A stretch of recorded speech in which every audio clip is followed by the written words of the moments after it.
Everybody, if I could have everybody's attention, I'd like to call this Town Council Workshop meeting of October 22nd, 2024 to order. Can I have a motion to adopt the agenda? Yes, I move council adopt the agenda as submitted. Second. And first and second, all those in favor, please signify by raising your right hand. So moved. I believe that would be 6-0. Ms. Bryson's not here yet. So before we get into it, just a couple of procedural items. If we could hold our questions until he gets through each segment that he's going to present, since we all have had an opportunity to see this and have discussions. If we could do that, there are going to be some moments throughout where Sean will ask us for some direction in our perspective. So just be aware for that. So with that said, who wants to take over? Sean? All right. Yes, sir. Thank you. And I'll be in charge until someone tells me I can't be anymore. How's that? Thank you everyone for being here, Mayor, Council, Town Manager, team that's been working on this. I just want to introduce another member of our team, Jeff Netzinger, our new Director of Engineering and Projects. And I'm going to introduce the team that's been working on the corridors when we get to that segment. So if you just bear with me for a couple of minutes. So the first item on the agenda today is to provide an update on the town's adaptive traffic signal management system. And so I'm going to jump right into it. This should be informative, and certainly I will be able to answer any questions that you have as a result of the information provided.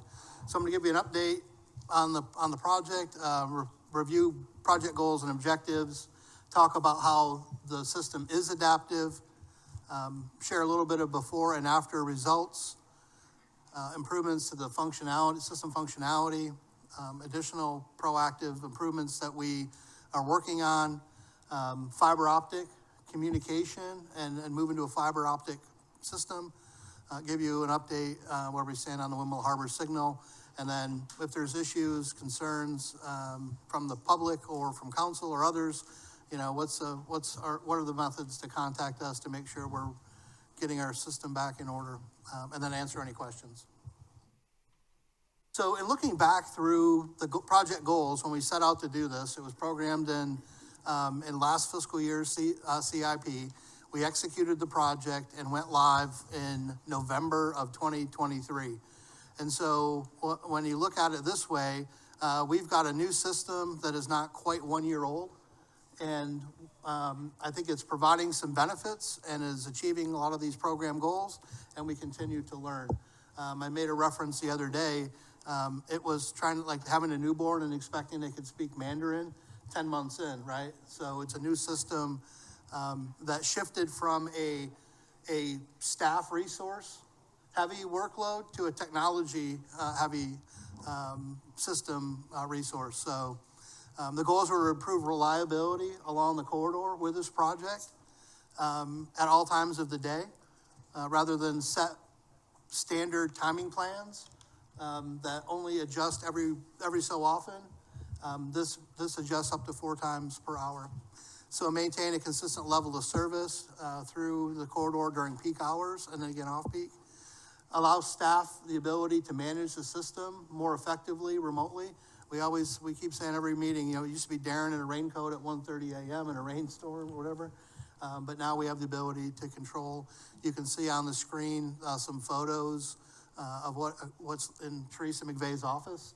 She can monitor those signals in real time and make adjustments from her cell phone or laptop, and a few others can do that as well. So we can manage and monitor it in real time. It also has an alarm notification related to the detection and the communication of the system, which prompts us to know that there might be an issue that needs to be resolved. And then the adaptive traffic signals are part of a bigger advanced traffic management system, but it's a critical first step, it's a critical step in having this adaptive technology. So what does adaptive do? It adjusts in real time, reacting to current conditions to accommodate traffic patterns. It decreases wait time and delays. It also has some environmental benefit about reducing emissions by sitting and idling at signals when there's no other call for demand from other directions. reduces congestion, creates smoother traffic flow, reduces fuel consumption. If you're not sitting and idling, reducing travel times can reduce fuel consumption and efficiency, and also increases safety because it can change the traffic conditions. Our system also helped to prioritize differently bicycle and pedestrian movements. So we have vehicle detection at the signals, but we also have bike and ped detections to know when there are folks that are in need for crossing at the intersection. So it's reprioritized how we view and how we manage the whole system, not just for vehicles. And again, it's in the visual I have up here, right? It senses traffic. It compares against the baseline timing plan for the signal, adjusts it if necessary, and it keeps repeating that over and over to maximize performance. So we have looked at some before and after results, and it'll seem a little trivial when you look at 36 seconds or 15 seconds or 8 seconds. But if you look at the first two bullets that are on the screen, these are eastbound traffic. If you add those together, it's 51 seconds in eastbound traffic during peak hour. It takes to go through that section about 216 seconds if you were going the speed limit. So a reduction of 36 seconds to go through that. But if you take and calculate that savings times the number of vehicles that go through that segment in the peak hour times the number of days a year, you start to really understand the cumulative impacts of this system and what it has as far as providing benefit after this has been implemented. We talked about improving system functionality, and there's certainly some ways that we can measure that.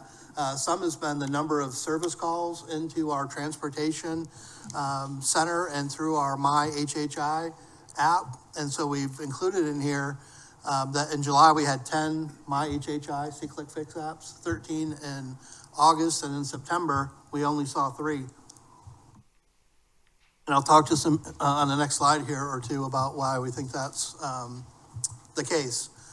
So in August, we had the signal or the technology manufacturer here from Germany, along with a contractor who did the installation, to take a look not only at the hardware and software that they were providing into the system, but take a look how it's integrated into the overall system and the cabinetry that we had, the electrical, and the detection that is visible on mast arms and poles.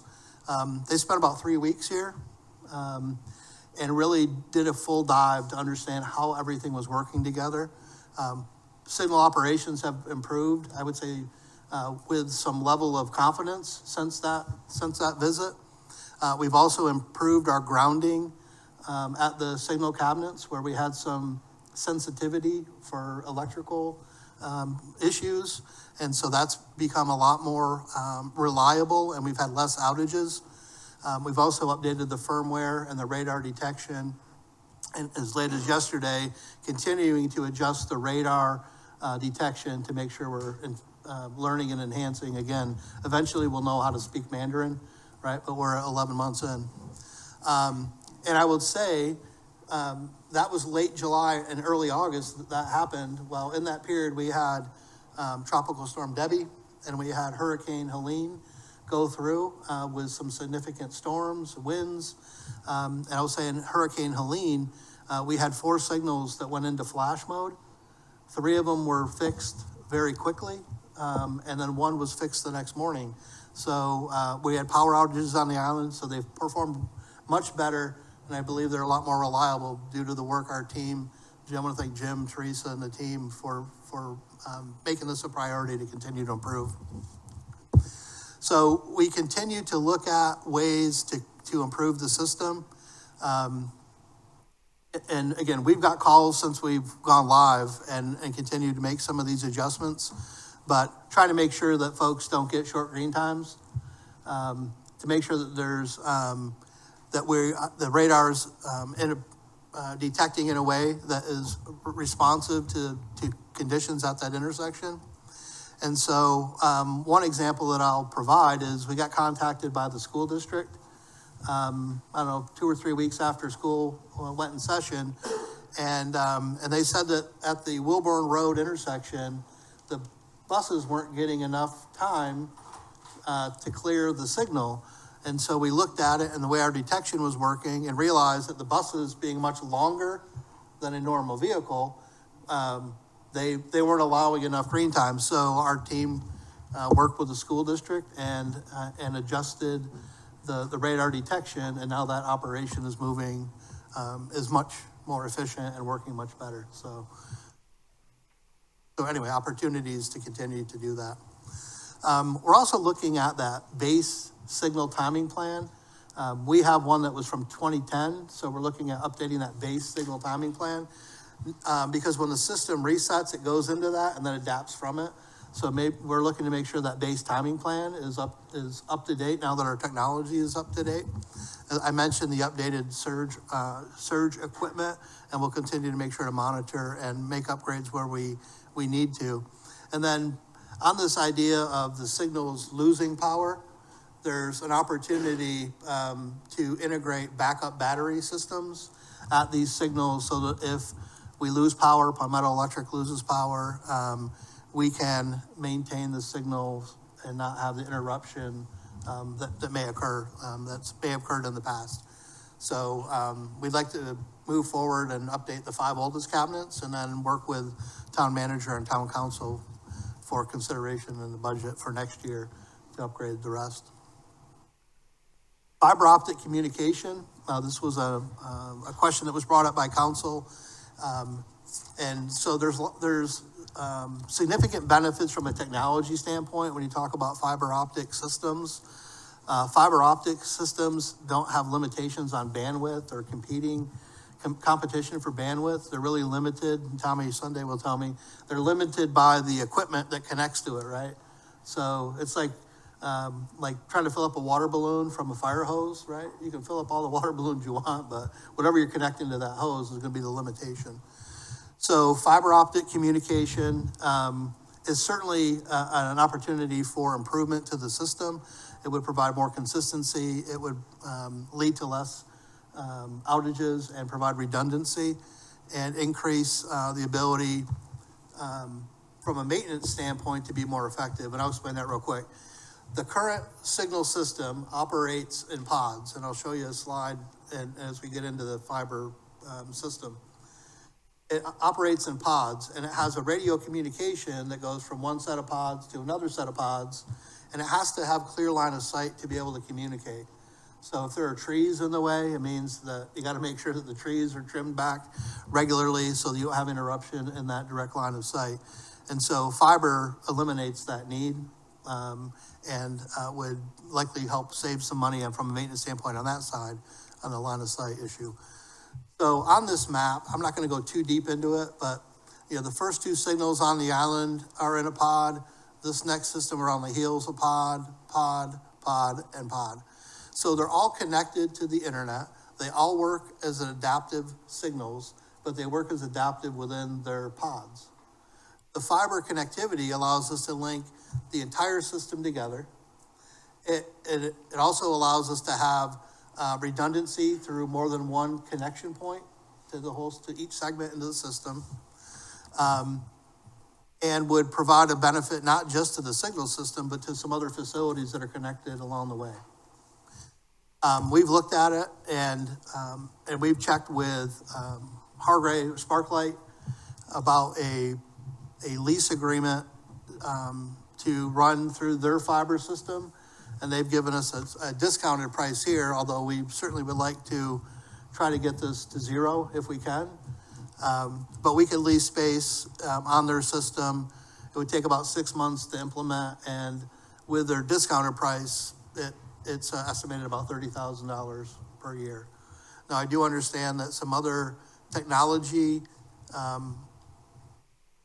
savings might exist with some leases that we have with the fire department, infrastructure, and other things that might be able to offset that. I haven't been able to talk to the town manager about that. But anyway, I think it's $30,000. I want to let you know the town is advancing this option to connect to fiber for the benefits that I mentioned. And again, the only thing there I want to update the town manager and council on are the final price. As it relates to Windmill Harbor, we've been in communication with Beaufort County to request the signal be provided to the town for integration into the town's signal maintenance program, and also to implement the adaptive traffic signal technology at that location and integrate into the system. We sent a letter in June. It was in advance of the discussion related to the bridge project and the MOA to receive that. As a condition of the MOA that the town provided to Beaufort County, there was an expectation that upon execution of the MOA, that the signal would be provided to the town along with the finances to upgrade the signal, to upfit it with the adaptive technology. As I understand, we have a meeting coming up in the next couple of weeks to have some discussion on that. I've been in constant contact with my counterpart at Beaufort County, who supports providing the signal to the town and just needs authorization on the financial part of it in order for it to come in. So we continue to push on that. Yeah, and Sean, for clarity, I just looked out on my calendar, November 12th, 9 a.m., we'll be talking about the MOA and the signal with Beaufort County. Thank you, sir. As I mentioned, the My HHI C-Click Fix service request, this is how folks can provide information and report any issues with the system, not just from a signal standpoint, but anything, broken fence, tree limb down on the pathway or something. But My HHI app, you can download it for your phone. It's available on the town website, but you can report an issue, and there's categories. When you go in there, you can do a drop down, click the category, and when it comes in, it's routed to the appropriate staff to address that. And then we also, project contact information here with Jim Iwaniki, our transportation program manager. Jim's sitting behind council back there, doing a great job with his team. And we also have a traffic signal hotline. So if there's any issues, you can reach out. And our team is very responsive, again, with that remote capability to do that. So now I'll be happy to answer any questions that you have on this. Thank you. So I'll start to my left. Mr. Stanford, any questions? Yes. First of all, my comment would be riding down routinely from Hilton Head Plantation, I've noticed a significant improvement. Normally, I only have to stop once, and that's a major improvement because it used to be a lot more than that. How many signals do we have? We currently have 25 signals. Windmill Harbor would be number 26 if added. You mentioned that they adjust 4 times an hour, and you also said they adjust as conditions warrant. Which is it? Correct. And so when the system goes completely adaptive, the interval will take on the whole system and adjust more real time. Right now, it's set to adjust up to 4 times per hour. So it assesses the traffic conditions and adjusts. So 4 times 24, 96, is that right? 96 times per day. You're saying when we get the fiber optic installed, it'll be more interactive. Okay, great. I love the system. I think it's great. I encourage us to keep improving it. Thank you. Thank you, Sean. Thanks, Mayor. We went over this yesterday, so I think most of my questions have all been answered. I do want to push on the idea that Beaufort County, not only in the MOA expectations that were set forth a few months back when we were discussing the bridge, but previous to that, they had also agreed to integrate the Windmill Harbor light. And so this is long overdue.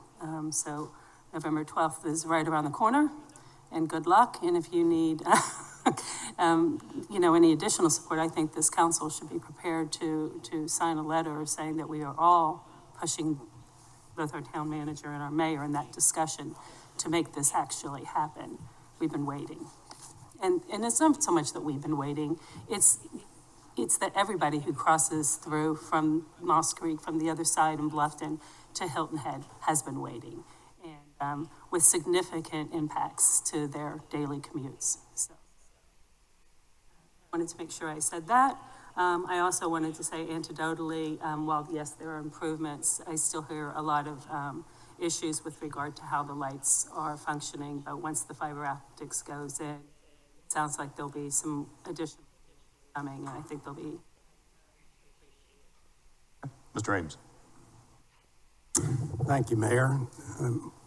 Sean, if the bridge project is going to be completed in 5, 6, 7, 8 years, whatever that number is, we have a fairly significant period of time where we're still relying on 2 lanes across the bridge. If we're talking signals, does it not make sense for the Moss Creek signal to be integrated so that it can regulate the number of cars coming onto that 2-lane road at critical times of this year? It seems to me that we as a council have to come up with interim solutions during those 5, 6, 7, 8 years, and this may be one of them. Thank you. Thank you. Ms. Bryson?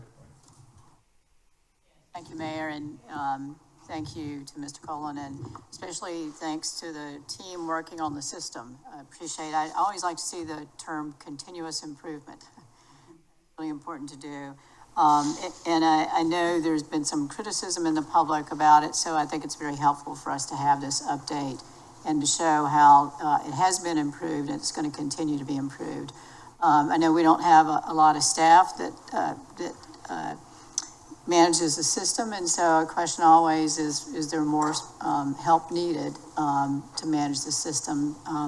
So it's one of the questions that I had posed earlier. I don't expect a couple of folks there to sit by their computers or their phones 24/7, but I know that sometimes we do have challenges in those hours that are after normal work hours, so I think that'd be helpful to find out about.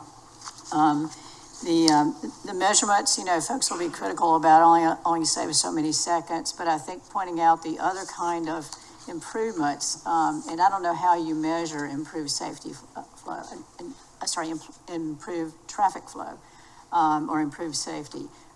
So if there's some other measurements, and, you know, I have no idea how you measure how effective a system like this is, but maybe look at other ways that we can measure its effectiveness.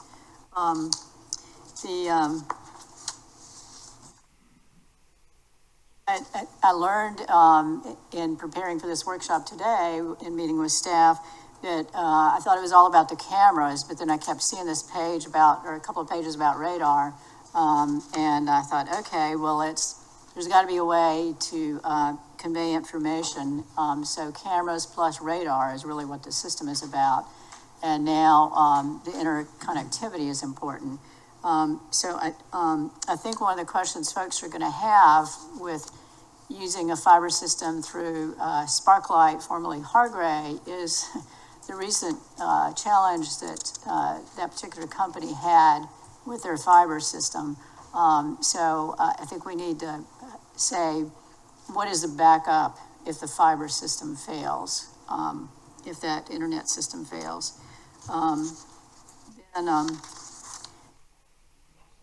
Question was here.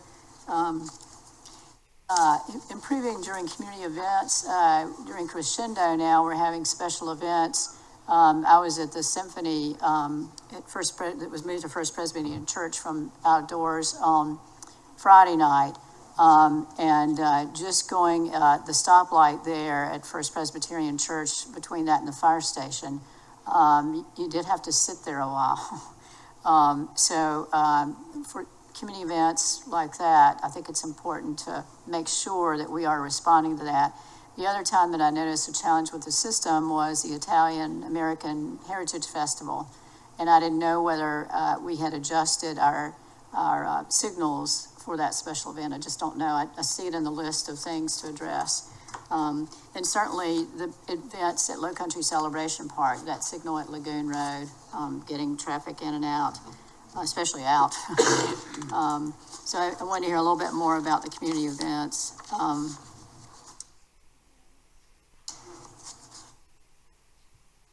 Glad we're following up on Windmill Harbor. It's a lot of time gone by since that request was sent, so I'm glad that there's a meeting scheduled, and also with the MOA. But certainly that traffic signal is causing some problems in folks seeing how well our system is working. So I'm glad we're following up on that. So those are my list of notes and comments, but thank you very much for the update.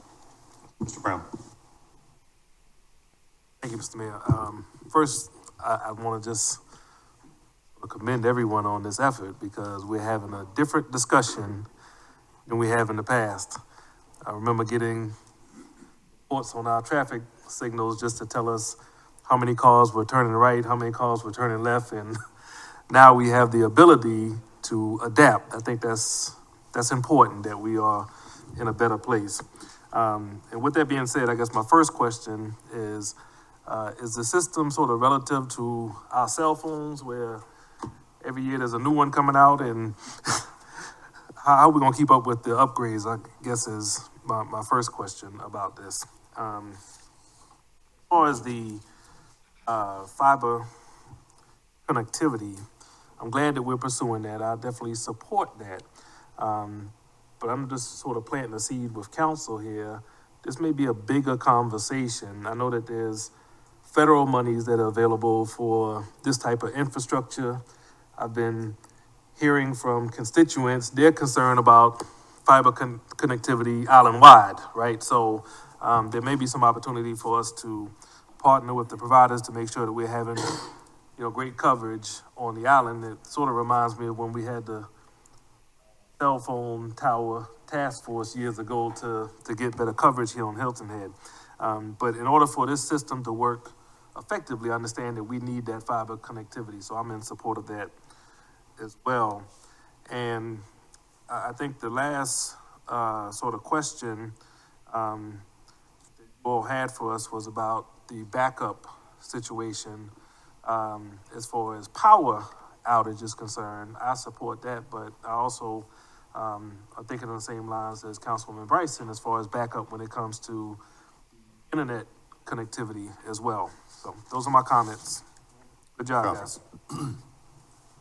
I want to follow up a little bit on the matter of continuous improvement. Indicated that comments coming through my HHI have been declining. Assume you've got multiple sources of information as to where there may be or there may be items. How do you deal with that of finding out where the problems are? So, ready to jump in. So the My HHI app includes geocoding. So you can put in exactly what location there's a down limb or which signal is not functioning properly. And so that's all tracked and managed to understand, we understand which signals may have had more issues than others. And so we certainly allocate the resources to make sure to adjust that accordingly. My primary question is not about my HHI, it's about how otherwise you find out about areas that need improvement. Yeah, we have a hotline that folks can call. There's contact information. You go through our website. Jim's listed as project manager for this project, so you can contact him. Anything that comes in, it'll route through our system and our asset management program manager, John Jury, and then they're linked up directly to the project manager with oversight. Do you need to have a situation where the school board tells you their buses can't get through, i.e. somebody's actually contacted the town? Yes, sir. Absent that situation, how do you find out about where the problem areas are? Well, one, our team's always assessing our system to understand where there's opportunities for improvement. But for the school district, we did get a contact from their facilities operations director to say that there was a potential issue there, and could we look into adjustments at that signal? And I'll help with this too, because I think the question is, someone needs to tell us. And the one way we know is the school or somebody driving on the road tells us. I'll say another way. I got an email from Jim the other day. I said, hey, can we compare some notes? He said, well, I've been up since 3:30 a.m. with Teresa, and we did an island drive-through to check signals post-storm, 3:30 a.m., because they've been hearing that there are issues at those times of night, right? The light would turn red or green on you and there wouldn't be any side connect traffic. And they drive through. So they're constantly driving, and they're also assessing the system too. So it's definitely at all angles, so. That was the information I was looking for, not when Jim is up in the middle of the ground with Teresa. I just threw that in because Jim's in the room. All right, so a couple things, all great comments. Ms. Bryson brought up, event management, and I think there needs to be a standard operating procedure whenever there's an event. When a permit is issued, it is relayed to the transportation department, so they're well aware of what's coming up, and they know how to flush out, these events as they start to close for the afternoon or the evening. And then, the environmental impact goes more than just, the emissions. As we try to reduce the impact in our, overall nature, having cars move better and more efficiently will help out all the way around. And then the last one goes back to the redundancy side, and not only from the connectivity, but also from the human capital side. Who else, there's three people in that department. Who else would be able to be there at those late hours? Is it fire and rescue? Somebody could be cross-trained. But having that opportunity to make certain that, systems are always up and running, they're being addressed appropriately. So that's something else I would look at in addition to, the connectivity side. So any responses back to us? Go ahead, David. John, we have the capability at stoplights, traffic lights at this point to actually be photographing cars. We photograph cars. I know we have video, some signals. Where I'm headed is, at some point, we have to understand how many cars only have one passenger coming on to the island. That's just a data point that over time might be valuable. Thank you. Something that we could integrate into our annual traffic counts. I think we've done that in the past to understand, an occupancy component, not just the volume of cars or vehicles that are coming. Do you have any responses that you want to Yeah, provide let me, back? if you don't mind, certainly, understand the sense of urgency on the Windmill Harbor signal, and, yesterday is still way too late to get it. It was, as Councilwoman Becker mentioned, in the recommendations from 2021, that signal be upgraded as the project advanced. I will say council in their wisdom did identify Moss Creek and the Buckingham Landing light on the Parkway, to look at how those signals integrate into the major corridor, and I do agree that those should be considered for adaptive upgrade in the shorter term, not just with the project. And so what is the action on the part of council to make that a priority? I think we can make that request to the county if that's what council desired.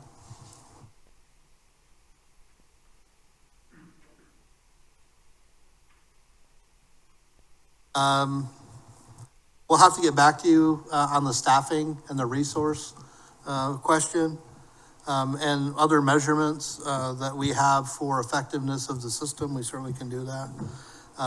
We'll look at backups of if fiber system fails. Tommy, oh, I'm sorry. Yeah, there you go, Tommy. Our Director of Technology, Tommy Sunday, can give some.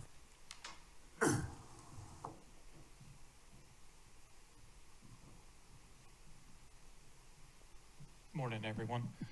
Just to talk about the fiber connectivity. So when you think of fiber, it's not just always internet. So what we would be doing is using what's called dark fiber. So it's only basically connecting point A to point B, or point B to point C. So that's currently the way we have our town infrastructure set up. We use dark fiber between all of our buildings. And then we have 4 different ways for you to get out to the internet. We use Hargray, Sparklight, we use Spectrum, we have a Cradle Point, which is a cellular modem, and then we also have a Starlink satellite. So we have 4 different ways to get out to the internet for the traffic signals to talk to each other through the software. And then, like I said, the dark fiber would give you the ability to provide more of a reliable connection, just like Sean had mentioned. And then we would keep the point-to-point system that's in place right now as a failover for that fiber connectivity also. By dark fiber, I assume you mean unused. Yeah, so it's called dark fiber because the only time it's used is it's directly dedicated to us. So our equipment lights up the fiber. So we would have a network switch at each location, which we already do with a point-to-point system. We would just add a fiber adapter to connect to that network equipment, and then that would provide that connectivity. And like I said, we would use the existing point-to-point system as our failover also. So just to follow up, my specific question was about, looking to lease some equipment of Sparklight, formerly known as Hargray. But I hear the redundancy. Yes. But I guess my question is, if we're gonna go with one particular company, whoever that might be, to lease space, lease fiber space, I'm not sure quite what we're leasing. Then if it's only with one company and their system fails, where's the redundancy there? So with the, like, to go back to the comparison between dark fiber and internet, like I said, the dark fiber is just providing connectivity in between. We did an RFP roughly 18 months ago now for leasing dark fiber. So that was Hargray Sparklight won that bid. And so that was the thought, is to continue using them. We got some rough estimates for laying our own fiber in the ground. It was anywhere from $1.5 million to $2 million. And then also the delay would be the permitting, the construction, things like that. And if you think about it, at $30,000 a year, your return on investment is 25 years from now. So by then there's going to be a new traffic signal, or we'll be flying around or something. Let me ask the question a little bit differently. With the major outage that Hargray experienced with the wire being cut, would that have affected our traffic system? If on the dark fiber, no. So like I said, that just provides the connectivity in between the buildings. That is a local connection that, Yes, that is not affected by outsource, off-source, Right, off-premise. yes, sir. Okay. Yes. And that's where our redundancy for our internet pipes would come in. You don't need redundancy for dark fiber? We would have the dark fiber, and then we would have a point-to-point, the existing system that's Okay. already in place as our redundancy. The fiber is the redundancy. It would be the primary, and then the point-to-point would become our The current redundancy. system would be the backup. Yes. Okay, yeah, the other way around. Right. And the only, in that situation, if a truck hit a traffic cabinet, broke the fiber or something like that, you would have the point-to-point system as the failover. Thank you. The next thing is about special event management. We have been able to, staff's been able to run what's called flush patterns and modified signal timing to adjust for larger special events. They're on a good point. And it's about developing a fee for events where we have annual events or certain locations. So we're able to celebration park, be able to I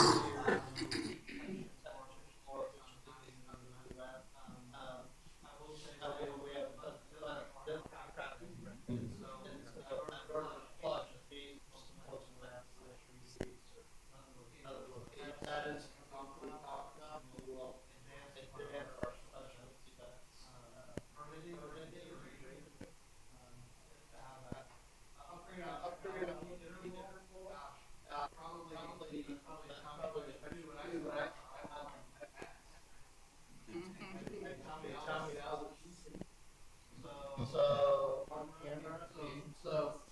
probably the good news is our IT team in general will pay attention to make sure that the technique is And, Now, if we only had a remote to turn that on and off. so, the timing couldn't have been better on the technology limitations, so. Thank you, Tommy, again. Great comment about grants for fiber, whether it's to support a town initiative or, to make, internet and fiber connectivity more available island-wide, and certainly could look into that. And then thank you for, the comment about supporting the battery backups, as we look at ways to, minimize outages or any kind of interruptions, in our service, there. Mayor, great comment about environmental impacts. Yeah, there's obviously a lot of impacts, about having a more efficient transportation system. Again, for bike, ped, and vehicles, environmental impacts go beyond just emission savings. And then, again, redundancy from a system standpoint and then a staffing standpoint. I think we certainly need to look at that. So we're not wearing out Jim, Teresa, and others at 4 o'clock in the morning. I think I covered most everything that was brought up. One quick follow-up on the community events. You know, we have Lantern Parade coming up, so there's going to be a lot of traffic for that. And I know there's going to be a lot of communication about where to park and where to shuttle, et cetera. Maybe think about putting something in there about the signal system. I don't know what verb you use to describe, managed during a special event, so please be patient. Something. Understood. Yeah, thank you for that comment. Okay, Anything else? move on. All right. So the next item on the agenda is discussion of the major thoroughfares corridors plan.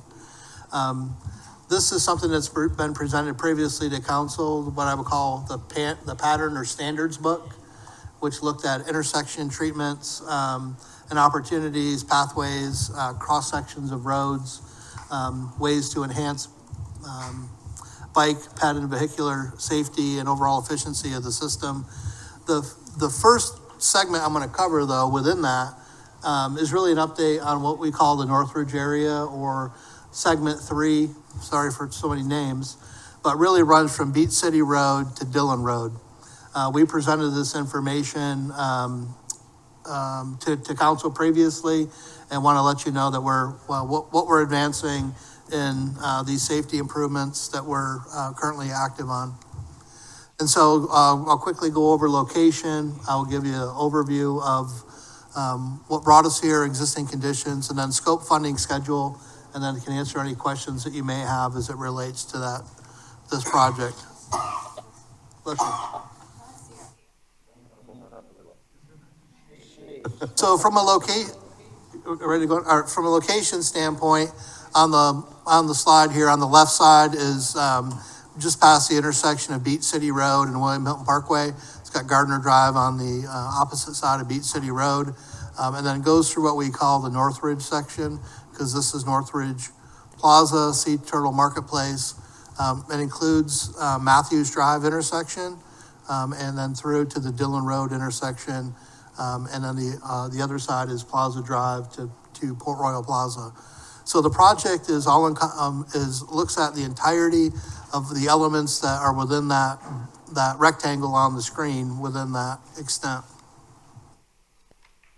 So just a reminder that town council had prioritized the segment 3 of the Northridge area previously because it had the highest frequency of incidents and accidents involving bike and peds with motor vehicles.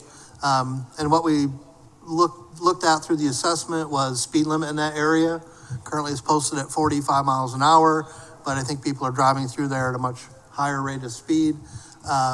There's inconsistent intersection pavement markings, crossing angles, signage, and lack of median plantings in that section, which doesn't deter anyone from, or doesn't move anyone to cross at a signalized intersection where they should be crossing, or at a signalized crosswalk, but crossing anywhere within that segment. And so these areas were identified for opportunities for improvement. So again, existing conditions, the speed limit there is posted at 45. I'd say actual speeds probably move in excess of that regularly. There's 3 signalized intersections within this section, again at Beach City, Matthews, and Dillon. There are 2 unsignalized intersections with differing treatments, one at the Northridge entrance and one at Palmetto Parkway. There's no pathway lighting, and there's certainly inconsistent pathway signage. And so on this slide, I added this specifically to show here are the main intersections and crossings that we have within the section. Let's start here in the top left, Beach City Road intersection. You can see that there are 3 crosswalk opportunities, and all 3 are different. And I know that we probably said this to you before, but we've got a different color and material here. We've got the Continental, which council supported previously in this section, and then you've got the, what's this called, ladder pattern with just the 2 white lines. And you can see the differing in angles. You go to Matthews Drive and you have relatively consistent crosswalk striping, although it's very faded and needs to be upgraded. And you can see the difference in the angles at Matthews.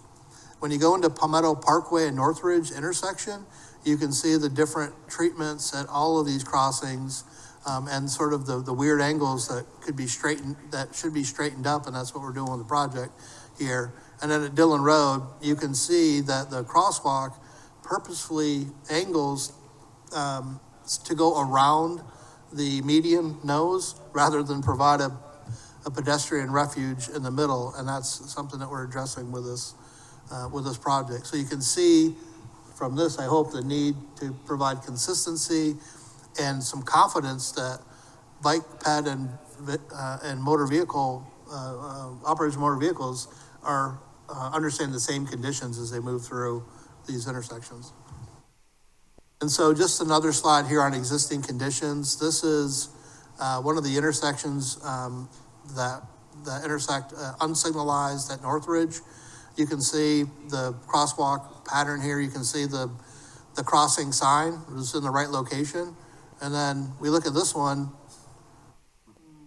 it's, by the time, well, we're telling people to cross there rather than the crosswalk, and it's certainly too late for someone driving a vehicle to understand that. And then the bottom one, which is representative of 3 main median sections in this area, you can see what I've talked about. There is no physical barrier or deterrent for folks that want to cross anywhere in this section to do so. And so adding median plantings, which was supported by council in our last discussion, are part of this. So this has been a little bit of a process. We've had to coordinate with SCDOT as they own the road, and we've submitted encroachment permits and have been successful in getting a lot of the elements permitted and to be able to execute the project. One is that the posted speed limit through this section will be reduced from 45 down to 40 miles an hour. And we've just asked SCDOT to provide us advanced timing when that's going to be reposted so that we can notify the public.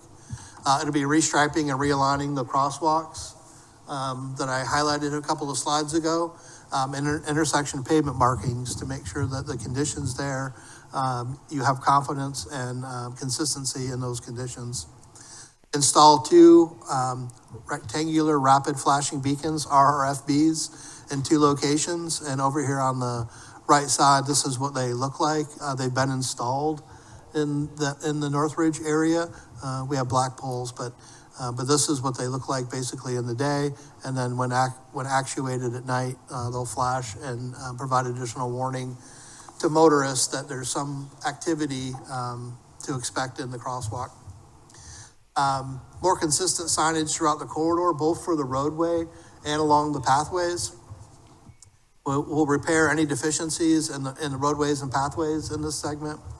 Install plantings in the medians. And other than a required grass lawn around the edge of the median, there'll be a very full landscape planting within the medians to deter crossings at these uncontrolled locations. Enhanced landscaping along the outside as well. So on the outside of the pathways, we'll do some additional cleanup and enhancements along the outside there as well. We'll install ADA compliant treatments throughout the corridor. I think I jumped past one. Install bollard lighting, along our pathways to enhance visibility, well, to do two things. One, if you're using a pathway, the lights will help guide you, right, to a crossing, and provide some additional safety opportunities for that lighting. And it'll also, number two, help motorists, motor vehicle operators, understand that there may be some activity along those pathways, by helping to increase visibility there. Uplighting at the three main intersections, at the corners of the three main intersections, to help with visibility in those locations as well. As I mentioned, ADA compliance. Improving our pathway kiosks at Beach City, at Matthews Drive and Dillon. And then there is a special event sign, as you go on the westbound direction, slightly before Beach City Road, that we will make improvements to, that I think are a little, overdue.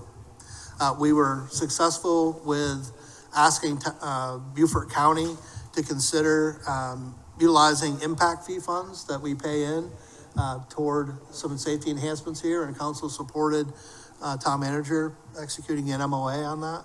So that'll pay for a significant portion of this project. And then in our CIP, we have additional projects to include intersection and pavement markings, landscaping and lighting, and roadway improvements that will fund the balance of this project. We are currently advancing the project. We anticipate construction to be complete in January, and then the project closeout to be in February. So happy to answer any questions that you have on this project. Okay, Ms. Becker, I'll start with you. Thank you, Sean. When is there an expectation on when they will be making the post that it's now 40 miles per hour, when those new signs are going up? The sign was going up today as I was on my way here. Oh, well, Now, whether it's gonna be covered or not, I don't know, but he was putting it up. Sure. Well, I've asked, Jim's shaking his head in the background. We've asked at least 3 times to make sure that before they go live with a new speed limit, that they provide us advance notice so we can message that. So I know Jim's gonna check on that right now, as we're discussing this, to make sure that we don't just pop up 40-mile-an-hour signs before this meeting is over and get caught flat-footed. well, thank you, Jim, for doing that.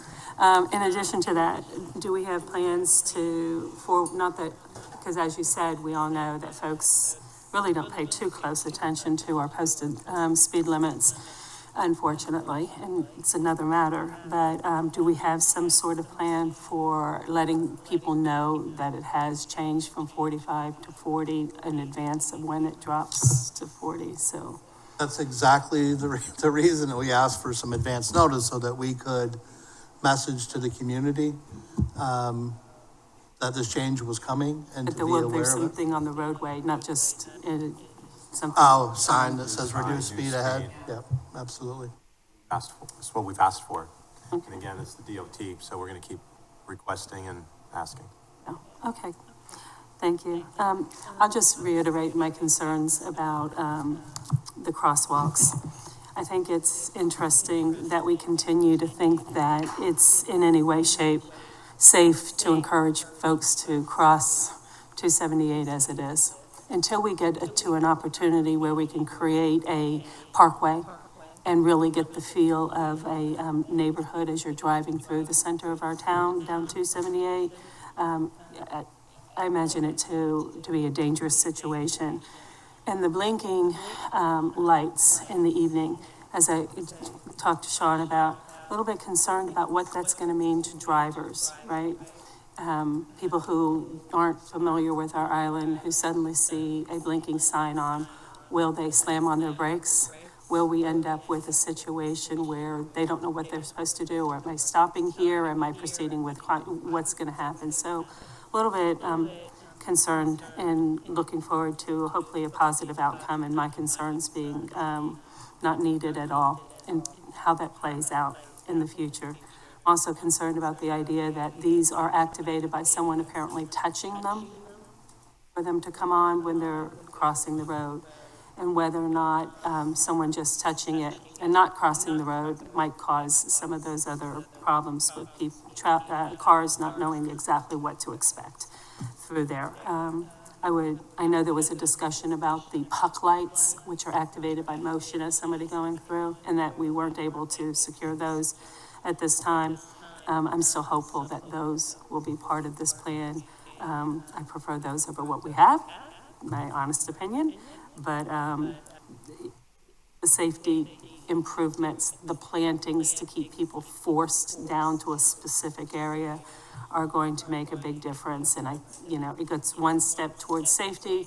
It's also one step towards creating an environment that will slow folks down when they're driving.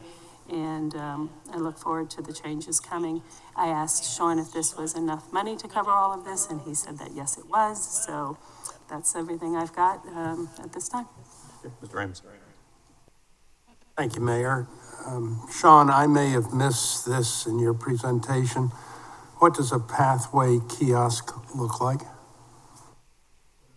Excellent question. We have them around the island. I wish I had one I could pop up here right now. But the example I will use is the kiosk and signage that we installed at Palmetto Bay Road and Arrow Road intersection. So it includes our pathway signage and some other information. It's got an angled pitched roof. Got it. And we installed another one at the near Mr. Barnwell's property at the intersection there of Squire Pope and Gumtree at the Circle. I know what they're. So those are. Thank you. Second question, first with a comment, maybe it's just a comment. I know over time the town and a fairly significant vocal part of the population has spoken up when there was ever a conversation about lighting along our roadways. I'll be the first to say I understand why there is logic to increase the lighting at our most significant intersections where pedestrians and cars interact. I would only ask that the uplighting be as subtle as possible so that we aren't truly illuminating the area as much as providing that safety for pedestrian movement. Thank you. Bryson. Yes, thank you. I say a long time coming, but finally we're getting closer to improving this area for safety reasons. I know that Bike Walk had been active and other folks in the community active in trying to improve this, especially in light of fatalities and other accidents that we've had in this area. I'm going to put aside my question about the next step after this project is completed to comment on a couple of things. One is, I think it's important for us to communicate with the community about that this is not the hawk signal that stops traffic, that this is an RRFB, a rapid beacon that alerts traffic to someone in the crosswalk, being in the crosswalk, but it does not stop traffic. Separately, folks are required to comply with whatever the motor vehicle law is in the state. But I think it'd be helpful to have some sort of warning sign ahead of time to say what this is so that the driving traffic sees it. And then also, I think I mentioned that there's several community members that cross over there and they may think, now I've got my pedestrian signal and I can push this button and all the traffic's going to stop for me. So I think it'd be helpful to put up some sort of sign by the new post, both in English and in Spanish, to explain that. And I think it'd be helpful for our folks to go into the communities there, where the residences that cross over there, to hand out some sort of flyers in English and in Spanish to talk about what this new signal is so that it's understood and we don't have folks confused by what happens or doesn't happen when they push the button or wave their hand in front of it. And I think it'd be helpful. I'm glad to see Mr. Babel here. I knew he would be here with important topics like this. But to send something out to bike shops, work with the bike shops through Bike Walk and bike ambassadors to help them explain to folks on their bikes what the difference between these signals are and where signalized crossings are, so that we follow up on putting up structures with information to the public so they know how to use these new structures. I understand there's outstanding requests to SCDOT, expanding this project to Dillon Road, some upfitting and right turn lane at Dillon. So I think it's important that we get an update on that at whatever time in the future we have a response from SCDOT about that. And that leads me to longer term improvements that we've discussed before here. And that is, and you had some great photos up there at the crossings, at the intersections. And there's such wide stretches of pavement where there's turns coming from every different which way. And I said at our last workshop that if we didn't do something about it soon, I'm going to grab the biggest planters I can and drag them out there in the middle of the night and stop the turning traffic. You know, when are we going to get that done? Because this certainly helps with safety, but unless and until we can do something about all that area for multiple turns, it's impossible to figure out which way traffic is coming if you're on your bike crossing on either side of the road, especially on the Northridge Plaza side. I keep my chiropractor on retainer after I bike there because of all the which ways I have to turn my neck to look for traffic. So when do we anticipate making those kind of improvements to those intersections is a big question that I have. And the last note is about the funding. As I understand it, and I did follow and very grateful to the county for providing the town with $600,000 to go towards the improvements here. But also, as I understand, part of the $600,000 from the county is going to towards improvements at the Palmetto Bay Road intersection. And I know we've already made some improvements there, but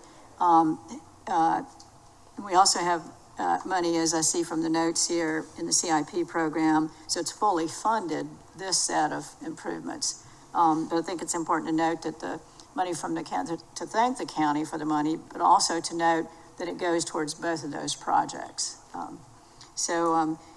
Biggest question is, biggest comment is about community education. And the biggest question is, what about the long term, so Patsy doesn't have to go buy really big plants and put them in the middle of the road? Mr. Brown. Sir, follow up on a few things. The left-hand turn into Starbucks is an issue. I don't know if it's the GPS pin or what, but typically folks seem to pass the turning lane and then 90-degree turn into Starbucks versus getting in the turning lane. Causes some pretty close calls on a constant occasion. I'd also want to challenge the communications team. I agree with Councilwoman Bryson that, grassroots efforts within the community, I think, made sense. The majority of the pedestrian crossing that happens in there all coming from the surrounding complexes. But I'd also ask us to look at social media as a means of communicating. I'm sure we can geofence that area and just have constant communication around this as we get closer to implementation. And as far as the speed limit is concerned, with us knowing that there's a disconnect with SCDOT, it's one thing to have a sign there, but there's a whole nother thing to have enforcement. So I'm assuming that SCDOT has some communications to the Sheriff's Office as to this change, but I would ask us to have our own personal communication through some official means to the Sheriff's Office, and then in addition to that, ask that the Sheriff's Office report out to us through our Community Services quarterly report what type of violations they have had in that area so that we know that the 40 mile per hour is actually happening or not. All right, Mr. Alfred. I'm very happy to see this project moving along. 2 or 3 years ago in this area, there were 3 fatalities. Collisions and so. That certainly caught my attention. Many, if not all of those fatalities involve crossing mid-block. And pointed out earlier, right now it's a wide open. Remedy for that is to put in some bushes.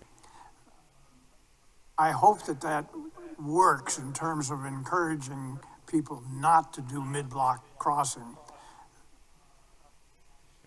Go to bed at night and have dreams. We're gonna put up pricker bushes and electrified wire fence in the middle. Things don't work.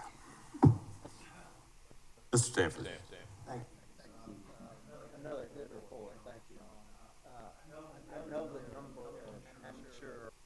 I know that there are a number of amateur traffic engineers on the island. I do not happen to be one, so I rely on the experts. But I think the comments that have been made about education in the community are vital and very worthwhile. I think that the plantings need to be such that people can't readily crash through them. We want them to be functional rather than beautiful, or more functional than beautiful, as I see it. And so I think it's important for that to move forward in that way. I had another thought that's totally escaped my mind, so if it comes to me, I'll let you know. Thank you. All right, so really not a whole lot to add, but it is great to see that we're finally addressing pedestrian safety in a way that hopefully the pedestrians will follow and stay safe. So that's the message we've got to put out there, because it ultimately is their responsibility to protect themselves. So Sean, do you have anything you want to respond back on? Yeah, I'll just summarize here in just a couple of minutes. I think there's a common theme to make sure that users of these crosswalks or the system here in this segment understand how they work, right? So both the RFBs from a bike and ped user as well as a motor vehicle operator to understand what it means, who has right of way, how they work. We have had some discussions based on some feedback we've gotten over the last couple of weeks to look at communication strategy, both within that immediate area, but then in general terms to all users that would move through that area. I do agree with Councilman Ames' recommendation that the intersection lighting in the corners be subtle and not meant to flood light into that area, but bring more awareness that the intersection is there and enhance that pedestrian visibility. The communication strategy could certainly include information and coordination with our partners at Bike Walk to bike shops and owners, and certainly understanding the need for both English and Spanish information related to the operations and user friendliness of these systems. Councilman Brown will look at the left end to Starbucks as an issue. Put it into my HHI right now and make sure that it's tracked. But yeah, certainly understand, and we'll look into that. Again, communication team, grassroots with getting out of the committee. We'll look at the ability to GeoNet. Is that the comment? Yeah, geofence, to target information to that community. And provide notice to both SCDOT and the town, to provide notice to the sheriff's office of this change, and hopefully we can manage this more effectively. And I agree with Councilman Stanford's comment that education is going to be a considerable element that we need to execute. And like my wife said, like the medians, you can be ugly and effective, what she's told me before. So. But I hope it's nice to look at and effective at the end of the day.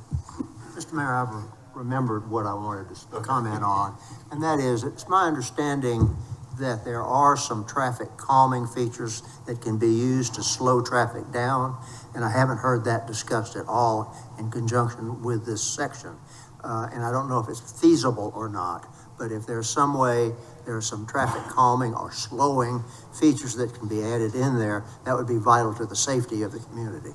Sure, I would say that this is a step in that direction, that all of these items, provide some measure of traffic calming to raise visibility.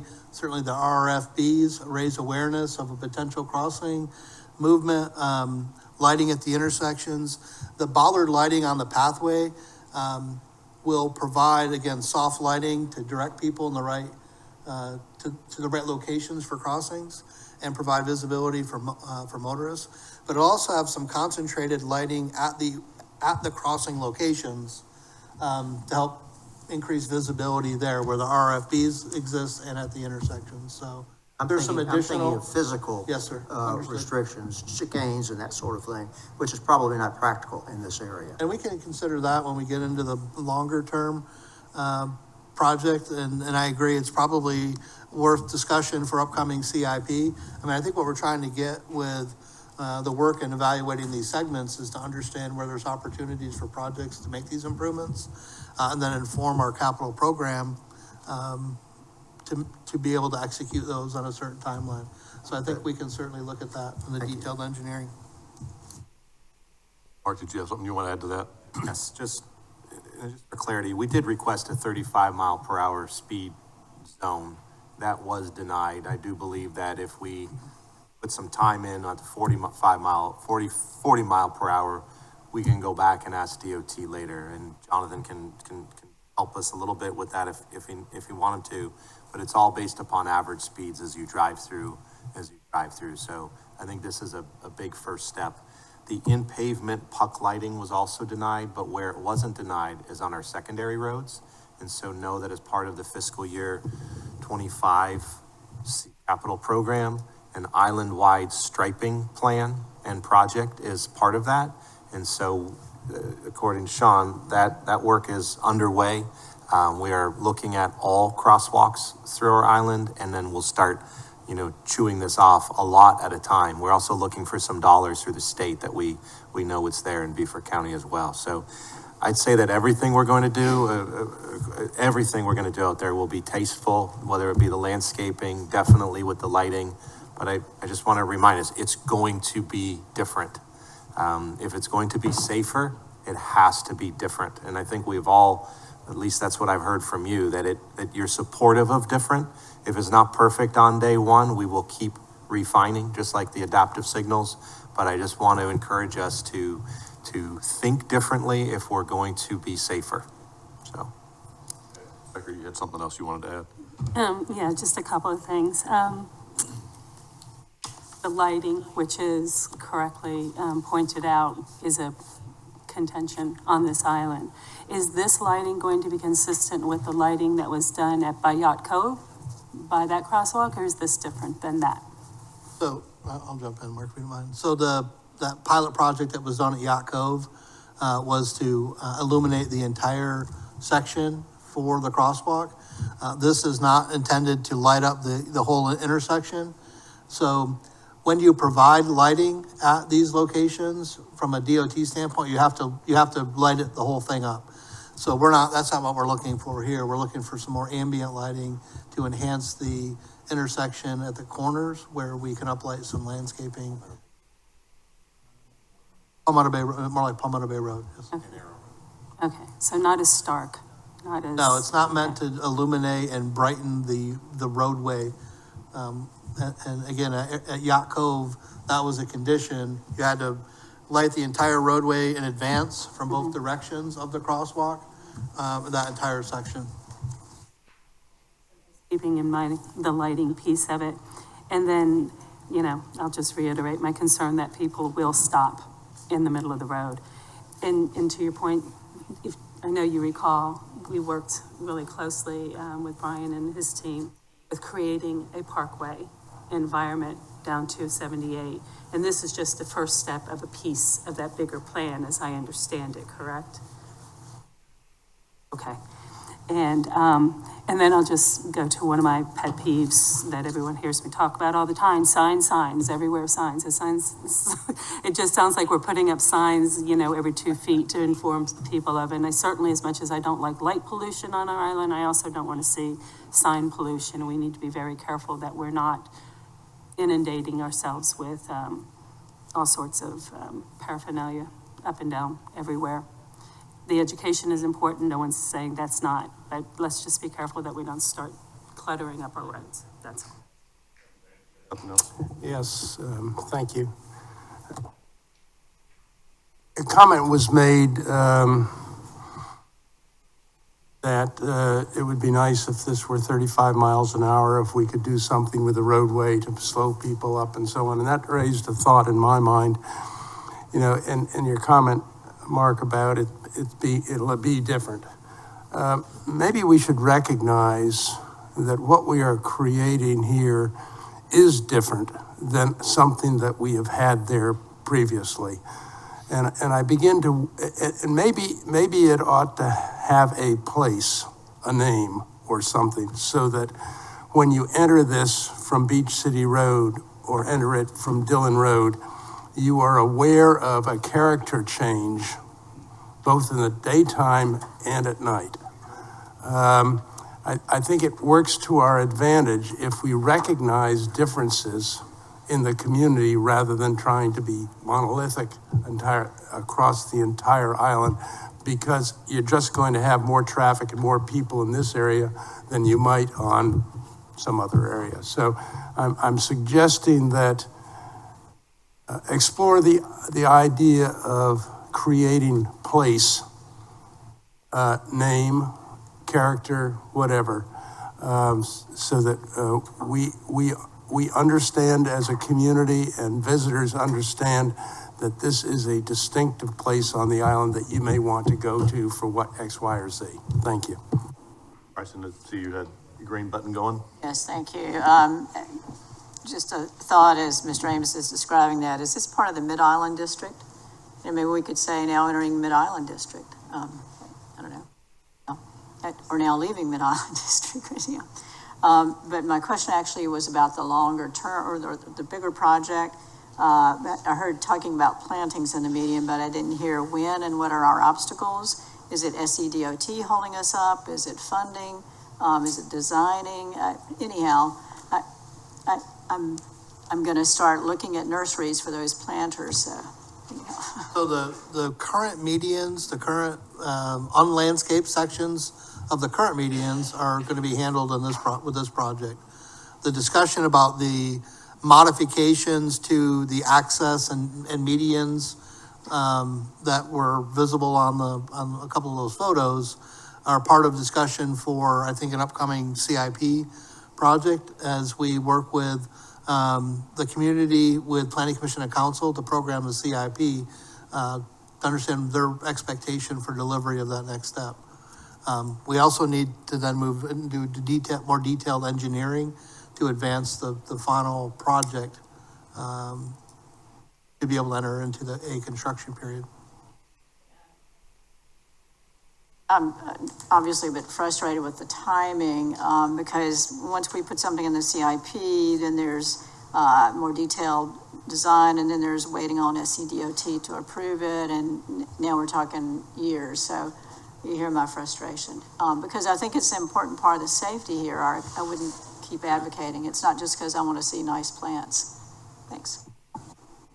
I could try to answer that, to be thinking about that as you support and or prepare and propose next year's capital program, right? The project you're asking for is several millions of dollars, right? Turn lanes, eliminating left in or right in, right out scenarios, left in. You know, I'm just struggling to think through the full scope of that, but that is a drastic change to that road. Your direction, and I'm frustrated too, but your direction to us not that long ago was this step one, which added crosswalks, lighting, puck, and the flashing signs, a reduction of speed limit, and improvement of landscaping in the median on the side, low level lighting, and a whole bunch of other things. Those things that improve safety and create a sense of place. What we're not working on, just for full clarity, is the larger multi-million-dollar project that would eliminate and change the way traffic flows through that area.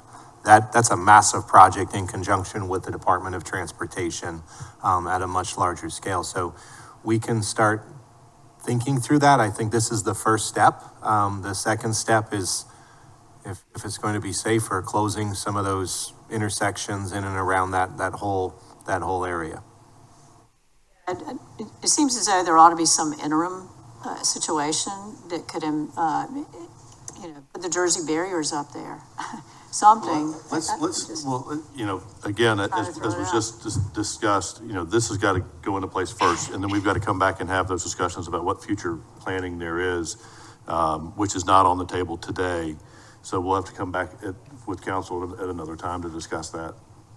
Yeah, I did mention it a couple times before, so I just wanted to make sure that everyone understood we're talking about something way long-term now, and I'm concerned about the present.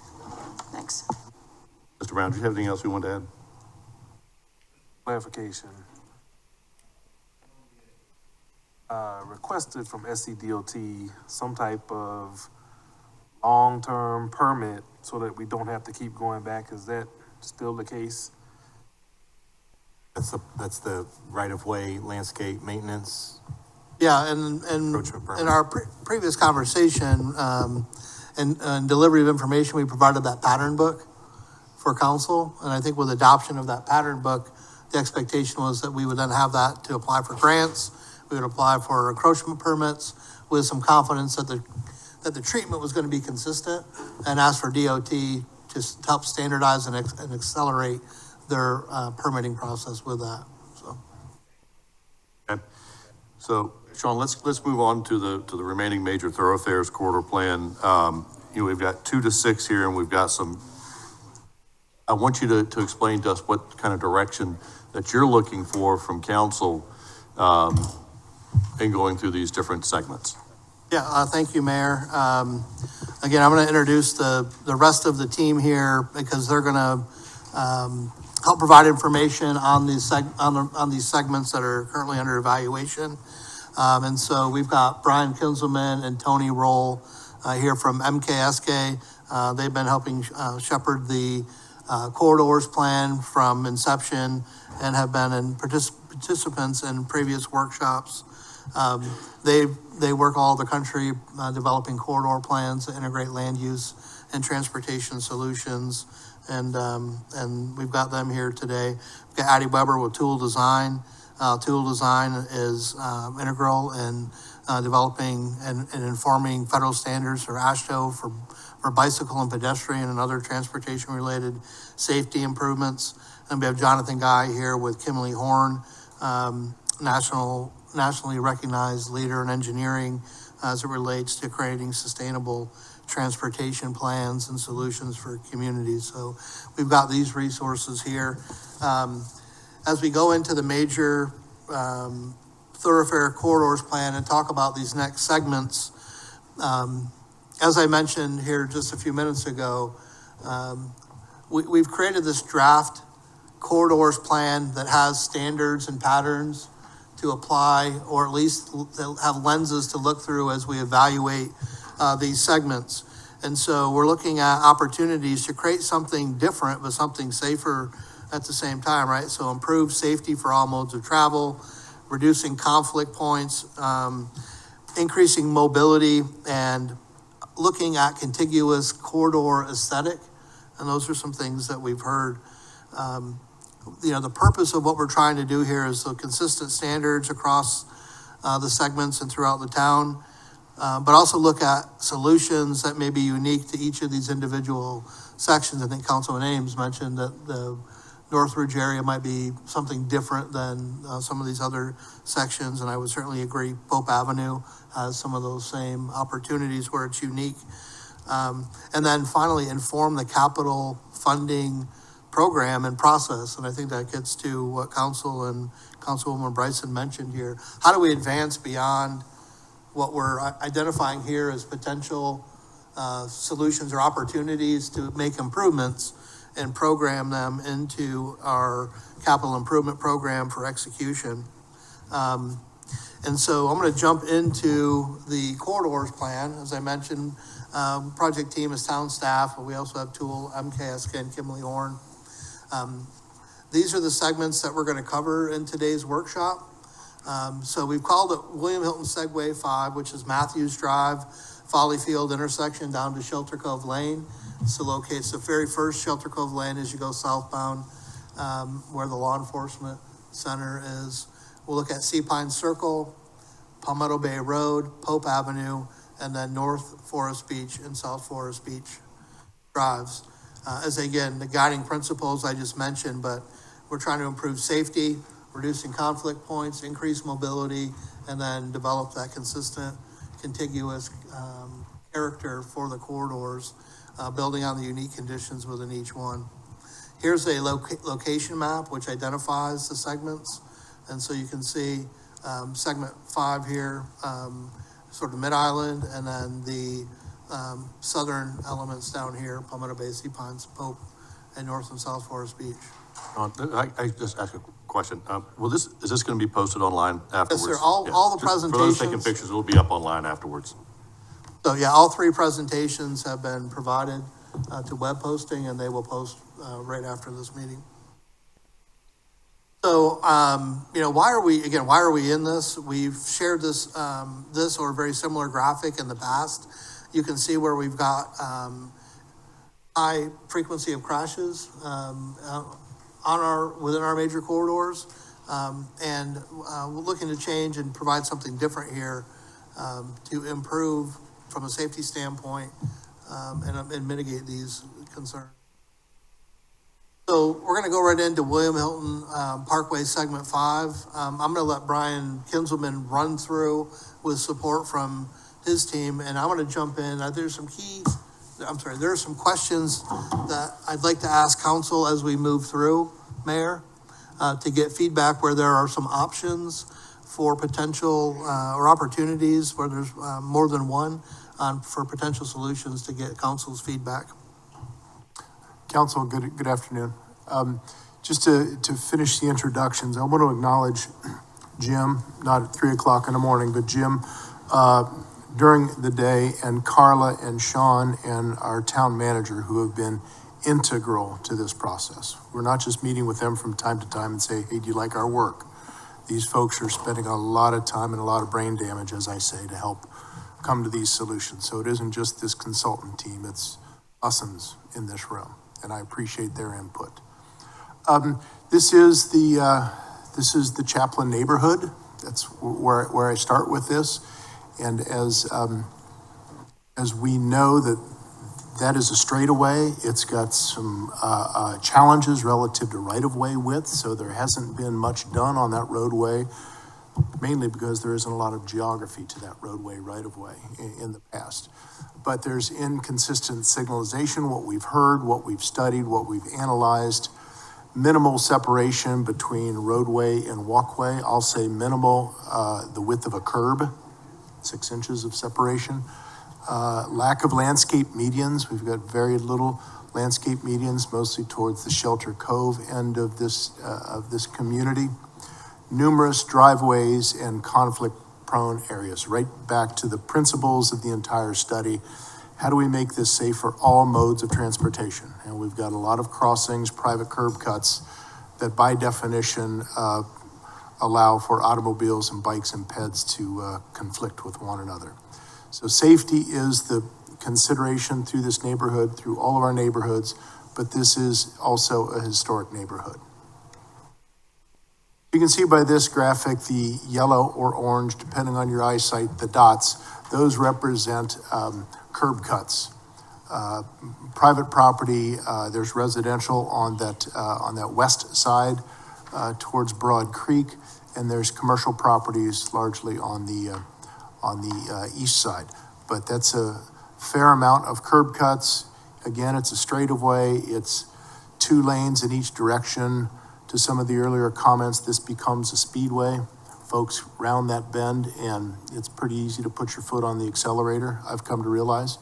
So inherently, there are conflicts.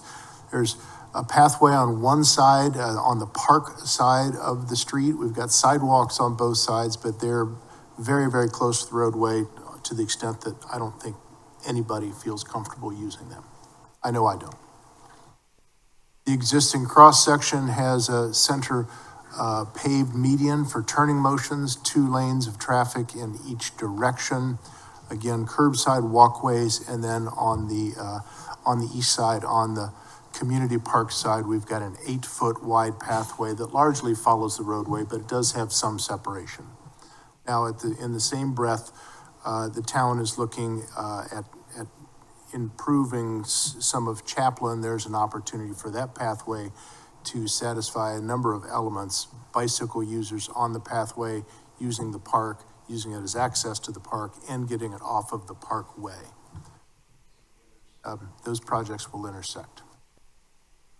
The general improvements in the assessment for you all to think about, and that is just that, to utilize some of the town-owned ground that is adjacent to, possibly as this goes into final engineering, maybe the roadway itself moves to take advantage of the geography that represents the town-owned ground. Certainly take a trail system off of the vehicular way, and for sake of safety and also for experience, and to connect all places to all places on both sides of the road. Pedestrian crossings, they're inconsistent. To Sean's earlier point, the standards portion of this study is meant to bring consistency across the island as a point of beginning. That does not suggest that to Councilman Ames' point, this is not meant to be a monoculture across the island from an aesthetic standpoint, but from a safety standpoint, we've got to have a minimum standard of crosswalks look like this, stop bars look like that, curb ramps look like that. So everybody understands where to stop, where to walk, where to cross.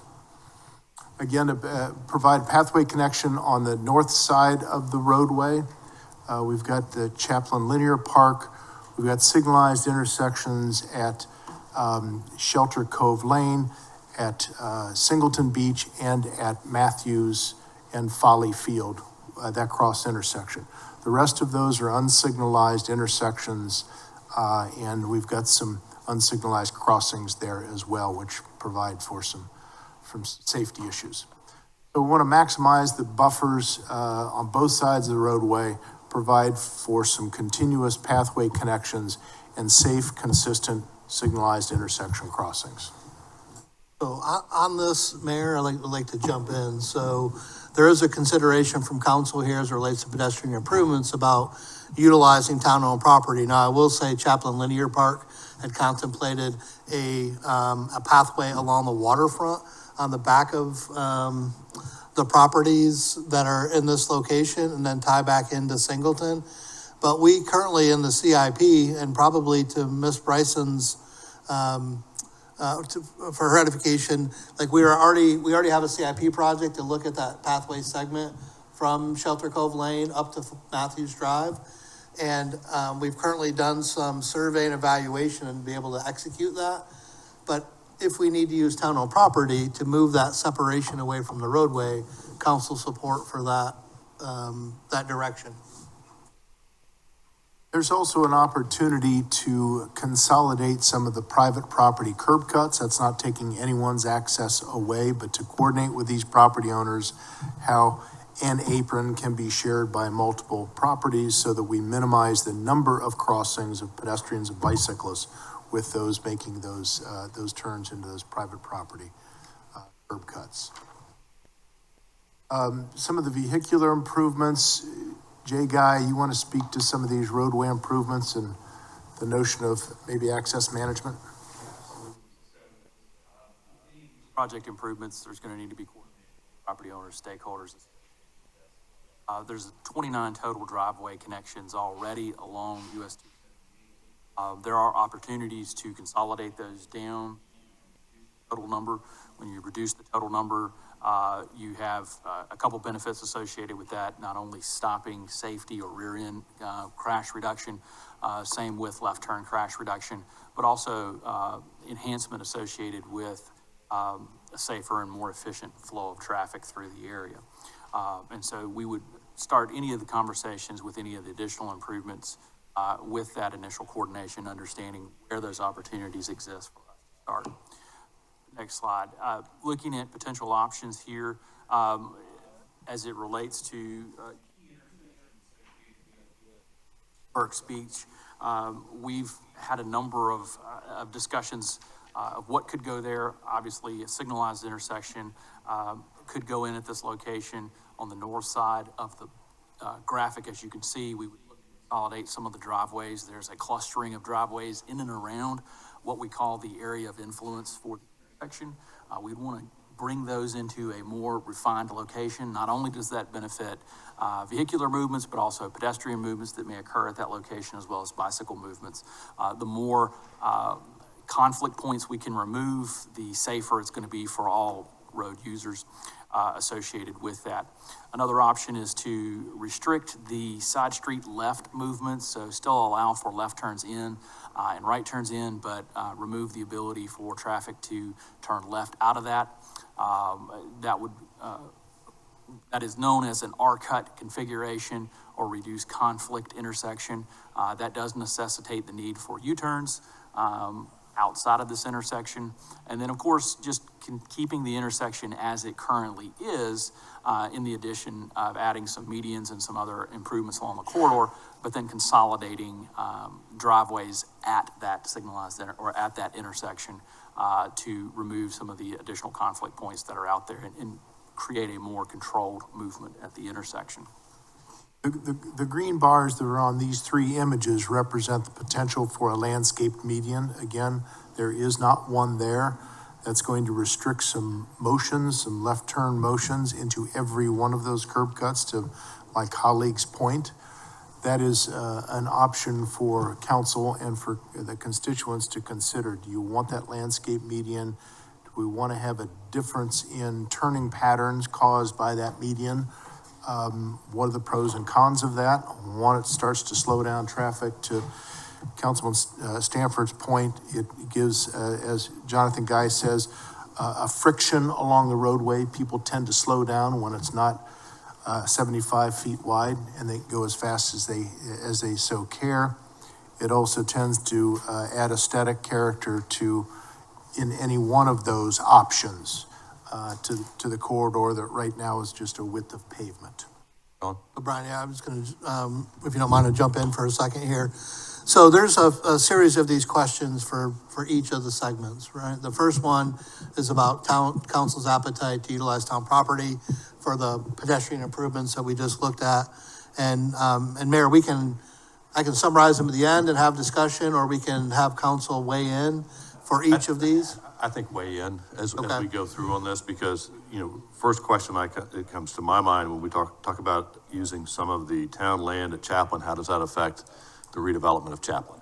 Sure. Right, so what's the unintended consequences that we're doing by saying do this? So that's, Yeah, no, absolutely. Yeah. So, are we ready to jump in Yeah. to have that conversation? Yeah.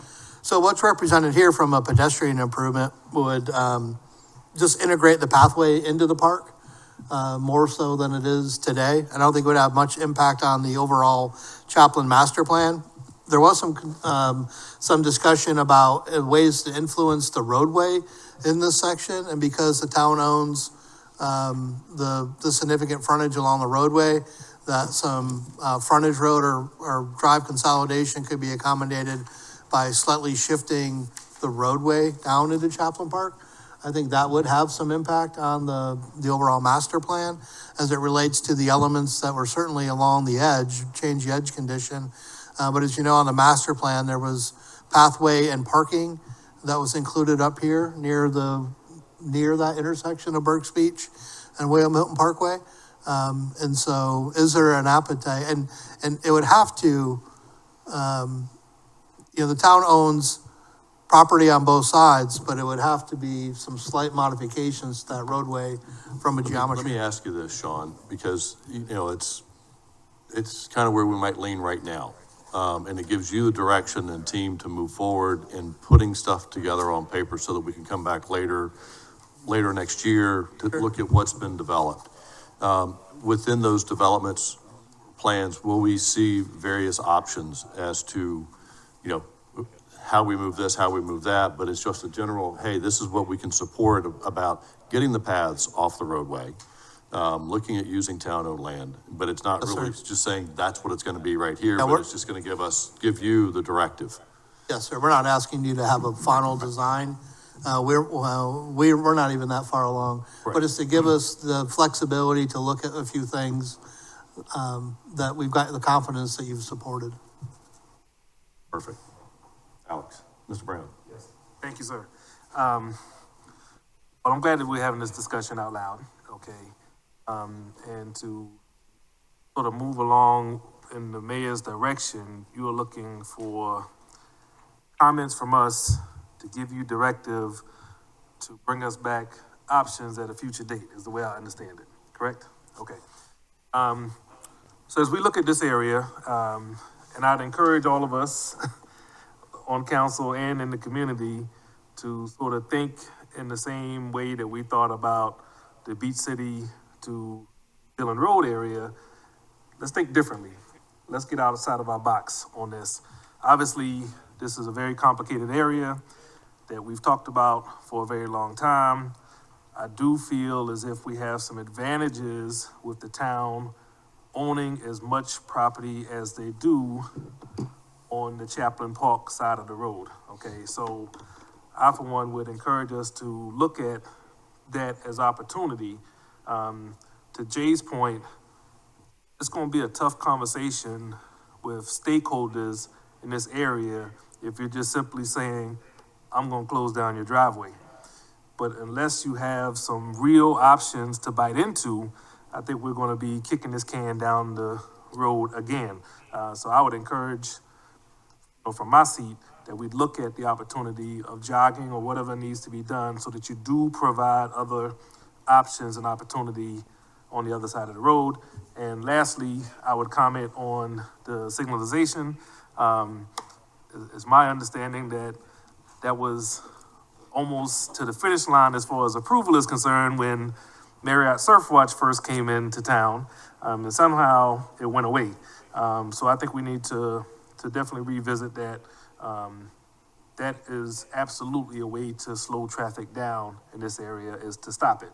The distance between Farley Field and Singleton Beach does give too much of an opportunity. Improve the intersections, and that's the point. In terms of using town-owned land, absolutely we should use town-owned land. There's no reason not to. That gives us an opportunity to create more of the parkway feel that we've been talking about for the last 5 years or more. And so I certainly support that. And I also support the concept of standardizing signs, crosswalks, the whole gamut of things, which has been done in a haphazard manner over time with good intentions, but it's kind of a mess. Creating no left turns is like what Councilman Brown's talking about. If I can't turn left at some place, you're taking something away from me. If you're closing my driveway, you're taking something away from me. So we have to come up with ways that preserve those things for people's benefit so that we're not harming residents, businesses along the way, but we are improving safety. Sure, thank you. So, in this area, I have a question. So the squiggly red line that comes down into Chaplain Park, that's a pathway, correct? Correct. So that does not represent where a road shift would take place. That's simply a pathway coming into the park, then coming back out of the park. Okay. So when you refer to a shift in the roadway, is that represented here anywhere or no? Okay. Okay. So we're not talking about that really at this point in any case. All right. And then there's another squiggly line, red line down by Bradley Beach Road. Can you tell me more about that squiggly line? That's a connection point to access the beach from the pathway system. So I'm just curious as to where that goes because there's no real opportunity to get from 278 behind those houses on Bradley Beach Road to that park. goes through the town-owned property, the Drayson property that runs, So just tell me a little bit more about that, from when you leave the bike path on 278, where it would be anticipated it would go and where it would come out.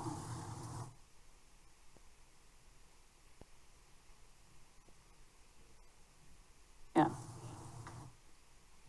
First off, it's as much about providing access from those neighborhoods out to 278 and the spine of our trail system, not more neighborhood access for everybody that lives in that area, just as we have other. and I understand the purpose of it, I'm just asking the location of it. Yeah, and at this juncture, Councilwoman, it's more diagrammatic than anything. It's Okay, meant to thank be you. a branch off of a trunk. I understand that, and also knowing the lay of the land there. It is my ward, so obviously I'm gonna have 5 million questions and concerns, and will be not very enthusiastic at this moment for that pathway. And I also don't believe there's room for you to create something from that beach area along there in that manner. But we'll dive into that another day and another time. But for now, certainly bringing the pathway through the park is a lovely idea. And it doesn't, as Sean, I asked you during our conversation, it doesn't interfere with any of the master planning for Chaplin Park. oh, ma'am, the So- pathway does not. And then on the intersection for Burke's Beach and 278, there is an intersection that we'll get to, I'm sure, before this session is over, down by Folly Field with improvements, right? And then you very quickly, within seconds, come upon this intersection, which is another stoplight. And I understand the idea of slowing traffic down, but I think that in those original plans that we were discussed some time ago with creating a more parkway feel, the necessity for another urbanized light signal there is done away with. The light does not make sense there. It changes the character of the neighborhood. It's too close to the one on Folly Field, and then quickly right again, too close to the one on Singleton. So the space in between just really isn't there to have 3 lights in a row. And I think the most important part of the conversation is how do we create a more seamless portion? How do we create a seamless connection between the Folly Field light and Shelter Cove? This is the only span of 278 that is nothing but pavement. And so for years now, I've been asking that this area be incorporated just like other areas of 278 to be more harmonious with plantings, traffic calming measures that will certainly create a safer area rather than just a speedway. So I'm not sure if those comments are complete right now, but I think right now you're just looking for a general idea of where we stand, each of us stands. And those are my positions at this point. Bryson, I'm gonna let, just a moment. Thank you, Mayor. Apologies for having to leave early. My husband's family is getting together and I am required to be present. So with regard to using town-owned property, especially to get it off 278, I'm definitely in favor of that. I have ridden my bike on both sides of that road, including along the sidewalk from Matthews all the way down to Shelter Cove Lane. It's not much fun to do. So anything we can do to get that pathway without affecting private property rights, I'm all in favor of that. Look forward to the more detailed concept. With regard to the connection at Bradley Beach Road, I appreciate the connection there. I would like to see more about that concept, but definitely along 278. Then with regard to the restriction of access to property owners, especially on the non-beach side, I agree with Mr. Brown. I think we need to come up with some ideas of what those possibilities are before I'd say yes or no, because I want to respect and make sure that we have fair access for all the property owners along there, whatever that might be like, but it's hard to look at this and say, I understand what that would be. So more concept information about how that might work. But certainly improving the safety. And I do agree to add landscape medians through there, provided that we give folks fair and adequate access to their properties. With regard to the intersection at Burke's Beach, when I looked at this earlier, I'm like, the one I don't like is option 3. I can tell you that one, is the do nothing option. The other two, I wondered about the traffic count there, but anything to improve safety and slowing down traffic. And if the best way to do that is a signalized intersection, then that's how I would go. Did I hit all the ones you wanted to know about at this point? Yeah, so far. So far. Okay. All right. The other thing I would say just in advance is eliminating the slip lane there at Matthews is a good idea, and certainly providing clear direction for pedestrian and bicycle crossing there. And then I don't think you have it on the list, but is there some way, the biggest danger there from certainly a bicyclist point of view, and as a bike ambassador, I've seen this troubling intersection as well, are the right turn lanes on the Folly Field, where you have the crossing signal as a pedestrian or bicyclist, and the traffic coming up in that right turn lane doesn't pay attention to you. The same thing happens if you're going on island and making the left turn, if you're a vehicle left turn on the Folly Field, if there's some way to shut off those turn lanes and then stop a right turn on red to allow the pedestrians and bicyclists to cross safely there. I'd request that you take a look at that, and I think the bike ambassadors and Bike Walk would also support looking at increased safety for that crossing at Folly Field and 278. Thank you, Mayor. Certainly increasing, I think one of the last recommendations is increasing the pathway sizes throughout that corridor. I support that. Thank you.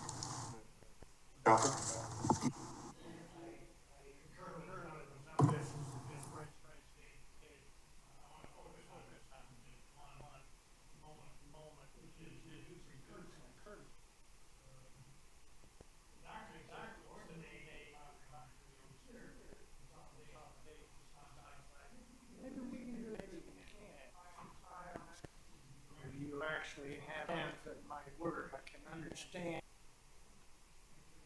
understand that in the case of driveways that may be within reasonable proximity of one another, that it might be possible. But on internal roads or what are the concepts that would curb cuts? Well, I'm going to leave it to Jonathan Guy to put meat on this comment, but there are opportunities to share a common driveway apron, a curb cut, with a common drive. Might that be private road? Might that be dedicated road? Might that be privately held in association? I don't know, but there's a way of connecting branches again to a trunk, which is 278, and eliminating that whole sequence of curb cuts. That's a driveway on private property. So that's where we say, hey, we need to get together with these neighbors and say, what do you all feel comfortable with? We're trying to bring safety to your community. We need to have. So that's the physical part of that is the easy part.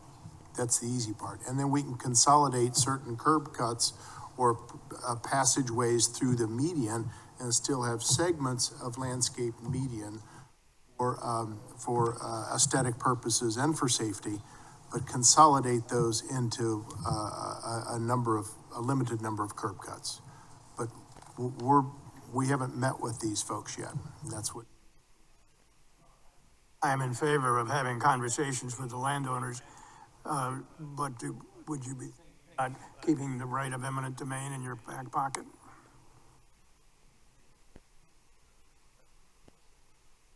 Town issue, not a consultant issue. Let me help. I'm going to walk through just a couple of slides, just for clarity. So in the slide here, general improvements, we did identify the frontage where the town owns property. And there was a point here that there is an opportunity to utilize town-owned land to achieve slight, realignment of the roadway. So if you look at, I'm gonna go now to where there's the conflict points. In this slide, you can see that there's a significant number of the conflict points on the marsh side of the roadway here, right? There's no curb cuts between Singleton Beach and Burks Beach Road.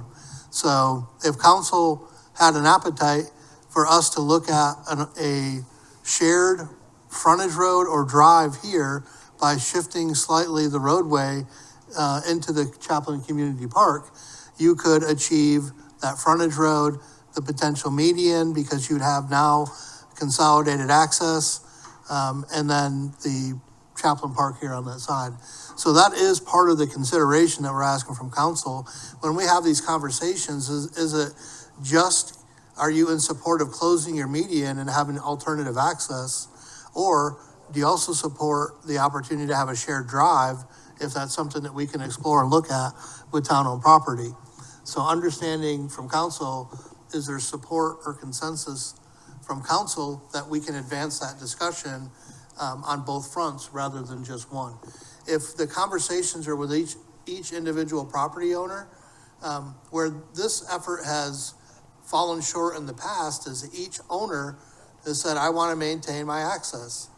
And so if we were to then try to implement a median where this green dotted line is, it'd be very ineffective to implement a median there. Or it would be these little short sections of median that's not, I don't think, what the expectations are when council asks the question. So from, question one, is there council support to include potential utilization for the modification for the alignment to accommodate these? So if we can get some direction on that, Mayor, then we can move to the next question. It was the frontage road that I had in mind, wondering if that was something that you were thinking about.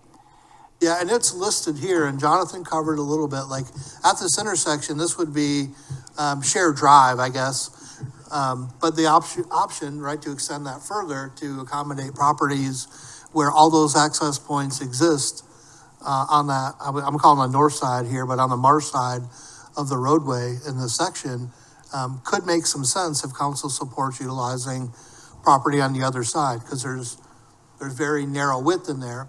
Also, the ability to put the pathway on that side, it's very tight. We found with our survey work, it's very tight to put a pathway on that side as well, separated from the roadway. So there's other ways to do it. The median doesn't necessarily have to be as wide if we were able to implement planted median. The lanes are part of consideration in the cross section. But is council supportive of us utilizing town-owned property for at least advancing the discussion on the alignment? If I might, Sean. Yes, sir. If I might. Right now, there's roughly 35 feet between walkway, median, walkway, buffer, and pathway. I think I did that right. That's 35 feet. What can be done to utilize the existing town-owned property with bike path, shrinking down some of that median, shrinking some of that down to create a more curved road through that area so that it's not just straight. You create a median that is planted nicely. Have the community conversation with the residents in that area at Chaplain Park to find out how they feel about this possibility.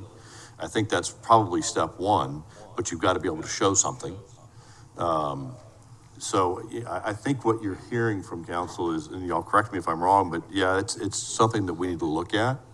But there needs to be a lot of conversations that go along with it, with those residents in that area to make certain that it's not going to upset. Mayor, this section, I think, speaks to exactly your Yes, it comments. does. And you can see the Chaplain Community Park on the right and the private residents that back up to Broad Creek on the left. And to hit this with a meat axe, if you were to take that entire section and slide it into the park, we wouldn't be affecting that right-of-way that's on the private property side of things. still haven't addressed the common driveway, the frontage driveway, if you will, and the curb cuts. So we're looking at this in 2 dimensions, we need to Right. look at it in 3 dimensions, right? But your point is well taken. That pathway, that's on the park side can in fact meander into the park and not even appear on this section. Right. And that's gonna be a pretty doggone pleasant pathway through the Yes. park, which happens to stop at a comfort station within the park. The median can be manipulated. The northeast driving lanes can have a meander to them. We had this conversation a few years ago talking about the gateway, of taking advantage of town-owned property to bend a roadway into that town-owned ground and take the straightness away from it. As this section shows now, a 12-foot wide pathway on the private property side suggests we need an easement from those property owners to get that trail in. So the answer is probably someplace in between, but to my dear friend's point, it's a multifaceted solution to this thing of sliding the section and manipulating those dimensions and having that conversation with the residents. Right. We're here to improve their neighborhood. Action, there's an equal and opposite reaction, so it has impact on them, but have to enter into that conversation. Becker? So I guess I was confused because when I first asked the question, with the red squiggly line coming into the park, that was the only movement that I thought was being discussed at this moment. But what now I'm hearing is a shift of the roadway as well as what you're looking for a response to. So with that shift that was just described, how many feet into the park would we be taking? And what does that do to the master plan? So that's my first question. I'm going to answer that because I've had the luxury of sitting here taking some notes and listening. Earlier question was, does that red line represent the road? And I just want to clarify, that red line represents a pathway. We also are trying to talk about The squiggly one Yes, is yes, the ma'am. pathway, correct, yes. now that because there's between 75 and 90 feet of right-of-way through there, it could provide itself, right, that section of roadway lend itself to an opportunity somewhere in this area to take a look at that internal access road. So you don't have to close driveways, still provide a safe opportunity. You just don't provide as many in and outs along that road directly onto William Hilton Parkway. So a few of those things can be improved. I would say, and Jonathan's too far away to kick me, so that's good, probably a car width maximum. Are we gonna potentially need some space? Say if you move the road over to accommodate the north side, the marsh side of the properties, we're not talking about a major shift in roadway. So is that from point Burks Beach Road to point Singleton Road? That shift in the roadway, car width? Back to those intersections just to bring the, Right, exactly, so, to town manager's point, it's not a big incursion into the park. Secondly, that edge of the park is currently cleared for a pretty good distance. As we know, we've got a trail and a sidewalk on that side. So we've got some redundancy there. So we've got some open space that you would move that roadway into and then take the trail, the squiggly line, and This is where we need to see the various options and what the taking would be, if any, right? Or how it affects future master plan. right. So does it impact the master plan at all to do that? No, because that roadway is already cleared back in that space. Okay, good, that's right, thanks. it does not. So on one of them, I've lost track where, the speed limit, just like the consideration through the Mid-Island that we just discussed being reduced, has this portion of 278 also been petitioned to be reduced? But it's anticipated that that would happen. Not yet, and I'll explain why. Because when we reduce, if we think back a little bit, and there's a process, right? And I think we're starting to repeat the process, and it's helping us as a staff.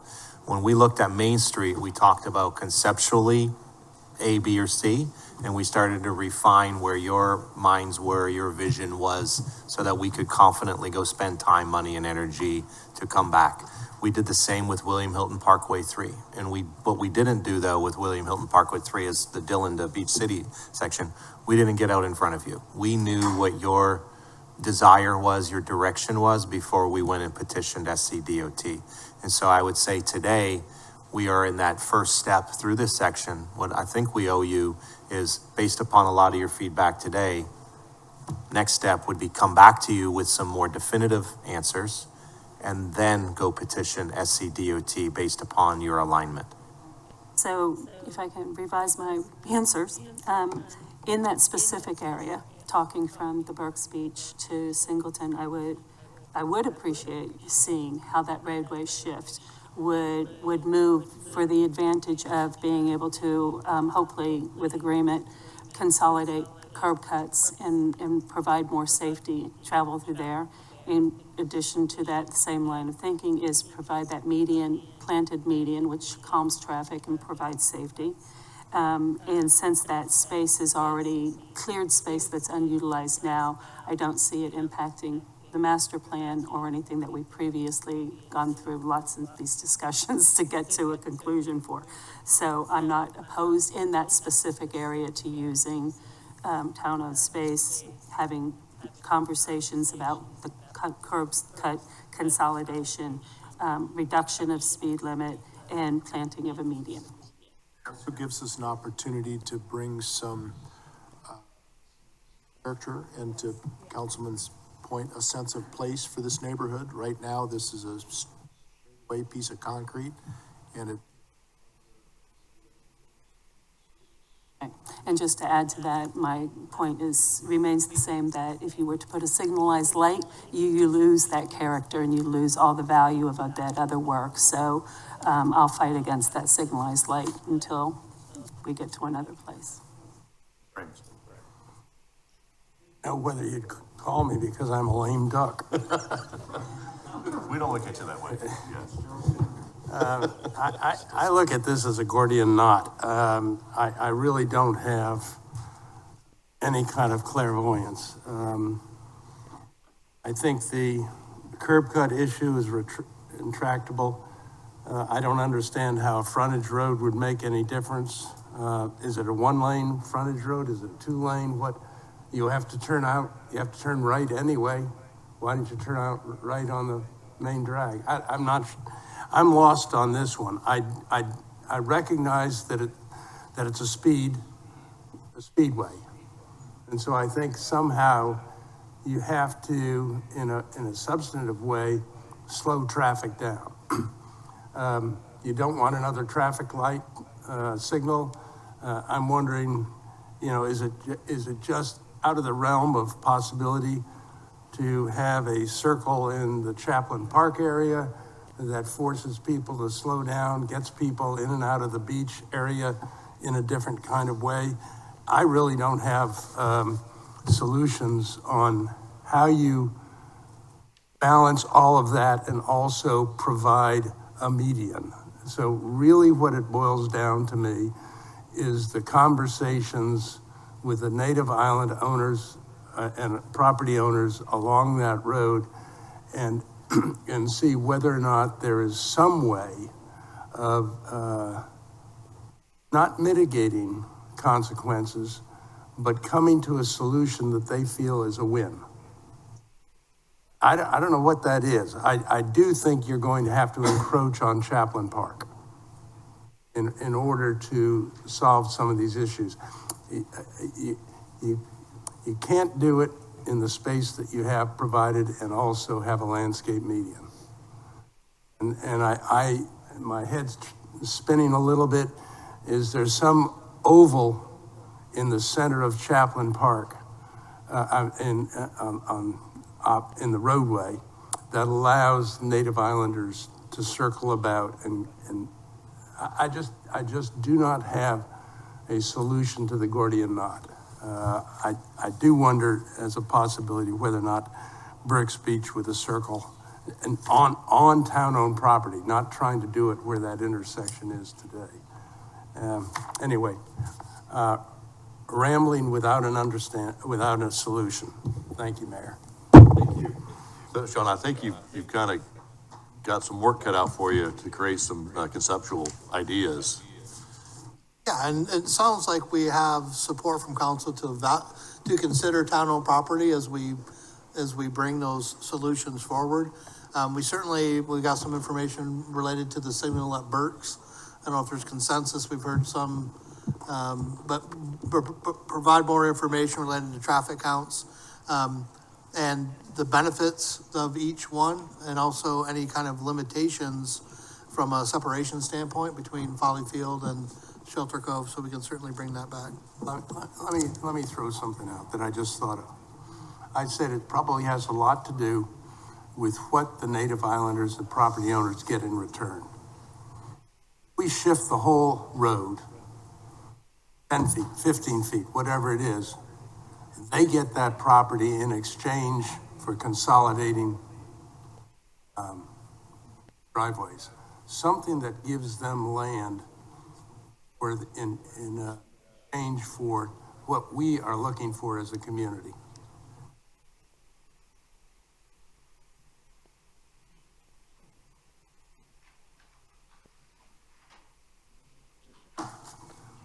Let's go on to the fun one now. I'm gonna give the clicker to my colleague over here.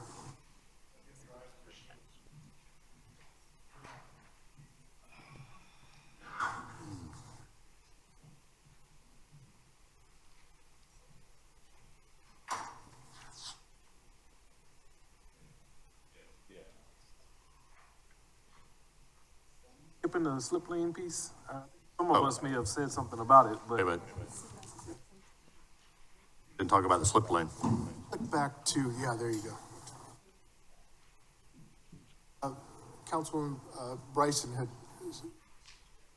spoke to this, and that is the notion. Jonathan, I'll let you take it from here, but this allow for that right turn motion, but not with a continuous.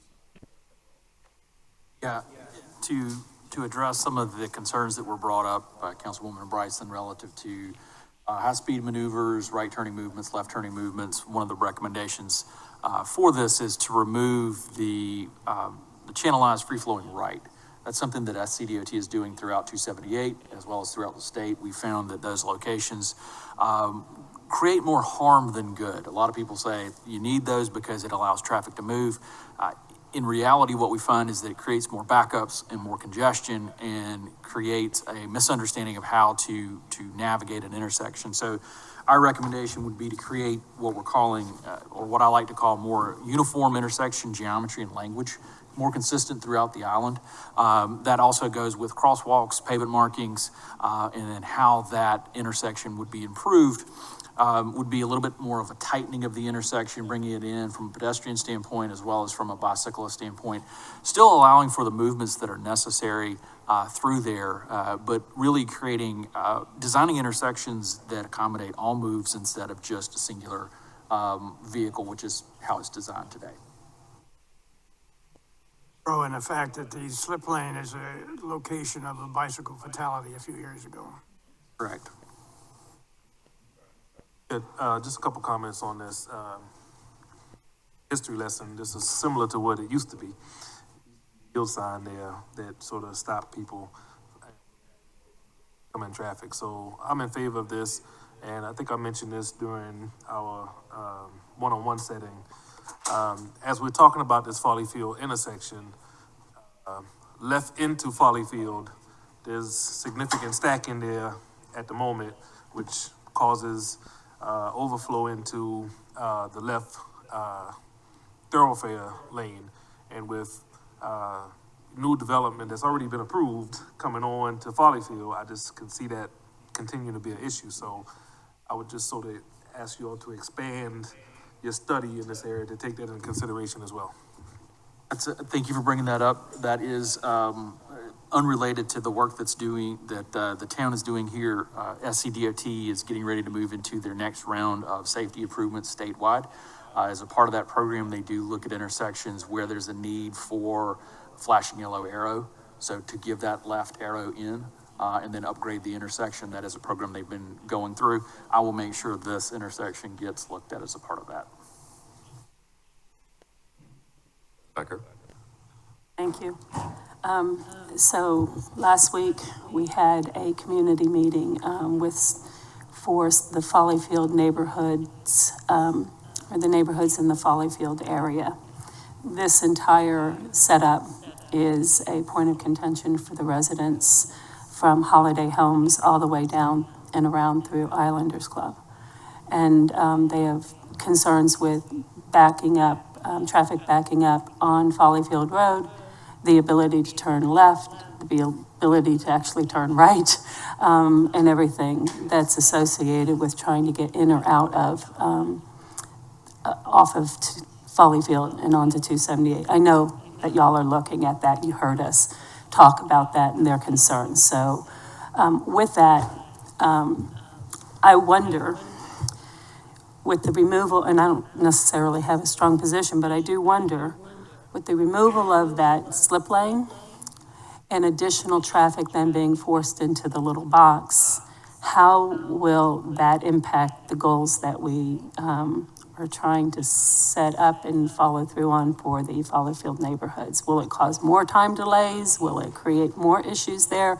Because a great portion of the traffic is now going to have to sit there at the light rather than being pushed off and onto 278. Is that a thing? Just if someone can help me think that through a little bit, I'd appreciate it. No, that's a great question. I think someone mentioned this earlier, with every action, there's an equal and opposite reaction. So we've talked about speeds associated with this. The right turn lane coming off of Matthews actually contributes to higher speeds through the segment we were just discussing. The signal would still have the right turn lane, so you're really not losing the efficiency that you are. You're actually pulsing the efficiency of the intersection. So the right turn lane still comes down to the intersection instead of free flowing onto that. And I would also argue that the free flowing movement doesn't operate at the level that it theoretically probably was modeled at, because you've got driver hesitancy. Do I have space? Do I have time? Do I have the ability to merge over in a timely manner? You're going to, the modeling that I have looked at in very similar situations like this, you see a very equivalent ability to process traffic at the same level. It's just a different way of doing it with how we handle it with our traffic volume. So I would offer to you that we don't see a major impact associated with that. In fact, controlling the movement will actually give us a better flow of efficiency at the intersection. I know you're hesitant about that, and I understand why. I'll take your word for it for now. I understand why. Yeah, I would love to see an updated traffic count in there, and that accounts for the timeshares, anticipated timeshares that are down there on Follyfield. It's going to be a mess, and it's already a mess. So there's some real consideration and solutions that have to be found. If you're telling me that removing that slip lane isn't going to make it worse than what we already have now or expect it to be, then I will listen to you, and I look forward to seeing all those studies as we move forward. We'll give you some information to look at that's got some statistics and data. How about that? Thank you. Yeah. Any other comments on the slip lane? Okay. Fine Circle. Our flagship.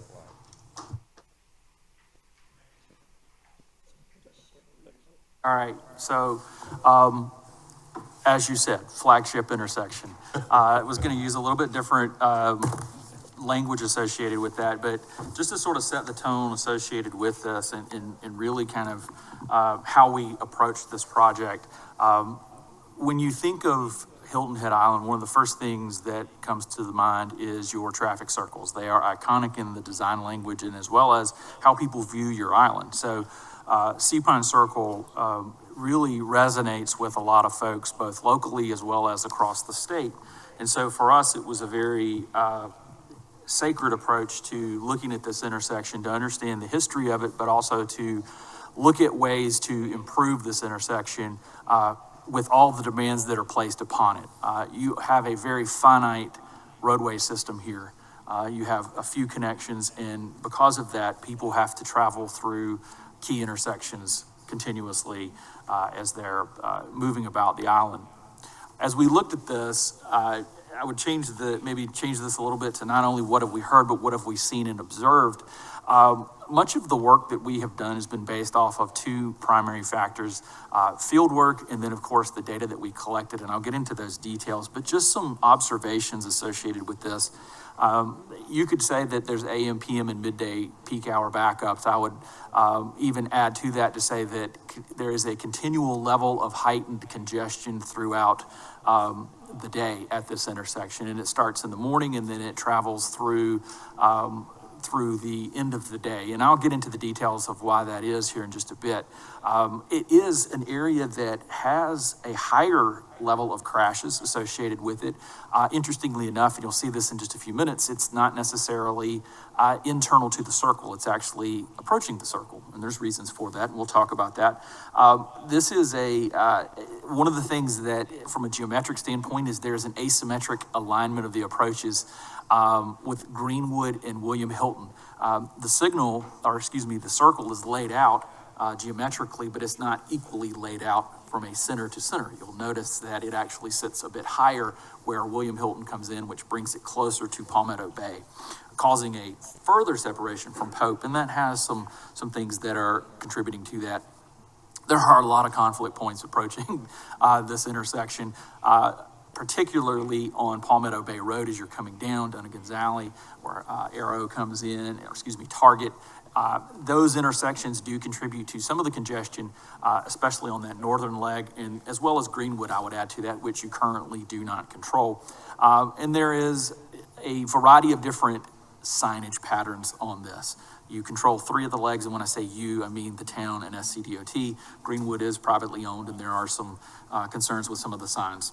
At this point, there are some real concerns with pedestrian and bicycle safety if you do try to navigate this circle, which there is not a lot of folks who do, but when they do, it is a problem. As I mentioned, this is an iconic intersection. I'll save you the details, but you can see how the circle has changed on the right of the graphic there from 94 to 2005, and then where we currently are, just from the myriad of configurations, and that's due to some of the geometric changes elsewhere on the island. So as we approached this, there were 4 key elements of our study: the geometric assessment, the operational assessment, our alternatives analysis, and recommendations. I'm not going to get into all of the details of the geometrics just for time's sake, but what I do want to talk about is some of the data that we collected and what we found in the background. I mentioned that there is a higher level of crashes. If you will recall, the Low Country COG did a Safe Streets for All study of the entire region. This intersection was not one of the highest locations for crashes in this area. There are other areas, and we've talked about those today. But what I would like to point out is kind of the clustering of traffic crashes that we see. And the yellow areas are areas that, to me, is more of a concern. And as I identify this, you will know why it is happening. As you're approaching from any of those directions, be it Palmetto, Pope, or William Hilton, what happens as you're approaching that, or if you're unfamiliar with that, you're in the left lane, you come up, and then you realize, or you're in the right lane as you're approaching that, and you realize, I do not want to go to Greenwood, I do not want to go to another one, so what do? I immediately start to merge over, I don't pay attention, I sideswipe somebody, or I rear end someone. That's the yellow clustering of crashes that you are seeing. Interestingly enough, when we evaluate roundabouts, or traffic circles in this case, oftentimes we find a high congestion level or crash level at our point of yield. We did not see that here. These are lower numbers than what we traditionally would see, especially for a circle of this size, which is a good thing. It means that a couple things. Your drivers understand how this circle does work. The unfamiliarity is not as large as what we may have thought. But there still are some patterns and some things that we do need to address. So, we collected a lot of data here. So we're going to start with SCDOT's historical data. And I say this because I want you to understand where the data is coming from and how we're drawing some of the conclusions, because it's important to assess the alternatives that we are recommending with this. And so you can see from the four different kind of vignettes up there, we've looked at each of the different areas coming into this. So we've got William Hilton Parkway west of the Crosstown Parkway. We've got Cross Island Parkway. We have Pope Avenue. We have William Hilton Parkway. In each of those, you can see there's a significant dip around 2020 where volumes do decrease. In some locations, we don't see the return. But by and large, other than the Cross Island, we see a relatively flat level of traffic. So we are hitting a point of what I like to call saturation. Into that point where the roadways are kind of at their point of capacity, saturation. And so we're not seeing an increase. We're just seeing a sort of a continuation of those volumes, maybe nominal, some adjustments associated with that. Look at some turning movement counts, though, that flip through this. And this goes from 2002 up to 2004. And what you see there are your AM, your midday, and your PM peak hours. You can see the AM peak hour is the lowest. It's held a relatively consistent pattern, really from 2005 out to 2004, varying from 3,200 vehicles per day. There is a slight dip that comes in 2010. Happened around that time. We had the recession, so we had a pullback on travel. Same thing happens for your AM and your midday. Slightly higher volumes, though, for those periods, and that is for your PM and your midday. That is not unusual at all. Usually, those are the two highest peaks that we do see. Again, though, we're seeing a relatively consistent number. When we look at some additional data that the town provided, again, you can see each of those approach roads, the Palmetto Bay, Pope, William Hilton, and Greenwood Drive, we see again that midday, AM, and PM peak hour consistent across the board. Some variation of volumes through there, but by and large, pretty consistent going all the way back from 2002 to 2024. So we're seeing a pretty steady level of traffic through here. Doesn't mean there's not changes in the peaks, but it does mean that there is some volume there. What does this mean? Well, so we looked at this, we collected that data. We also collected information relative to the turning movement counts, and I can certainly get into those details.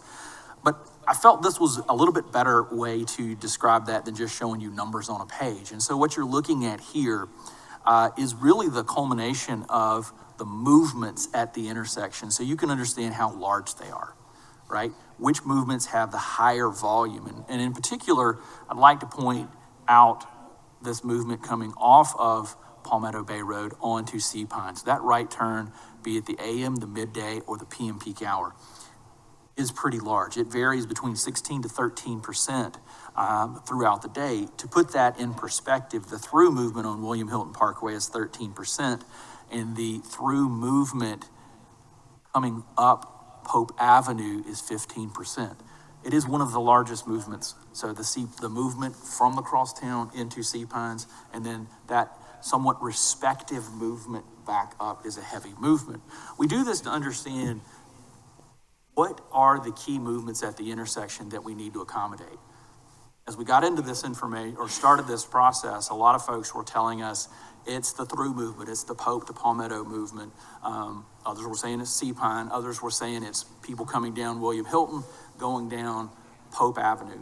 What this really tells you is that heaviest movement by far is the movement coming down Palmetto Bay Road, coupled with your right turning movement. You may have already known that, but this really confirms that with the volumes that were counted associated with this.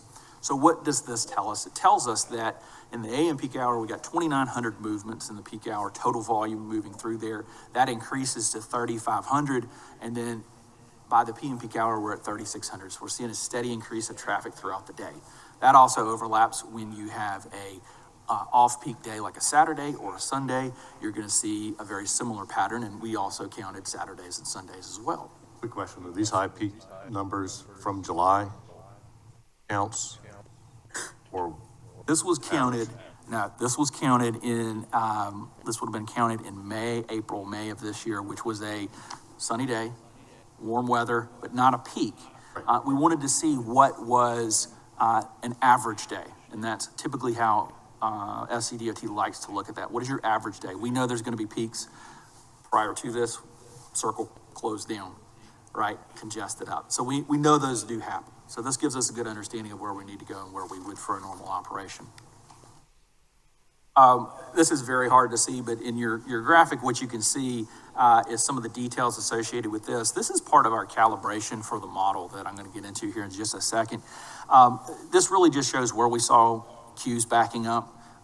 So from that standpoint, you can see the midday, and then you can see what we're showing as an average queue and a maximum queue. That's used for us as we start to input this data into our analysis software. It tells us really how to calibrate some of the queues that'll come out of that. You can see, not surprising, this really backs up to the feeder roads that are tying into the circle, your Office Park Drive, your Target Road, Arrow Road, New Orleans. You're starting to see those back up there. And I'll get into why we see that, but that's really what you're seeing. Those are helping to throttle this, but they're also acting as a diversion point, kind of circulating around this.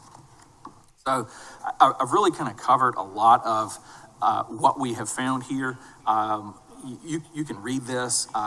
The one that I will get down to is we did watch a lot of drivers attempting to queue jump by using the right turn lane, right? So they fly up in the right turn lane and then they merge over if they get a gap.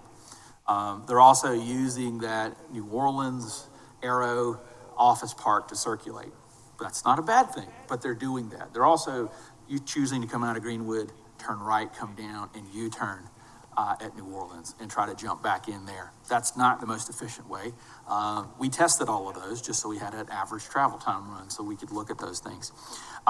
Uniformity of guide signage is a concern as well. And essentially there is more demand in some cases than what can be processed in a 60-minute period. You remember me talking about how the access of the roundabout was shifted to the north, right? So one thing that we did notice in that, and I'm going to jump to this next slide so that I can point this out. If I'm sitting here and I am at Pope Avenue and I'm looking to turn, as I look back across, it is hard for me to gauge the gap in time that I've got to turn coming out of here. Now, that distance is actually a little bit longer, so it does give me a slight advantage because I've got more time to process that. If you'll notice here, if I'm coming off Greenwood, look how close I am up here to Pope.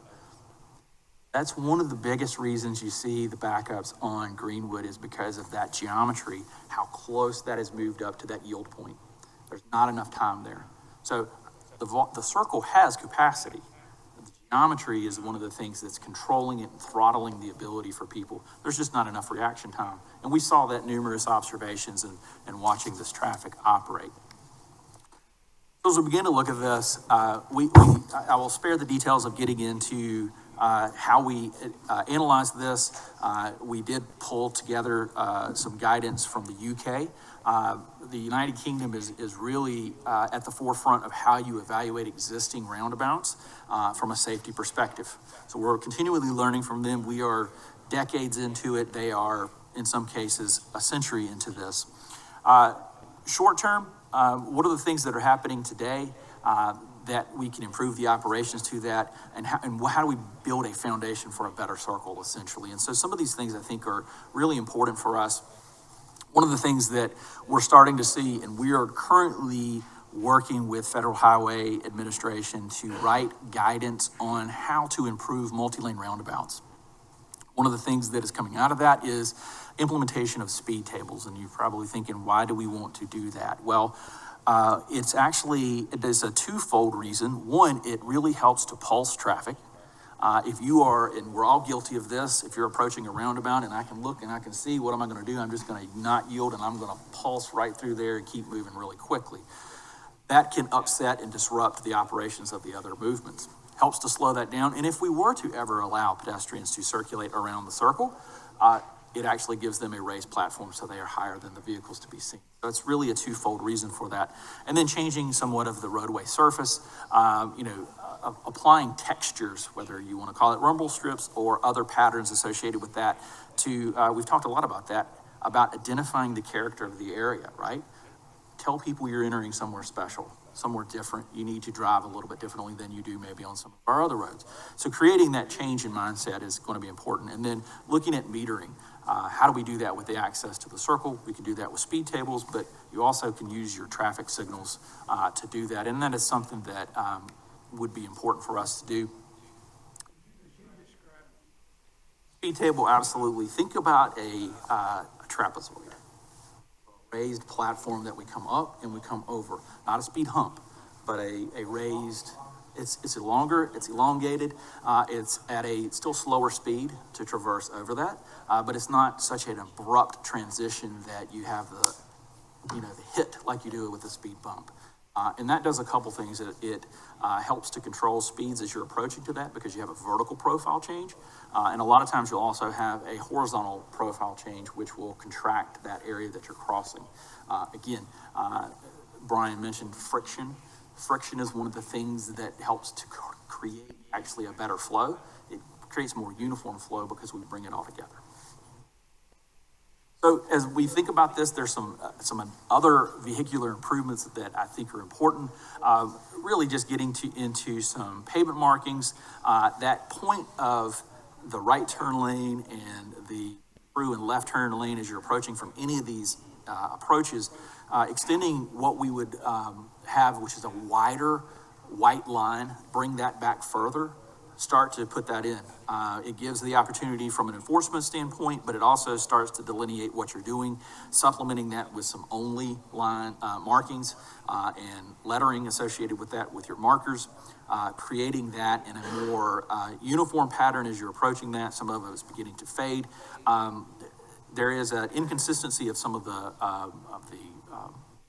lane markings. We would recommend moving into what's called the curved stem, which you see on more roundabouts. You can see an example up there on the graphic. And then you have medians already on Pope. You have portions of medians on William Hilton and Greenwood. You do not have that on Palmetto Bay. I would encourage you to act accordingly and pull those medians back as you're approaching the circle. It helps to create a more laminar flow going in there. It also sets a character area of what you're doing for this, for that, and it helps to avoid some of the other higher speed movements that can occur in the lack of that. It just brings a consistency. Again, that uniform language is really important as we're talking about how we're doing this. And then looking at the signals that you've already got there at Office Park, at Target, and at Arrow, and utilizing the timings to begin to pulse traffic during those peak periods. If you can give the brakes to Greenwood, that will help traffic circulate well. That is really your weak leg because it has such a high volume there. It just cannot make those turns. And so that would be some very simple and cost-effective solutions that would bring some operational performance to the circle without getting into the larger impacts associated with that. And then lastly, SCDOT, FHWA, you talk to any of your DOTs, signage is great, but to Councilwoman Becker's point earlier, visual clutter associated with signing, you lose the importance and the efficiency of that signage. So couple that signage with your pavement markings. I love the US 278 shields in the pavement. We're starting to see that at more and more interchanges throughout SCDO, throughout South Carolina and other places. It helps drivers to understand I'm in the right place. That is one of the, side note, that's one of the biggest complaints my wife gives me grief over as she approaches an interchange. She's like, I never know what lane to be in.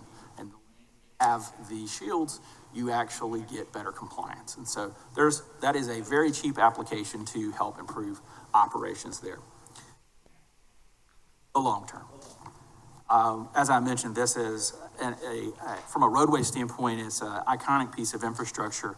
And so as the popularity of Hilton Head continues to grow, and we do have traffic volumes that I think you're going to see a moderate rise in, what are the things that we need to look at? And then what happens are those trade-offs associated with this? If we impact the circle size, if we change the number of lanes, if we change the access, what happens to that? And then really, what are those impacts, right? There are improvements that can happen, but it may have an unintended consequence. And so we need to think through those things.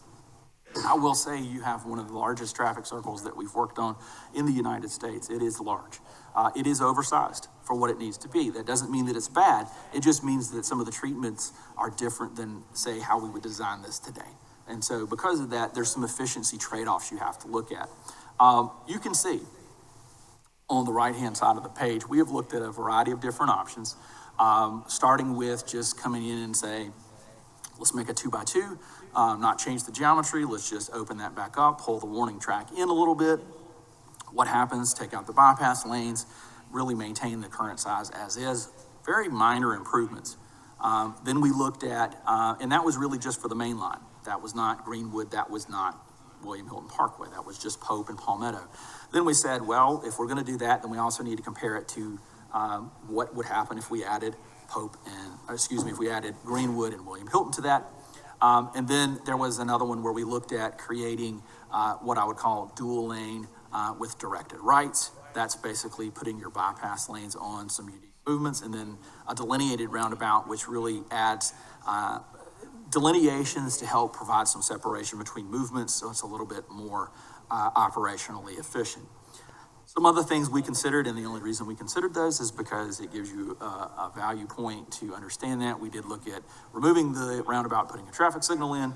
We also created what was known as a separated roundabout, which would have pulled Palmetto and Pope up over through the circle, so bridging that over to keep it moving, keeping the circle circulate underneath it, and then completing the quadrant, which I'll get into each of those here as we go. We looked way out into the future. We looked at 2039. That is a long time. That is the guidance that we wanted to look at based on some conversations initially with SCDOT. This is the first operational one, and it basically gives you the full movements just on Pope and Palmetto, so north-south associated with that. It really does not give you any sort of operational benefit. It stays at a level service E, so level service F. The trade-offs for your through movements, which you can see there on your northbound and your southbound movements, they don't translate throughout the entirety. We still see that southbound leg have some congestion because of some of the additional volume going through there. It's really a non-starter. I would not even entertain this. Then we looked at pulling off the alternative 1B, which would take the heavy right turn movement, bypass that onto Greenwood. You do see some operational benefits associated with this, but you also start to see the multi-laning of this. So we get level service A, level service B, and level service C. We still have some degradation though, level service E or our westbound, which is a D, and then our northbound, which is a level service E, and our heaviest leg, or peak hour, which is the PM peak hour. I know this is a lot to process, a lot of data. I'm trying to get into this is give you the details, but not overwhelm you with that. The first alternative, which 2A, you can see on screen here, this is one that basically comes back in and says, you've reached a point where the life cycle of Sea-Pine Circle, it's teetering at that point. If you were to look at a modern roundabout, what would that look like? That's what you see on screen. It does contract the circle by about 120 feet, comes into that. It uses what we call spiral movements. It also creates delineated movements, so buffers in between those lanes so that you've got a little more freeway or freedom in those movements, and creates that, again, that free-flowing movement coming southbound onto Greenwood, which, given the sheer volume of that, that's something that whatever you choose to do needs to accommodated with this. The one benefit associated with this, I will tell you, is that if you were to entertain this and to decide to do a larger scale improvement like this, is that you could maintain operations in the existing circle, build this roundabout without ever impacting traffic, which is a huge savings on cost as well as maintenance of traffic and impacts to your public. So you're probably asking, how does it operate, Jonathan? Well, it operates actually pretty well. If you're looking at your report card over here on the paper, it's level service A across all of these. It accommodates the movements that it needs to. It moves quite well. It does create a larger circle for movements. So it's a bigger traffic circle as far as the number of movements that you have today. That might be confusing for some drivers. it might be impactful for some drivers. It does change the architecture of this area from a roadway standpoint. You provide this so you can make decisions and understand some of the impacts. And so we looked at how do we pull this in a little bit more. This is what this is, but this also maximizes the existing circle and minimizes the impacts to the circle size. And so we sort of push this out a little bit more. The other thing that this one does is, instead of having 2 through lanes through the entirety of the circle, it still maintains 1 through lane and 1 left turn lane. And so if you're coming down Palmetto Bay and you're going through, you would come down and you would go through, and then you would go through. If I'm turning left to go to William Hilton, I would get in the left turn lane and I would circulate around the circle, and then I would spiral out, and then I would be on William Hilton Parkway. It's a little bit more intuitive design. It aligns you with the movements that you need to move. If you're approaching a normal intersection and I want to turn left, I get into the left turn lane. If I want to go through, I get into the through lane. And so that was the thinking behind this, is there a way to create a roundabout that would be more intuitive for your drivers? If you think about your driver population mix, you've got a variety of visitors, a variety of residents who are coming through here, some familiar, some not familiar with this. And so we wanted to create this as intuitive as possible. Operationally, your AM and PM peak hours, your AM and your midday peak hours, level service C, which is quite well. You do start to get some degradation there in the midday. Your PM peak hour overall, you get at a level service E. You do have volume that's trying to come through here. I mentioned some other options considered. I did want to bring this back up. This is something that, as we talked about earlier, what are drivers doing? They are looking at this from the standpoint of how do we circulate around the roundabout to avoid that. They're doing it on 3/4 of the circle today. 4th quarter could remove a portion of traffic. Now, when I ran my analysis, we actually looked at the adjacent intersections, figured out who was cutting through, and added those back to the circle because they're already doing that. So we wanted to make sure we understood what the true demand was. This gives you options to circulate. It gives you options to maneuver. If you don't want to navigate the circle, you can certainly create a pattern that moves around. It doesn't add any necessarily new signals on state-owned roads.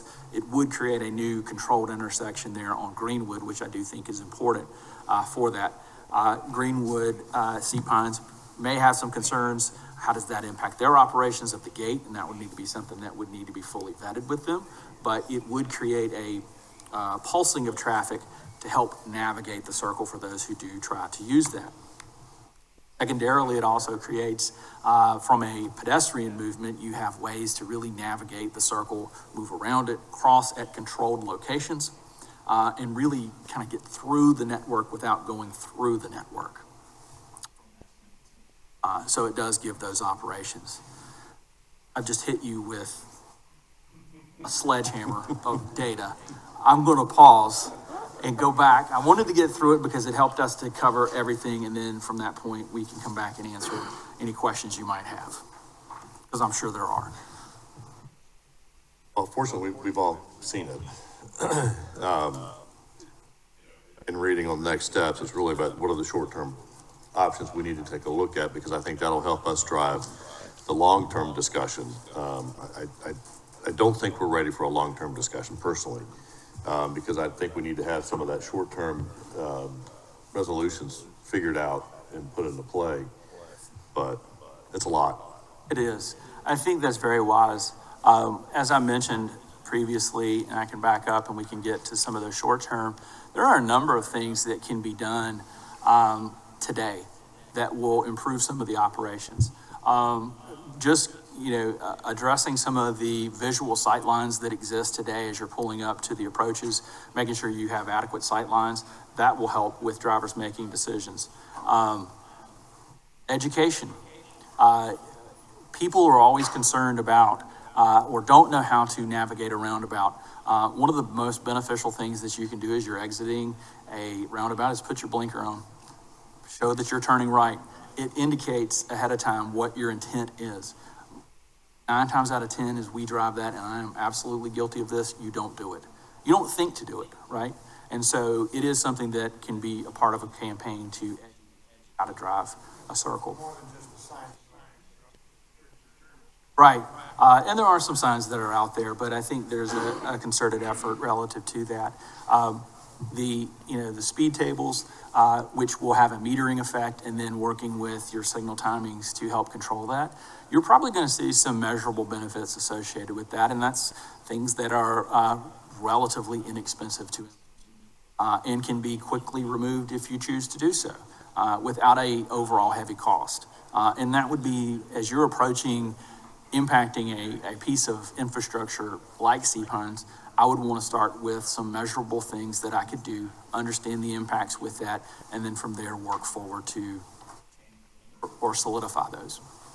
Few of us around that remember the old two-lane circle, and God forbid you get stuck on the inside of that because you wouldn't be let out, and you would go around about 3 or 4 times. And you know what we have now works, right? Worked, I should say, worked. But look at Bluffton's circle, and there's so many problems, right? There's a wreck almost every day. Absolutely. In the beginning, it was every couple hours. So that concerns me because what we're talking about here is something similar to that. Was of present mindset. We knew that going into that most individuals within this community were going to compare any sort of modification to Bluffton Parkway. I can state on record that there has been a study of that intersection, and there are recommendations awaiting to be implemented. I don't know when that will happen. That is a result of design not understanding how you lay out a dual lane roundabout correctly. I can show you and happy to pull this information together for you. There are a number of multi-lane roundabouts throughout the United States that operate well, that move a lot more volume than this, and they do it in a actually slower manner than what we're seeing here. So they do exist, but I do not discount the perception of multi-lane roundabouts and how that may affect anything that you implement.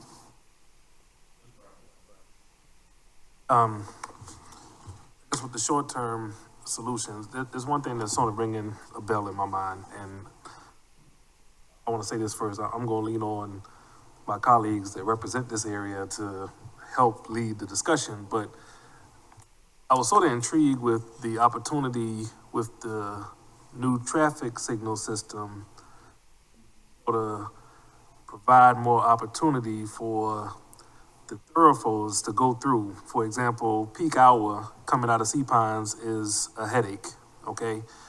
So if there was opportunity to give more time for that to come through by holding the traffic back on Palmetto Bay, that may make some sense in the short term. Obviously, that's going to maybe let some people that are trying to go from Palmetto Bay to Hope Avenue.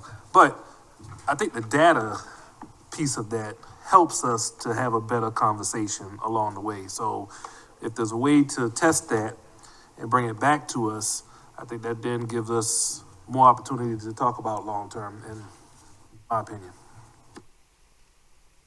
Alfred? I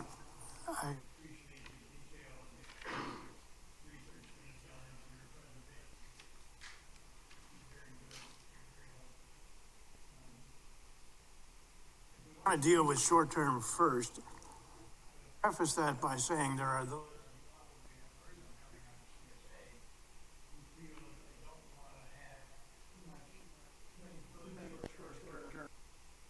solutions would preclude ever getting to long-term.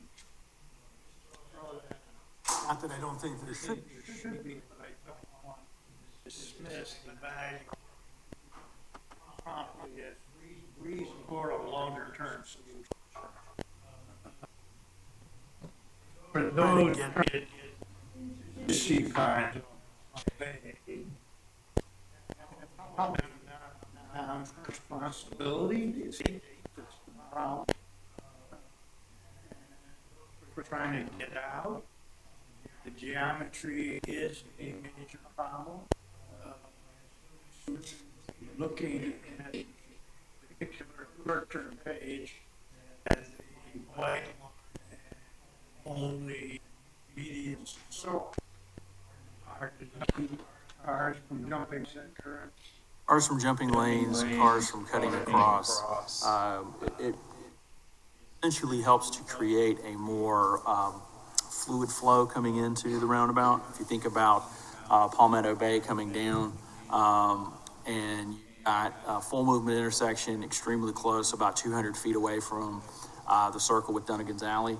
Just those left turns that are coming out, just the right turns coming out, it has a disruptive fact of how impact on how this traffic circle operates. And so anything we can do to, on Palmetto, on Pope, and on William Hilton, the ones that are owned by the state, you have a very good pattern of signage ahead of time that tells you where to be. Drivers don't always pay attention to signs. So anything we can do to reinforce that with the median pavement markings is going to be helpful in getting that traffic into the correct lane ahead of time so we don't have the disruptions associated with it. My personal experience is that the geometry is a very short distance between Palmetto Bay and Greenwood. Hard to get out. Talk about metering at adjacent. Not metering only on. Stop the traffic coming in from Palmetto Bay, but you still have. Yeah, I think that's a great question to ask. I think it would be an experimentation to play around with what works best. You would need to look at your peak hours, because they're different. Your AM peak hour doesn't have the most congestion. It's got the lightest amount of volume, so maybe you don't change the operations necessarily for that. But your midday and your PM peak hour, you could look at the sequencing of your traffic signals there at Target and Arrow, as well as Office Park, and see what pulsing of that would give you the best operational performance. Because essentially what you want to do is control that amount of traffic that is coming through Palmetto, so that Sea Pines has a gap. That's essentially you're creating is an artificial gap. And there have been other discussions around this. Do you signalize each of the legs entering the roundabout? I'll tell you that is not a very popular solution to do. There are problems associated with that operationally. I think you can do the same with what you've got. Latter point, are you referring to the type of traffic light signalization that appears on freeway entrances? Yes, metering. Exactly, where you would control that, and so you have red, green, and you allow the traffic to go. Concern about that was what? The studies have shown that it doesn't provide you the long-term benefits associated that you might think that it's going to have. It can be disruptive for pedestrians and bicyclists, which right now is not a concern associated with that. What we do find is that there's a higher propensity for crashes to increase because you are stopping the traffic like that. You also have a number of violations that can occur. We live in a state where you cannot use red light cameras, which is usually how you control that. So you create more problems than you do solutions, which you can do the exact same thing with this in combination with your speed tables. You can do the very same thing because the speed tables don't have to be applied to every single approach. You can slow down Pope and Palmetto and allow Sea Pines or Greenwood to not have that so that it can move at a little faster pace. So there's some ways to play with that. And that concept that you're referring to right now, in terms of if you put the speed tables on Palmetto Bay,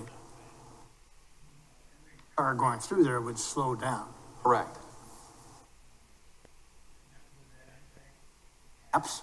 Yeah, If absolutely. all the cars are going at the same That rate. is the bigger problem, because if you really diagnose some of the issues with why there's not a problem is because the controlling movements for Palmetto Bay are actually William Hilton and Pope, right? If I'm Pope and I'm turning left to go to Greenwood, I enter the circle and I impact this. If I'm William Hilton and I'm going to Pope Avenue or I'm going to Greenwood, I actually have a controlling factor over this because they have to yield to me because I'm already in the circle. Those volumes are not as great as Palmetto Bay. So what we want to do with metering of that is to create elongate slow that movement down so that it's not as rapid as it is. When you slow it down, then that allows Greenwood to have a longer distance to go. And that then increases efficiency and moves more cars. In terms of long-term, I will hold off till we get to another point. But I did want to mention that I can't quite tell whether you're thinking about allowing bicycles and pedestrians to go through the circle or not. I would probably keep it as just a vehicular movement at this point. And that goes to what we're thinking long-term with the network here, with really being able to create a network around the circle for bicycle and pedestrians, creating smaller controlled crossings. That's going to be far better and a much more enjoyable experience for those using it.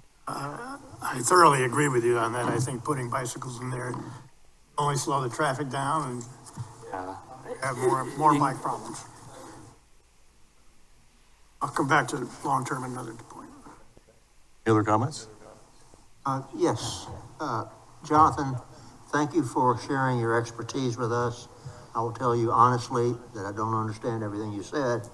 But as a short timer, my focus is on the short-term suggestions here. And I think you've laid out some creative ideas here that have not been discussed here in the past, as far as I know. And if we can implement some of these, and I also note that the volume of traffic going through there has been level for over a decade. And we say that we're having too much traffic here. We have a traffic control problem. We don't have too much traffic problem, is what I'm getting out of this. And so I would urge my colleagues to promote these short-term solutions to see if that can come to something, because who knows what's going to happen when we have self-driving cars. Thank you for your expertise. Ms. Becker. And that's correct. That's the way I see it as well. I think those short-term suggestions that you've made are a great first step, especially given the numbers that you presented us with. For me, I never go around that circle. I always take those back roads, and it works just fine to do that. But for those who do, I think those suggestions you've made are... And the other thing that you said about them was if that is not the answer to whatever the problem comes to our attention to actually be, we can always reverse course and move on to in a different direction. So thank you for the information. It was a great presentation. Any other comments on the short term, Mr. Raines? Jonathan, two questions. Speed tables allow fire rescue vehicles to move over them without hesitation? Correct. They can be designed in a manner that doesn't cause them to high center or slow down in a meaningful manner. Secondly, because we have an asymmetric geometry, would a shift of Greenwood Drive by 25 feet make a difference? It does increase the opportunity there for movements. I was going to look to see if we had it would potentially give you more spacing in between. Town now owns that corner. It seems to me that a combination of a speed table at Palmetto Bay and a shift of 25 feet towards Pope Avenue might be a reasonable concept to look at. There is some. Go right through Riley's? No. I am not suggesting any shift that would affect private property. I'm looking for whether or not through the change of geometry on Greenwood at the intersection with the circle, it might Create a larger median between Greenwood Drive and shift it over. Yeah, you could essentially keep got the other drawing on top of this, but you could essentially keep the geometry that you've got on the north side of where it splits off, and you could bring this down just a little bit, just so that you essentially create an equilibrium between this point and this point, which would actually help this location as well. So that is something that I drive that. Some value. I drive that daily, and you're absolutely right. The cars coming off Palmetto Bay, if they don't have any other vehicles of conflict, they come around that circle at about 30 miles an hour. It doesn't give you time. So I think the speed table and the realignment might be something that's worth looking at. Thank you. May I ask, would that require, if, the lagoon, there's a body of water there. Yes. Trade-off. Well, it takes away a natural environment that I'm not in favor of disturbing. I think we could take a look at the benefit it would provide from the geometry before we get into, too deep into the property impact, but understanding here's what the benefit would be. And if council supported, then we could look at. I appreciate you stating in the beginning that it is a flagship, and it's so important to the community because it is a statement. And over the past many moons, a lot of people learned how to drive said circle. Changing it will be a real challenge for those who can't break old habits. I didn't say that. But, I think looking at, the short-term aspect, especially with what Mr. Sanford said, in that it's been relatively flat over the past decade. The question is, what is it that's changed, right? Is it the work vehicles that are now going through Sea Pines, renovating homes, building homes? When is that going to start to subside? So what does the future pattern hold? So I think there's a lot of questions there as to what we might see, and then what is Sea Pines going to do to help alleviate some of their congestion issues going into Sea Pines? So looking at the short-term side of it, getting that data, understanding it, how it can help improve, I think it would be awesome. 9 times out of 10, it is somebody that pulls off one of those legs and they gun it. And we can make sure that the signs are up there to say, use your blinker, because they used to be there in most spots, but they're not, haven't seen them lately. But it does make a difference. You're right. So for the sake of time, we can do it if you want to, go through the long term, but I'm not sure what benefit that's going to hold right now. Perfectly happy to have that discussion as long as we have it. Yeah. At another time. I'm just, we've got, 3 more sections to go through. So if everybody's okay with that. Okay. Then we'll continue on to Palmetto Bay Road. John, is that okay? Yes, sir, absolutely. Of the short-term recommendations, I think we could go ahead and advance many of those and bring back feedback, especially like on the metering. Some of it's just paint on pavements to see if there's some benefit there. And we can certainly explore the speed table option for consideration with some additional information on the appropriate legs to put them if it's not all 3. Right. So. Perfect.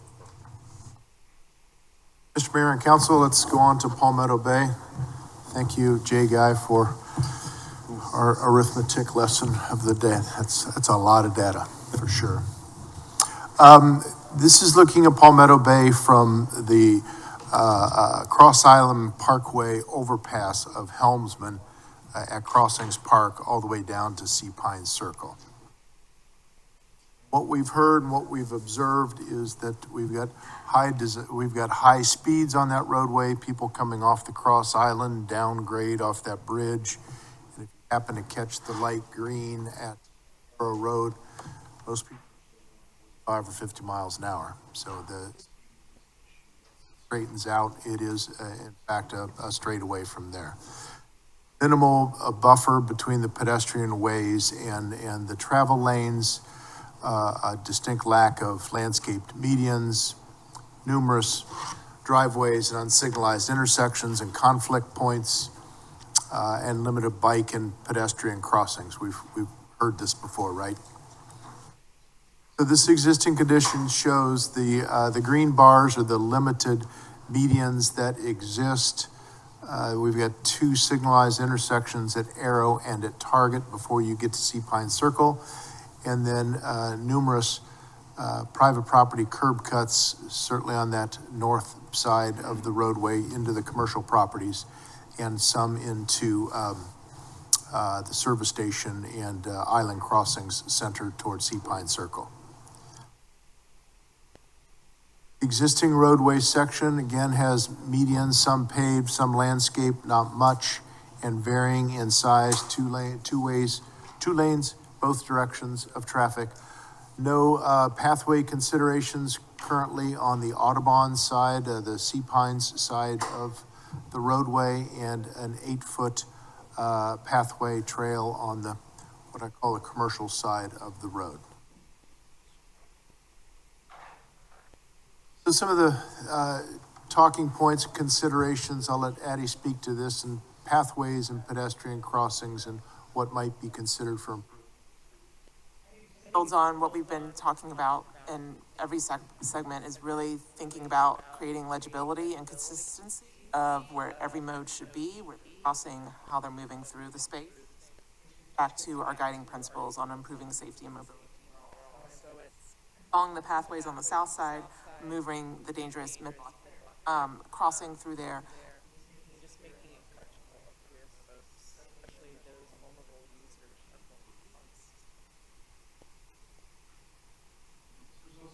Section safety. Jonathan talked about that potential for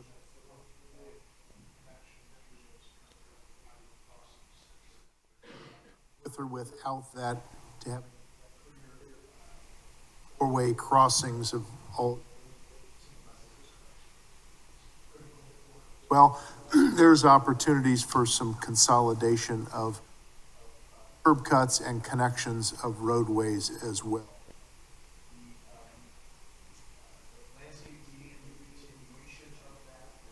Periodic left turn, stacking and turn motions, archer makes a lot of sense in terms of calming traffic and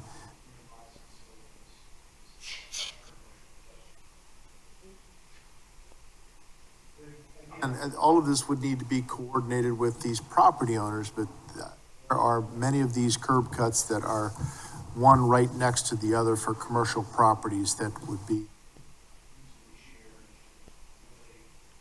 minimize some of those crossings. With trails, pedestrian ways, obviously the less of those curb cuts, the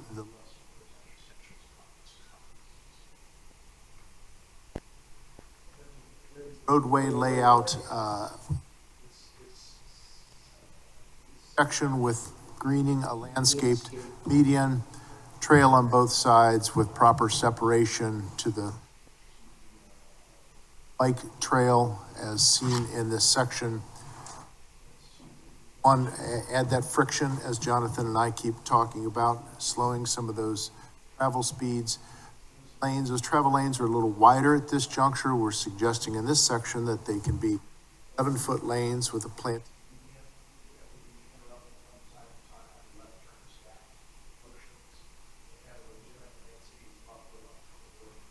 12-foot pathways on both Pine side of things, the Audubon Reserve that may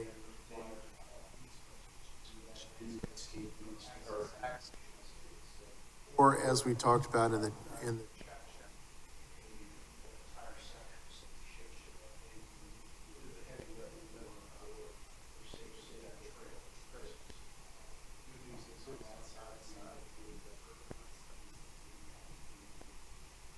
so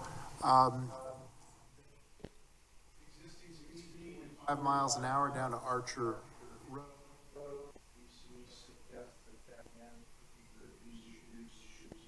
Archer to C 35 currently, higher roadway section.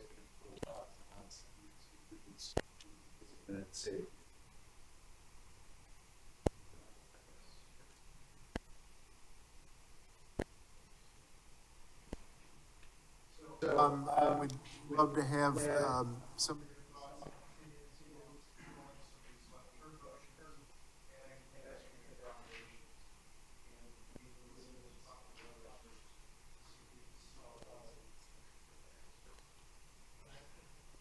and I did step out, so I'm not sure if, Brian covered it, but in exploring the connectivity, right? So Bow Circle cul-de-sac to the cul-de-sac on the town-owned property in Palmetto Bay Business Park, making that connectivity, to enhance circulation. And then there's another one here, potential consideration for alternative access for Bay Pines and that community to Point Comfort. They take conversations, we've had some preliminary conversations, both with council and Bay Pines residents, on these, but, continued coordination to look at those opportunities to improve access and circulation within this section. Comments? Yeah, I think the proposal for a pathway on the Audubon Newhall Preserve side of Palmetto Bay Road is a good one. There are no curb cuts, it's a lot safer. People in the area just south there say that they've got no good way to bike from to Sea Pine Circle, so that there's a lot of people in that area. One question about potential curb cuts, when I looked at one at listed as number 2 on this page. That's where the post office is. How do I get home if I go from Sea Pines to the post office to drop off a letter?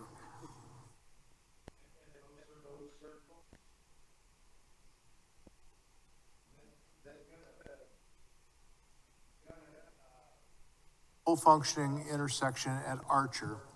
Unfortunately, Bow and Archer are very close together with the connection that Sean was making reference of, which isn't a new idea, Bow Circle to the office park. That would provide better through circulation to get to. That one be opened as well in addition to Archer? Could that be a continuous open median? Sure, it could be. But if the way this is set up, I can't get home from the post office. That's right.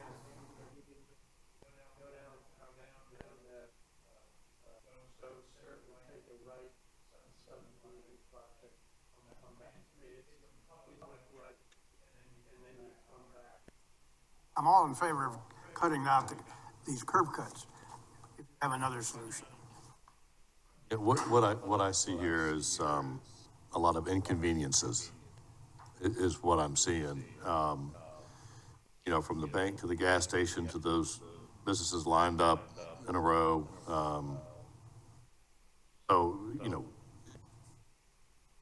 In a lot of U-turns. So the question is, can you still create some of those left turns to provide those accesses, or a closer U-turn to have the medians, landscaped? But I'm just seeing a lot of inconvenience. Having to take, from the Bow Circle, from Coastal States Bank, you're having to jump down Bow Circle or cut through Graco parking lot, which they probably get very tired of after a while. But then go down to Target Road to get access back to the Sea Pine Circle. So Maybe something in between.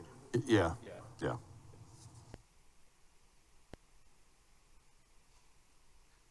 And then Sean, with that connector, Palmetto Bay or Point Comfort to those residents, that's a conversation to have with the residents down there to figure out where they all stand on that and what that would potentially look like. Yes, sir. Yeah, I understand.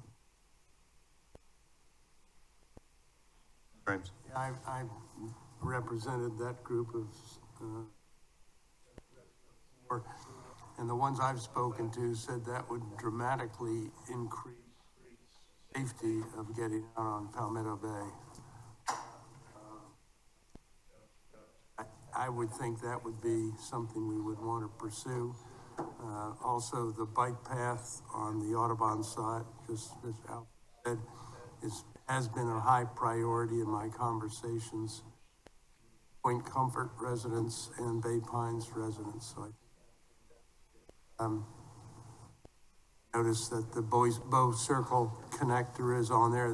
That's important. So I guess my aesthetic goal would be to enhance this as the entranceway to the south end of the island at Sea Pine Circle as best you can, and what the trade-offs are in terms of no left turns and access and so on and so forth will have to be dealt with going down. Adding median where we can, but not a continuous median causing as many use. And if I could just add one thing, you know, if I'm looking forward, and it might be 20 years, right? I think if there's an opportunity to implement medians and consolidate access points, then this might, where the dash lines might make sense over a long period, where it might not make sense today or the next few years or 10 years. But if we look at it, and as those opportunities come up, take advantage of the direction to provide safer and better access. I would imagine that the district plans would influence some of those opportunities, so. Mr. Stanford? Thank you. This is an area where we've talked about needing to do some really serious regional planning. What do we want to have in this area? And the road is just part of that. The observation that I make about the road is that it's straight. And what does that promote? Speed. So we need to hear these experts come in with techniques to calm the speed, but also, also we need to overlay or plan this roadway as we are planning this district. Thank you.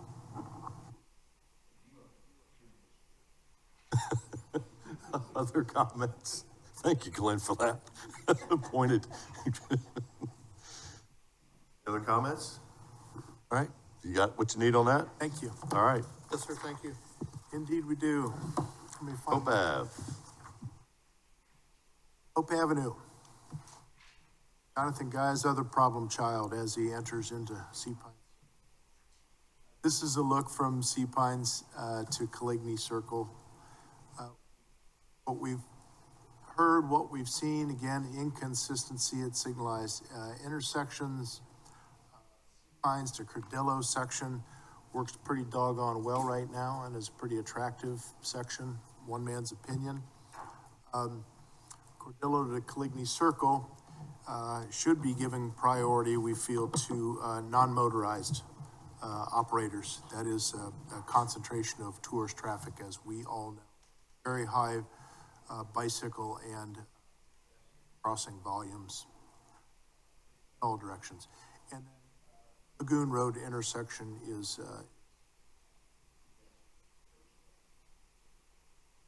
broken this down into two segments, from Sea Pine Circle to Cordillo. We'll talk about that, and then we'll go from Cordillo. Conditions, that existing pathway, almost completely on both sides. When we get up to Sea Pine Circle, we're missing that connected piece.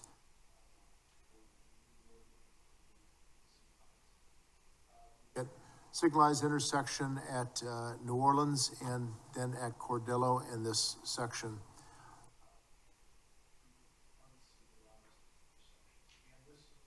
Segment works pretty well. We've got a rather robust existing vegetation in the planted median.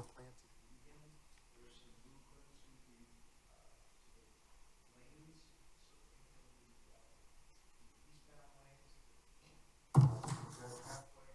sides, though they are substandard by our standards.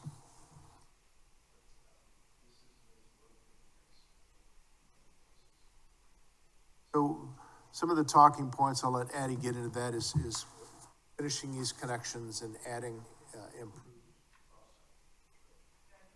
Exactly right, and I think right now at 8 feet on both sides for the pathway, looking to expand it at 12, I think 12 would be ideal to do that, to get riders, like to rides and family that circulation. But I think here, starting to think about Pope Avenue, the role this street is starting to play as it feeds further down or further east, as access and mobility and local trips and about that and the role the path.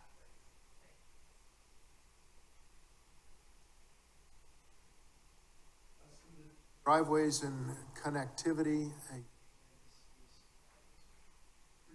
addition, wanted to restrict those left turn motions and cause, as we just talked about, cause those U-turns to happen at signalized intersections. Essentially, they have almost a continuous movement through that, biking, but we do have, a driveway, consolidation that section works pretty doggone well. It's really accommodating the pedestrian. Roadway layout,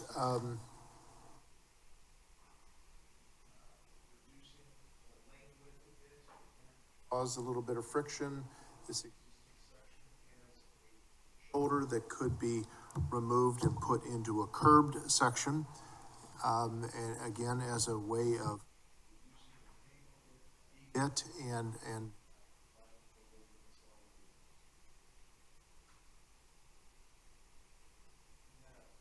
option for that roadway section. Again, the existing speed limit is 35. We're suggesting we leave it at that.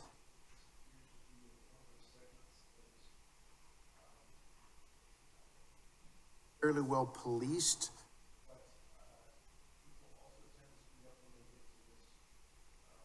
Pines Circle section.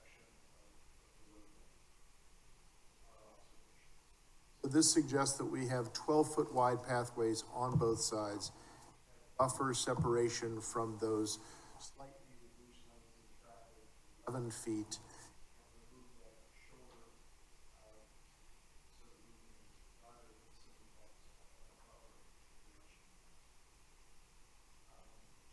Anything to add to?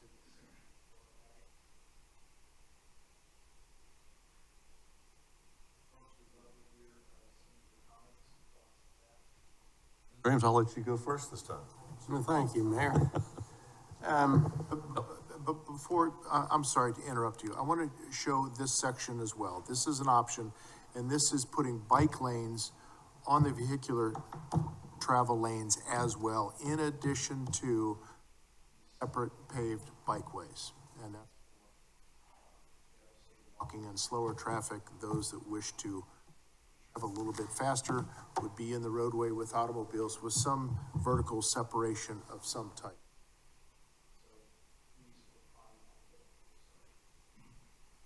All right. Historical perspective, when Mr. Frazier contributed the land on the right-hand side as you go to beach, wanted it to be sort of institutional churches primarily, but also the first emergency office was there, health center, dentist, and so on. So I think that we've strayed a little bit because of our zoning. And I'd just like to say that as a part of this conversation, Sean, I think that district planning zoning is critical for us to maintain the impression, ambience, environment of what was anticipated along this section. Having said that, I happen to like on-street bike lanes because I don't think we can anticipate how, well, today I can anticipate, and Addie, you weigh in obviously. I think there are a number of serious bikers who use Pope Avenue in their route, and they obviously would like to be able to go at a faster pace than on a 12-foot pathway that's shared with pedestrians and casual bikers. Secondly, I'm anticipating that we would use that on-street bike lane, and I'm not sure how it would be configured to accommodate this. We have a number of people who go up and down this section on, or in, golf carts. I don't particularly think that that's under control at this point, but it is an alternative to an automobile. And I could anticipate that as we begin to rethink the pedestrian aspect of Cordillo down to Palmetto, down to Coligny, that golf cart usage may increase on the part of tourists who keep the cart in their garage. So I'm just looking for ways of preserving the multimodal options for this section of road from Sea Pine Circle down to Coligny. So I'd be in favor of thinking through a pathway for pedestrians and casual bikers, and then on-street bike lane for more serious or for other options and movement. My thoughts. Thank you, Mayor. Mr. Brown? I sort of agree with Mr. Kinzelman on this. It, for the most part, operates pretty well. And I support the on-street biking as well. The one piece that we hadn't talked about in this section is westbound, and with the, I guess, a combination of things, folks that are in the Pope Avenue area that are looking for groceries, for example, where they used to have two options with Piggly Wiggly and Bilo, they only have one now. So there's probably an increase in the traffic to Harris Teeter. With the Islanders mixed-use development coming online, there'll probably be even more demand for left-hand turn onto Shark. Am I saying that road right? I don't know what that road is.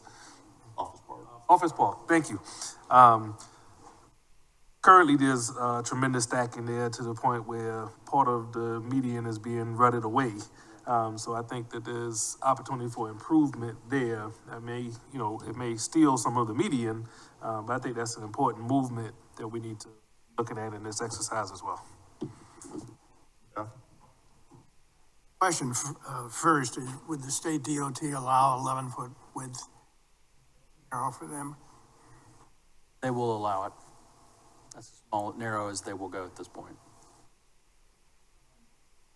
I also favor having an on-street bike lane. The existing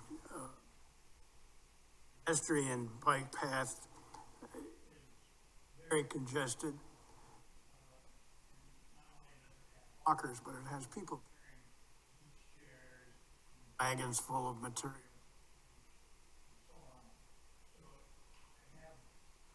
Bikes on that particular path creates a problem for both and the pedestrians.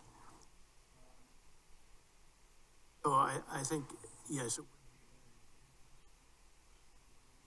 Eddie, I'm going to put you on the spot, but we've had conversations ad nauseum on this section, right? About how we accommodate bicyclists and pedestrians and the beach furniture and the beach wagons and all of that. And I think there's an option as well that you may be able to articulate that is an off-street trail, but it's wide enough that it is segregated into pedestrian way and also. Correct, and I think there's some things to think about with these on-street bike lanes, some trade-offs. When you think about, we're looking at a 5-foot bike lane and we're gonna need a buffer due to the speed, power, and the volume along Pope Avenue. So we're gonna need a 2.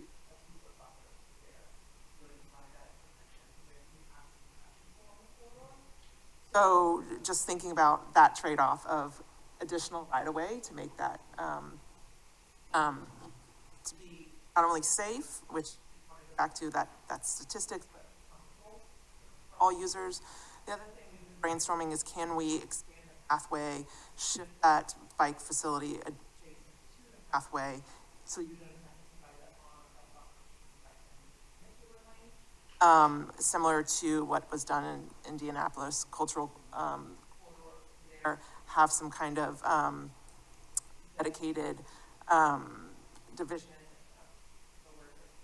between the pathway and the bike facility. However, you know, we do have a lot of guests coming in and lapping and weaving through there. So those are just some of the trade-offs and things to consider.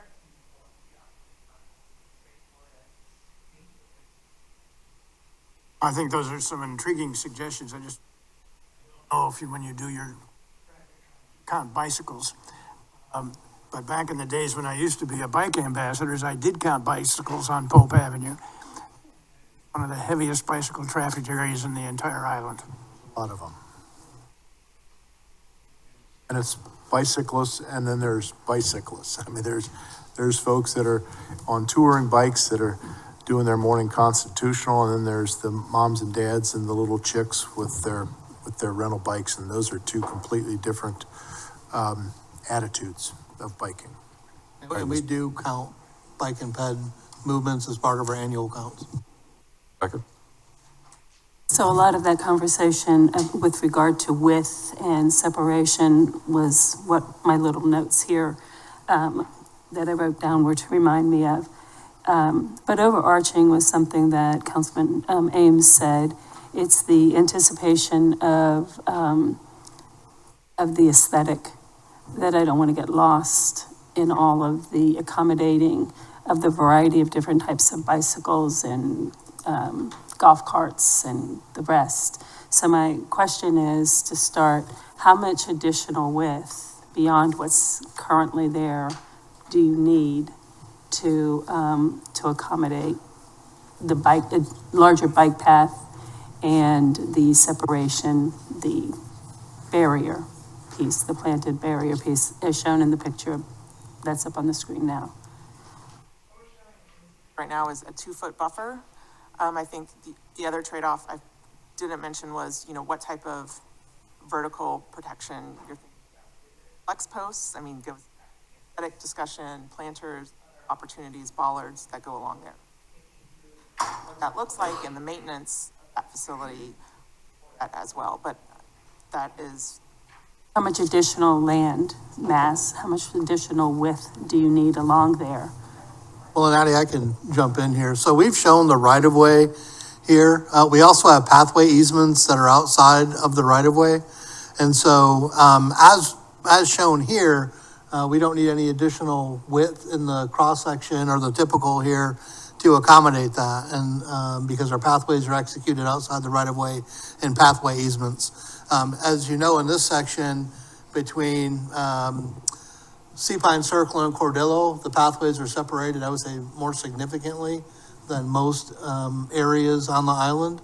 And so there's an opportunity here to implement this cross-section as defined. So the two vertical lines, there's the space outside of each of them, both left and right. That's not additional land mass that's needed to accommodate the larger bike path? Correct. And again, we have a 100-foot right-of-way in that section, and we've got pathway easements outside of the right-of-way on both sides to accommodate that condition. So what would the aesthetic look like then when you're coming down the road? Would it be more an open space, a larger mass of cars, traffic, bikes, whatever? Or does it mean taking down trees? That's what I'm asking is. Toggle, if I can, between the sections, which is section shoulder. The shoulder on both sides would largely be taken up by this on-street path, but this overall section does increase by feet, not by tens of feet. And if, I'll jump in, if you just look at this right here, you look at those vertical lines and those horizontal dimensions, you're probably 12 feet wider. I think that's right. Overall? Overall, six on each side, and we also have some, you know, I'm not proposing we go in there and reconstruct Pope Avenue. We need to fix some other priorities first and foremost. But if we're looking at an additional width of pathway, resetting of the buffer, lots of this is paint. It's a bucket or a couple hundred buckets of paint because we have so much width. If you drive down Pope today, you can see where the old lines were and the new lines were. There's so much room within that pavement to actually slow the cars through a narrower lane and then start adjusting those shoulders. There's going to be some construction, of course, with the wider pathway. Thank you. And again, that's a 12-foot pathway. Should council say, don't take any trees down, then we're going to meander pathways between what's there now and 10 to 12 feet as well. So is the concept right, not so much the exact number? Because if this concept is where your heads are at, just like Main Street, we can move forward and start solidifying where your thoughts are and start knowing that we're going to approach 11-foot lanes, 12-ish foot pathway, and a bike lane for So e-bikes and I can tell you're commuters. used to listening to my questions, so thank you for that information because it addresses what I was asking. And to the point with regard to putting bike lanes on the roadway, I am not in favor. I wasn't in favor of it on Main Street. If there's a way, as you mentioned, to be able to incorporate that on the pathway, the bike path, then I would prefer it was set in that space. And there's nothing to prohibit, and which is one of the bigger concerns, is nothing to prohibit any variety of bike rider from using the on-road bike path. And I worry about people's sensibilities sometimes, especially when they're in that vacation mode. So not in favor of that idea at all. So I'll leave it at that. Okay, Mr. Stanford. I agree with the majority of my colleagues here who I think have said they favor the on-street bike lanes. That would be for the spandex crowd. The outside lanes would be used for the mamas and the papas and pushing carriages as well as riding rental bicycles. I think that would work better in this area. Thank you. All right, so, go ahead. I wanted to add a couple things. First of all, we know that there are some sections of the bike path that are actually higher than the road, and there's some grade issues that we're gonna have to deal with. The median has some places where it's 4 feet lower, and so we're gonna have drainage issues and so on. So this is somewhat oversimplified. Two points I wanna make. One, I question whether or not we ought to be shooting for 25 miles an hour. Again, to have a transition from Sea Pine Circle to Coligny and prepare people for what happens at you're proposing Cordillo. Secondly, I think that if you use the 11-foot drive lane, I'm in favor of that, but I think the on-street bike lane should be more than 7 feet, and I would rob the 12 feet to 10 feet to make that work. Again, I think we are building a road that is going to be multimodal, and we have to think about that today. All right, so going back to a couple of things earlier, I'm not in agreement of shutting down the exits from Holy Family, St. Luke's, and then also the right turn in, right turn out onto Executive Park Road. I don't see the need for that. You've got a stoplight right there that naturally, allows people to flow, and I think that just creates a better pattern going through that area. I'm not a huge fan of the on-street bike lane. The only thing I like about it is the separation during St. Patrick's Day Parade to keep the kids back. That's the only thing I would like about that. But if you're able to do it in a different way that allows it to be outside of that buffer, then that's something to look at. Okay. Thank you so much. Now from Cordillo to Coligny Circle. If I could just say one last thing, and it's going to be something that we're going, so at the end of the day, we'd like to adopt this thoroughfare plan so that we actually just have the document in hand and we start implementing 1 or 2 or 5 projects at a time through our capital program and encroachment permits to DOT, whatnot. What's going to be important is that we start addressing on-street bike lanes versus wider pathways because of e-bikes, right? If we're going to spend all this time and energy to really rethink our system, our road and our pathway system, we have to consider e-bikes. We could stripe pathways for e-bikes or put them on the road. There's a lot of different options, and that is one thing that Sean and I, and I'll ask Brian Kinzelman and team to take a look at, is best practices in the world on how folks are addressing e-bikes. Most communities don't have the boulevard and the William Hilton Parkway that we have. They have streets. E-bikes are on streets. But if we don't provide for them, they'll be on the roads. They'll be outside, they'll be on the roads, outside of pathways, not on bike lanes, if our infrastructure remains the same. I see you shaking your head. Yeah, I took a bold risk and said that, not even knowing if you'd shake your head yes and no. She's our expert. Yes, so I do know that is a significant issue. I've read a lot about it, and I just want to encourage us to deal with it. So in that research, it'd be interesting to know, is there some way to limit it just to e-bikes in that bike path, which might be a different conversation, but. And especially because in South Carolina, an e-bike, for the most part, is a bike. Right. I would like to see what Addie would come back with. That's right. That's I look to you on this one.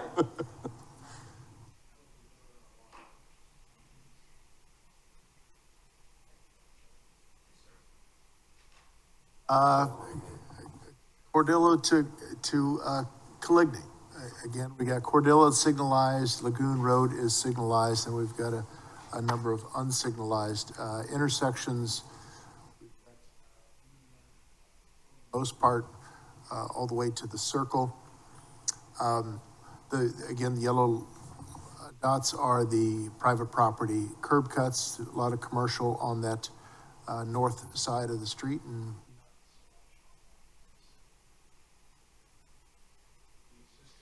section, and on this section, this is looking towards the beach, so on the right side is Low Country Celebration with its pathway. Those are 12-foot drive lanes planted.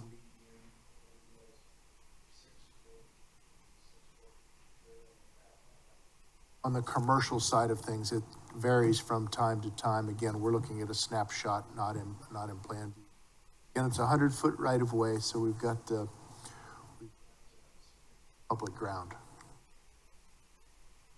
So for your consideration, Addie, I'll let you speak to some of these pathways and the crossings and. Sure, I think this really sets up thinking about what is the role of this segment of Pope Avenue? What do you want it to do and how do you want it to function? Is it for local trips? Is it for through trips? Is it for both? It really provides, it's a really different character with a lot of people coming and parking, going to the beach, parks. How do we begin to accommodate those? One of the thoughts we had was to provide table. Not only helps provide the visibility to the pedestrian crossing, but it also kind of sets that gateway in motion. Very special place.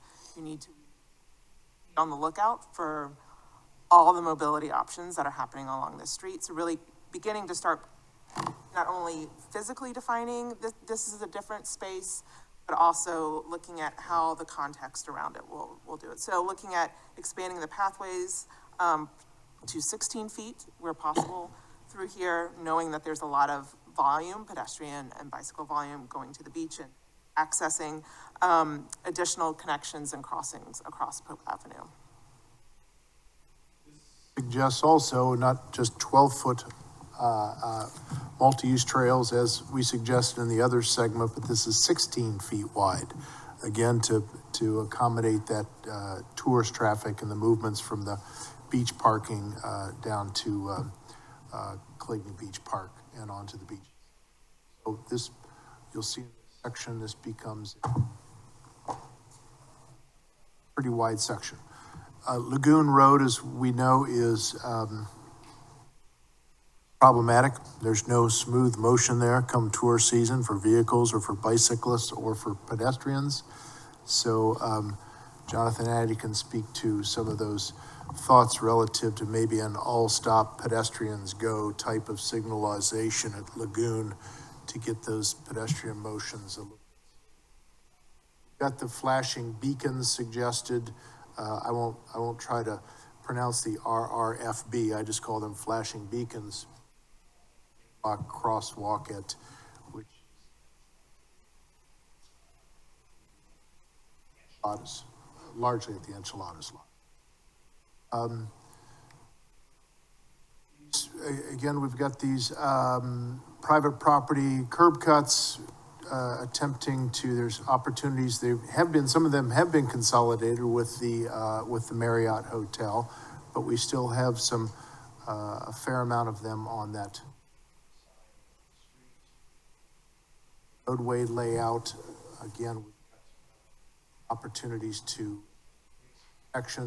pedestrian connections at Caligny Circle. We've got one of the quadrants that is walkway directly adjacent to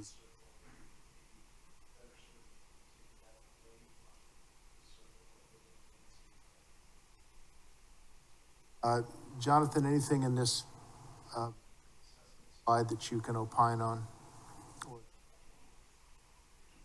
I think the only thing to bring up would be head scramble, centralized operations there, which basically allows pedestrians not to move as they are directed, crossing in a singular, but you can go diagonal. Really, it just kind of helps more pedestrians move in a smaller amount of time, and it's a more controlled movement from that. That, given this area, given the speeds, that's one thing that would have a tremendous impact to movement through this area. And related to pedestrian crossings, we've also suggested shifting the crossing that's near Caligny Circle a little further west so that there's more time for vehicles to stop where pedestrians are crossing. Right now, that crossing is very close to the circle. So I wanted to point that out as well. Yeah, we'll speak to its brother over here on North Forest Beach because we're suggesting that again. That's in a future slide, just to get that mid-block crossing away from those folks that are making that turn out of the circle. So the scramble would be, to Jonathan's point, where we stop, it's all stop vehicles and pedestrians and bicyclists can go across the infield of the intersection if they so choose, and then automobiles go back onto the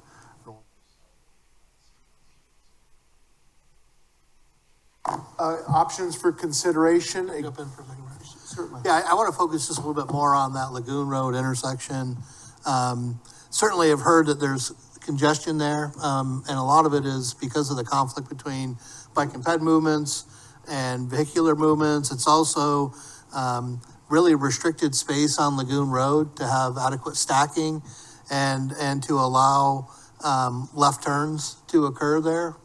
And so what we've asked the team to take a look at is the pedestrian-only signal, and this gets into as I say, it's scatter, but it's scramble. It's scrambled. Like to try to move Or you said pedestrians scatter. differently in that area because there's such a high volume. It's an all stop, and then pedestrians can go any which direction they want for a period, so it reduces the delay for vehicles. The on-street or the Lagoon Road geometry on that side, there's some on-street parking that pulls 90 degrees in and backs out. I think we should have conversations with some property owners in the first few hundred feet to identify ways to get some additional stacking queue and some more turn movements in that area. But looking at all different ways to move bike and pedestrians through there differently, more efficiently, and then geometric changes that could be considered at that signalized intersection. Sean, if you go a little bit further to the north on Lagoon as well, there's some plaza side on-street parking as well. Very little pedestrian accommodation on the other side.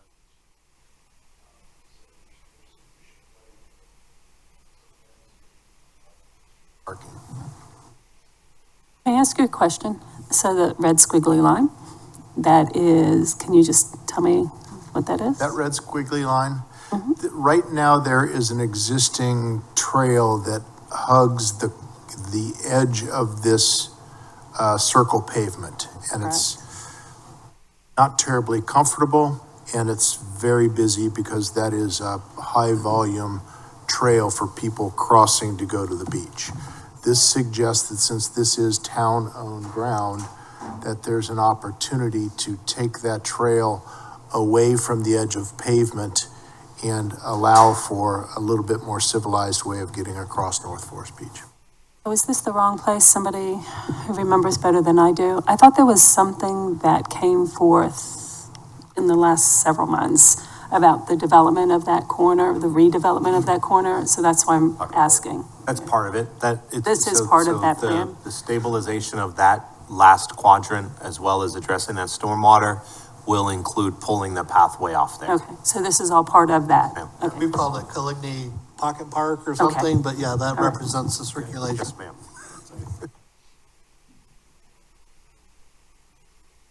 So here's optional roadway sections, as we talked about in the other segment. Again, you got Low Country Celebration on the right side of this image. This is looking toward the beach, slightly downsizing those travel lanes, providing that buffer space on the park side. That buffer space could be more streetscape elements than luxury of a beautiful park to the right. 12-foot path on the park side of this section and a 16-foot wide path on the commercial side of.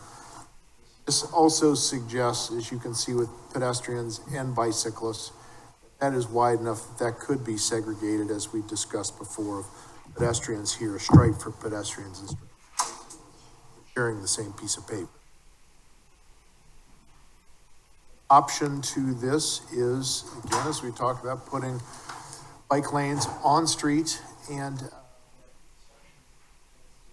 grow a bit. Again, we've got Low Country. In this particular section, we've got Low Country Celebration on their town-owned property on that side of the street. Properties on the, so on-street bike lanes, everything off-street, combination thereof. Does that have to be 16 feet on the commercial side if we've got on-street bike lanes as well? Probably not. The answer is likely someplace in between. But for your consideration and for your opinion. I think you spoke about 25 miles per hour through this segment. 25 miles an hour. This is a 30-mile-an-hour posted speed from Councilman Ames's comments. Couldn't agree more. This would be.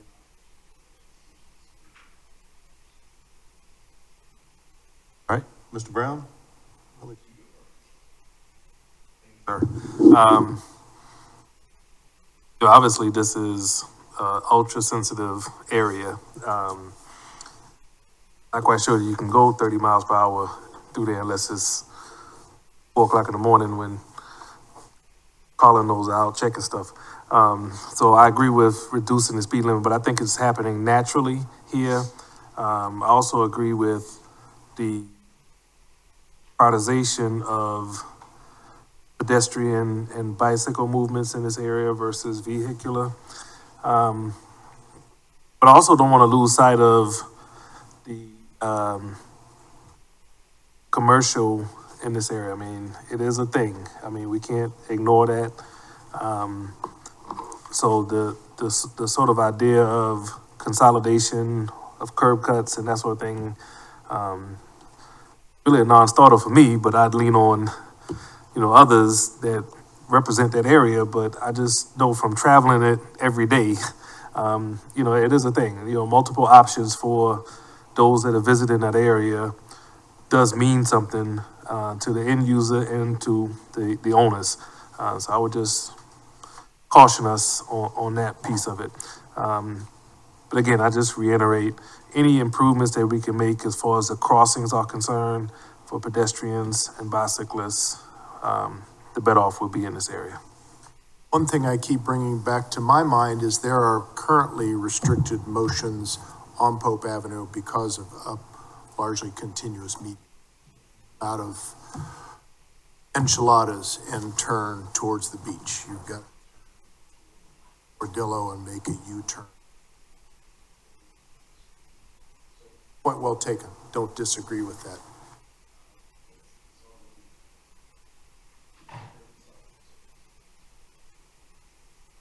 Alfred?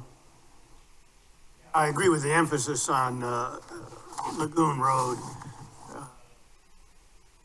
Narrow, you've got bikes and cars coming from too many different directions, including out of the parking lot onto Lagoon.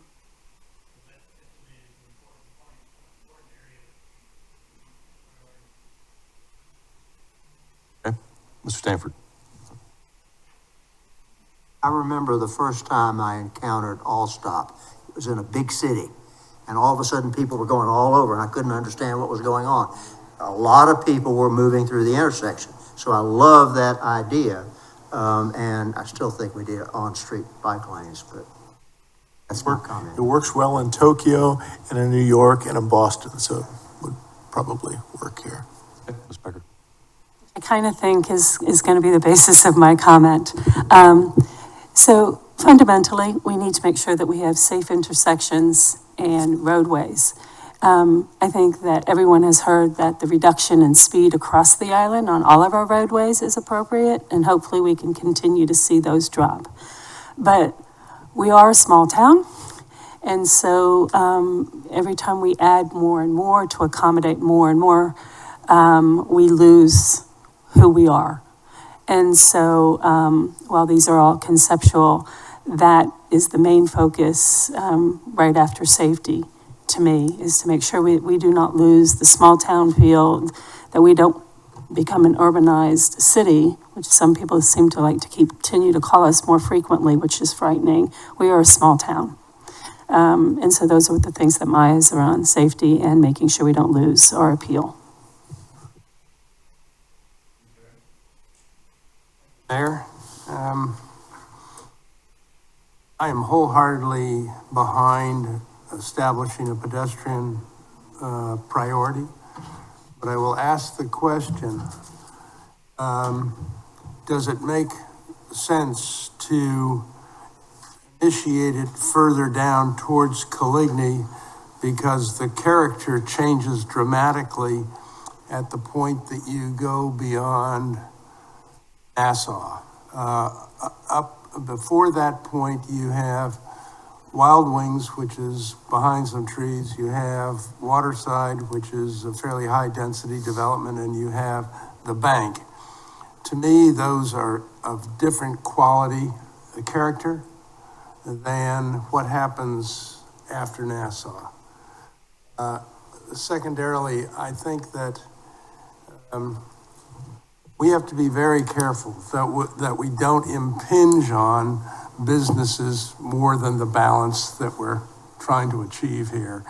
And so I think it may make sense to reduce the sort of pedestrian priority area.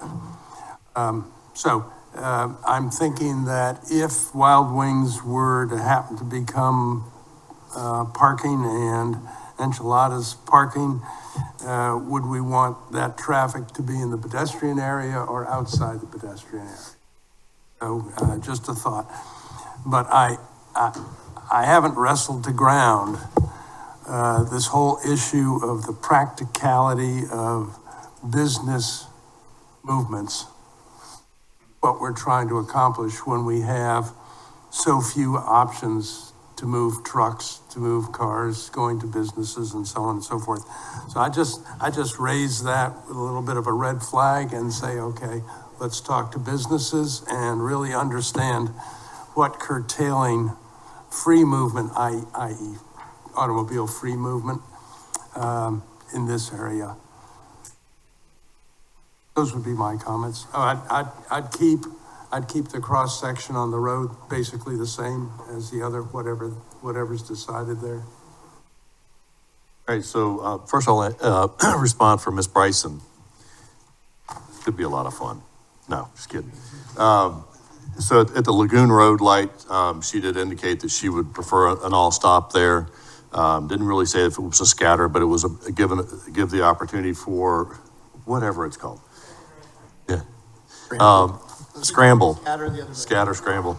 But to allow movement from one corner to the other from all pedestrians at the same time. So whether it's a scramble or a scatter or a jig. It'll, you know, that's what she's looking for. When we talk about the elevated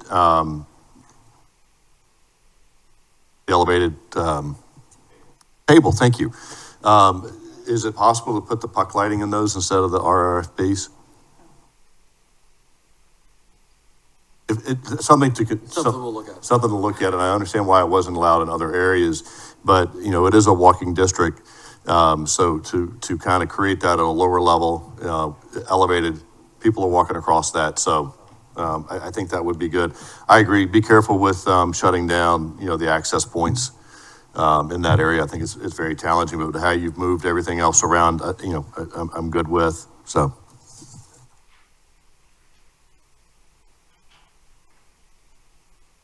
Well, we're almost there, folks. Almost.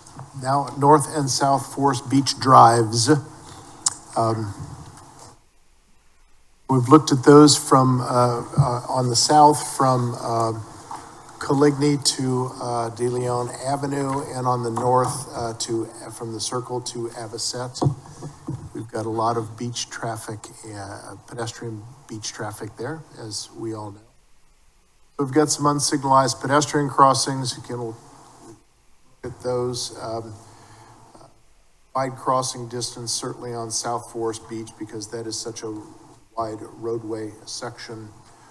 Lack of beachside pathway on South Forest Beach. High volume bike and pedestrian crossings, again, from beach parking going to, and the resorts and the timeshares and everything. And the conflict points, which are not insignificant. This circle, to Jay Guy's earlier comment, this is a big circle. There are some visibility issues, crossings currently, if I can get my, got a hawk signal that crosses folks pretty doggone safely from the beach parking lot to get them on this walkway system onto Coligny Beach Park. As we already talked about, we've got a crosswalk there at the coffee shop as my reference point. Pedestrian chicane cross and go around the circle or into Coligny Plaza. That's where we got the two stop. It's a forced oasis, if you will. And then we've got curb cuts on both sides. We've got on-street parking presently on the Coligny Plaza side of North Forest, and we've got some service parking on that commercial side, the beach side. And then as we go on South Forest Beach, that is a very wide section, but again, that crossing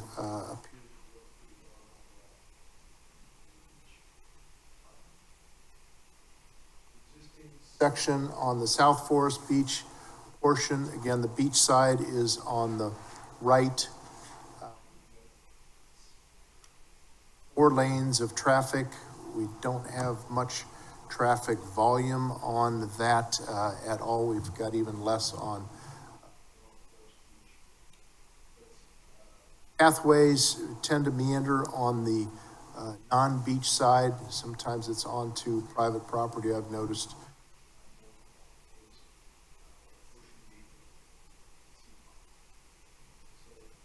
A lot of pavement width.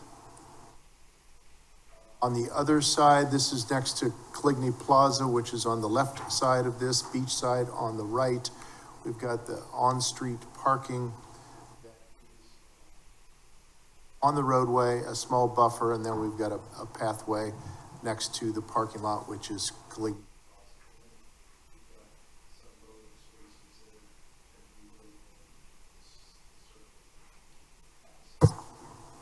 12-foot wide travel lanes, only 2. So, Addie, you want to speak a little bit to some of these pedestrian crossings? Sure, and I'll start with North Forest Drive and kind of tie it back to your previous slide, looking at the pedestrian and bicycle crashes and how do we just get that legibility and consistency along the entire corridor, entire system. So, you know, providing new pathways on both sides, providing an RFB at a new location, 100 feet away, looking at the best practice on where to do that. Installing a hawk signal on South Forest Drive, and also a raised crossing there. Again, this gets back to the character and looking at potentially an all-way stop there as well, and begin to highlight definition of where we're coming into a different place, promoting the pedestrians crossing and the most vulnerable users as access to. That new Hawk crossing at Coligny Plaza is a twin to Correct. one that we have at South Forest Beach.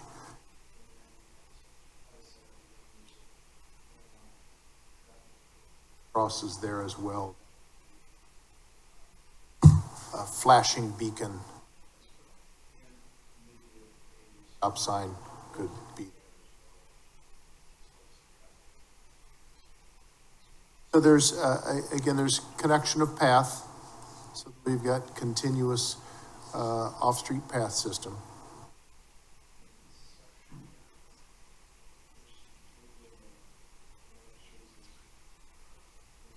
Crosswalks, mid-block crossings, and then the.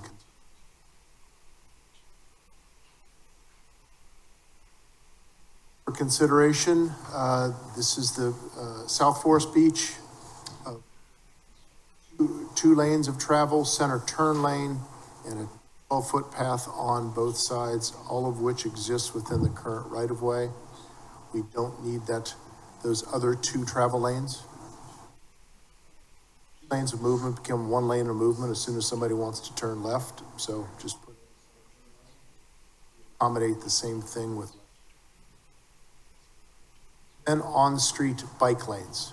Should we those pathways at 8 feet, again, due to volumes, those are largely for walking pedestrians and folks pulling a wagon to the beach, and then on-street bike lanes. Existing 35-mile-an-hour speed, we're suggesting this goes to 25 mile an hour. You can see that the traffic volumes are very small. There's only 6,600 trips a day. South Forest Beach. So any opinions relative to these sections and some of these thoughts? Ms. Becker? I just wanted to thank you for saying less pavement. Other than that, I don't really have another comment right now. More green, less gray. 100%. What happens after Dealian?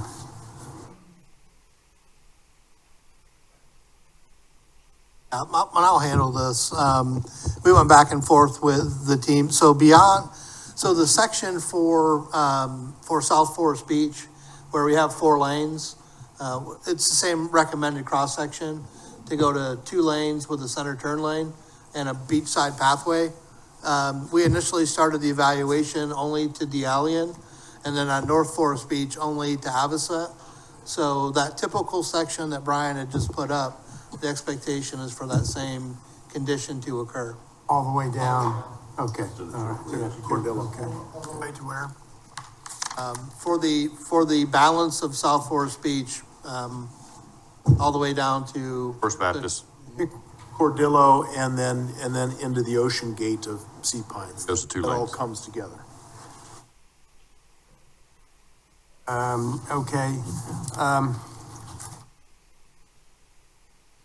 This again gets to impact on businesses.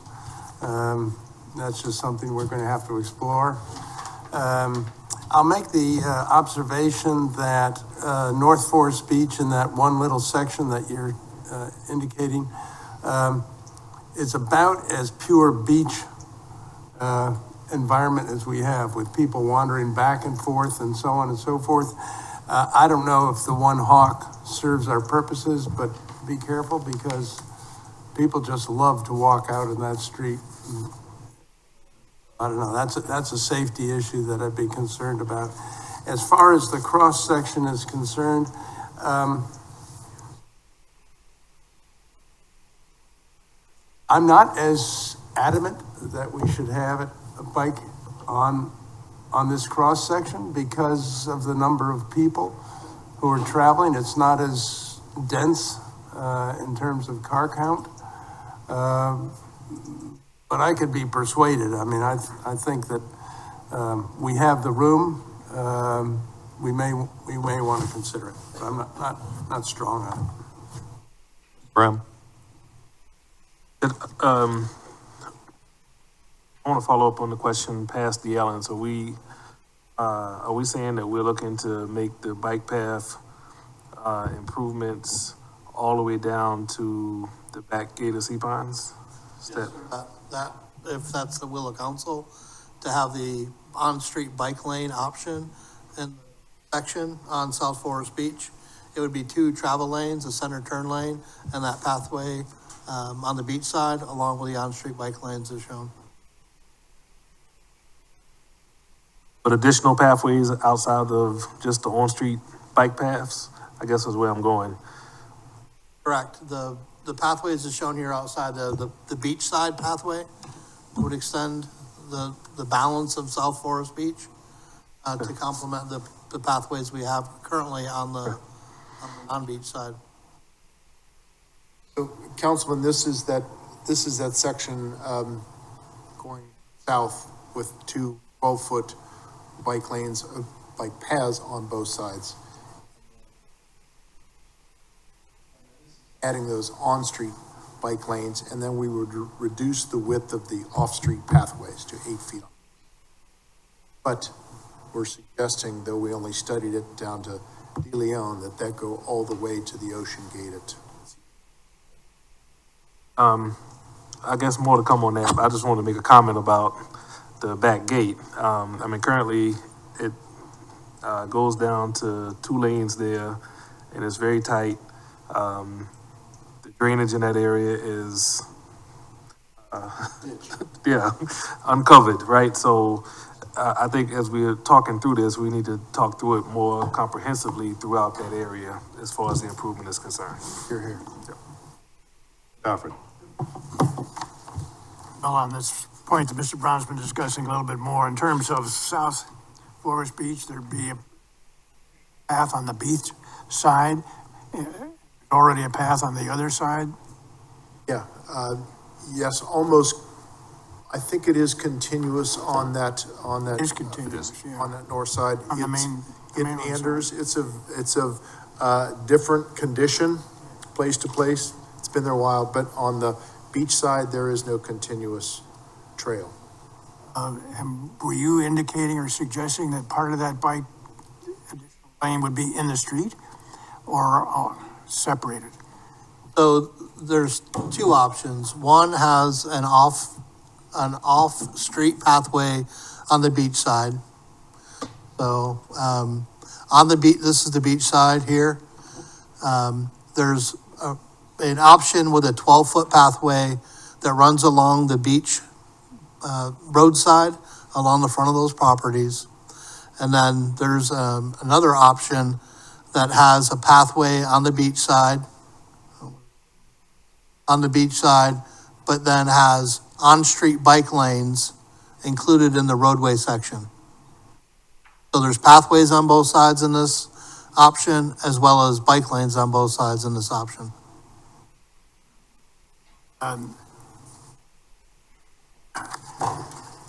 I would enjoy personally the on-street bike lanes on South Forest Beach, but I wonder if this isn't overkill, too much. And going the other direction on North Forest, also contemplate bike lane going farther north from Avocet?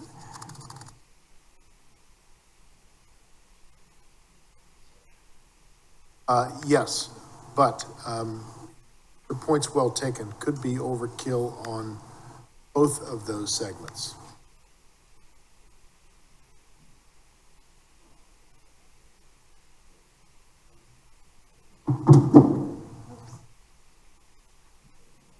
So this is, by the by, this is only 3,200 automobiles a day on North Forest Beach. So this is third what half of what South Forest Beach is. So is this overkill to have bike lanes on a street that is as seldomly traveled as this? And North Forest Beach has a pretty well-conditioned existing trail on that non-beach side all the way to back gate into.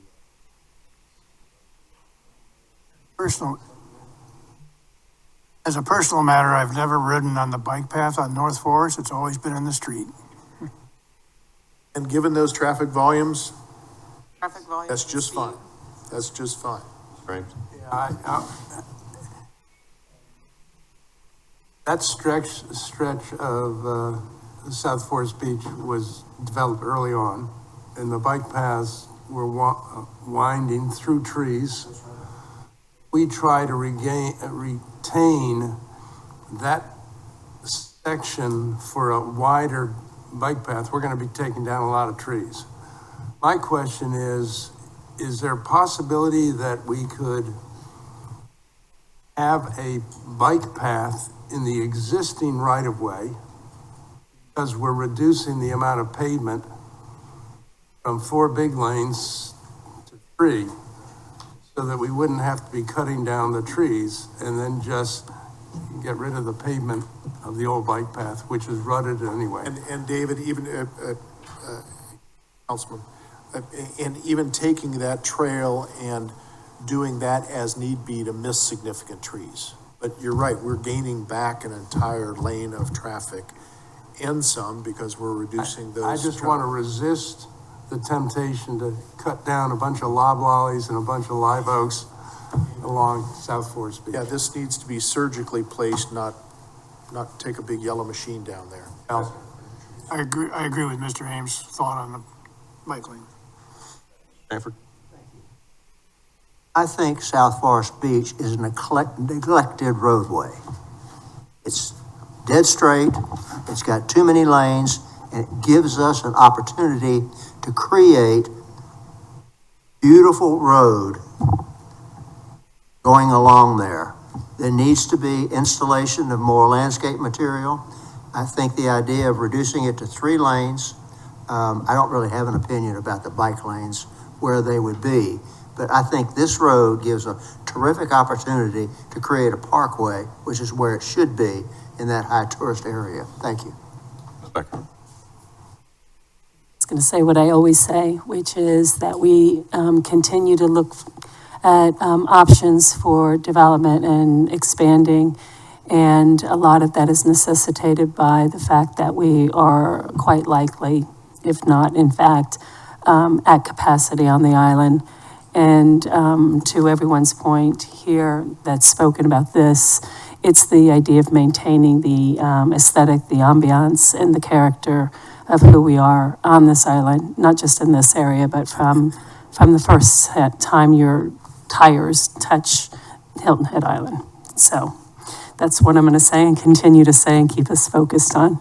Thanks. All right, so Ms. Bryson, she was in favor of the Hawk system on North Forest Beach side. Again, if we have an opportunity to use puck lighting there and South Forest Beach, I would suggest that. Having been a kid that rode my bike up and down South Forest Beach 1,000,000 times, don't get rid of the old path. There's character there, right? And that's something that, you know, this is boring, right? This is a straight road. I'm not saying what y'all did is boring. This is a straight road, right? But having that bike path on the side holds some value back to the 60s. So let's not forget that. You know what, having the bike paths on, you know, a bigger path on one side of the road, fine. But, you know, there needs to be some landscaping in the middle of here. You know, it's just, again, we were talking earlier about getting away from straight roads. You create speed. So this does just that. It's a straight road, 1.5 miles, 2 miles long. Where's the character? And I'm not seeing it with this. So that's all I got to say. So with that said, Kim, did anybody sign up to speak on these? Any public comments? Yes, sir. I've got a few. Let me get out of this. You just said? Yes, sir. Thank you. Frank Babel.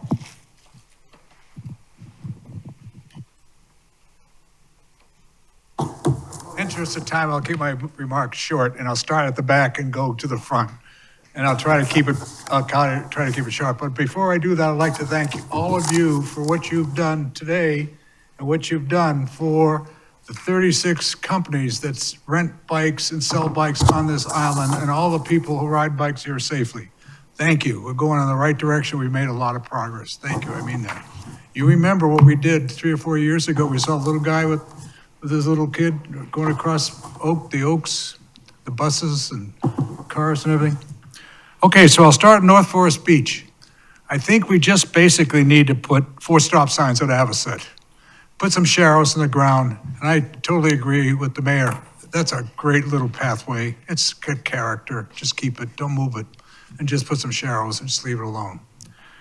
South Forest Beach. The problem we have is the safety of vulnerable users.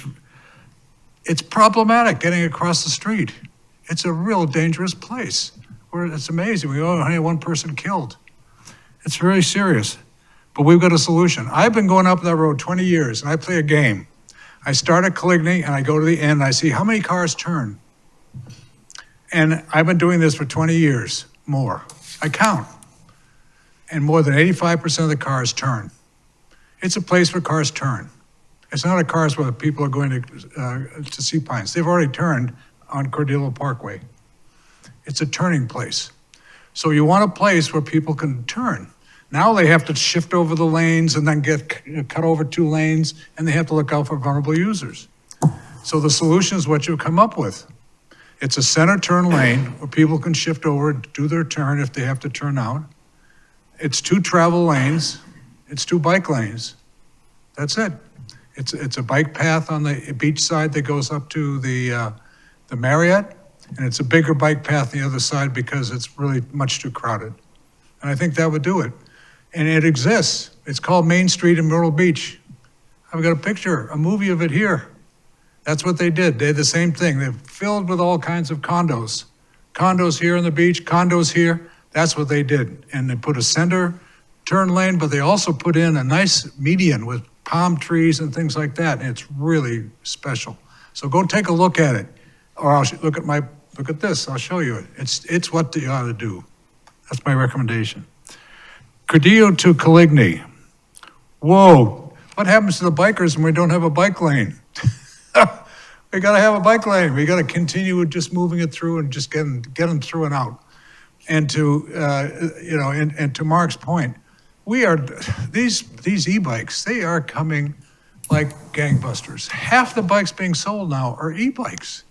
We don't even have any idea the impact of that. Hey, cut me some slack. This is 4 things that I'm supposed to do. And I'm trying to cut it and I smash it up.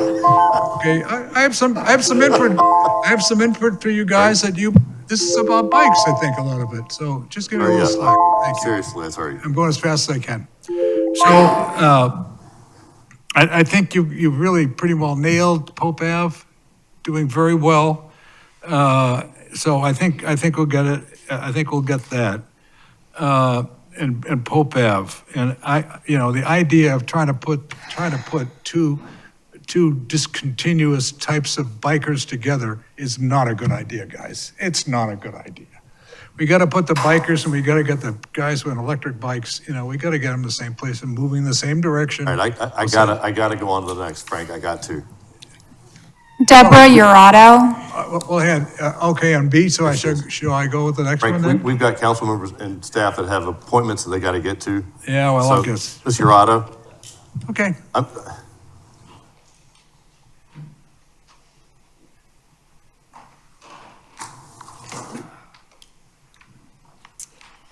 Hi there, Deborah Urato. I live in North Forest Beach, 50 years. So I've been driving those roads for 50 years. One thing I want to ask is with all of this, and I commend everybody that's had part in this, It's comprehensive, it's timely, we need it.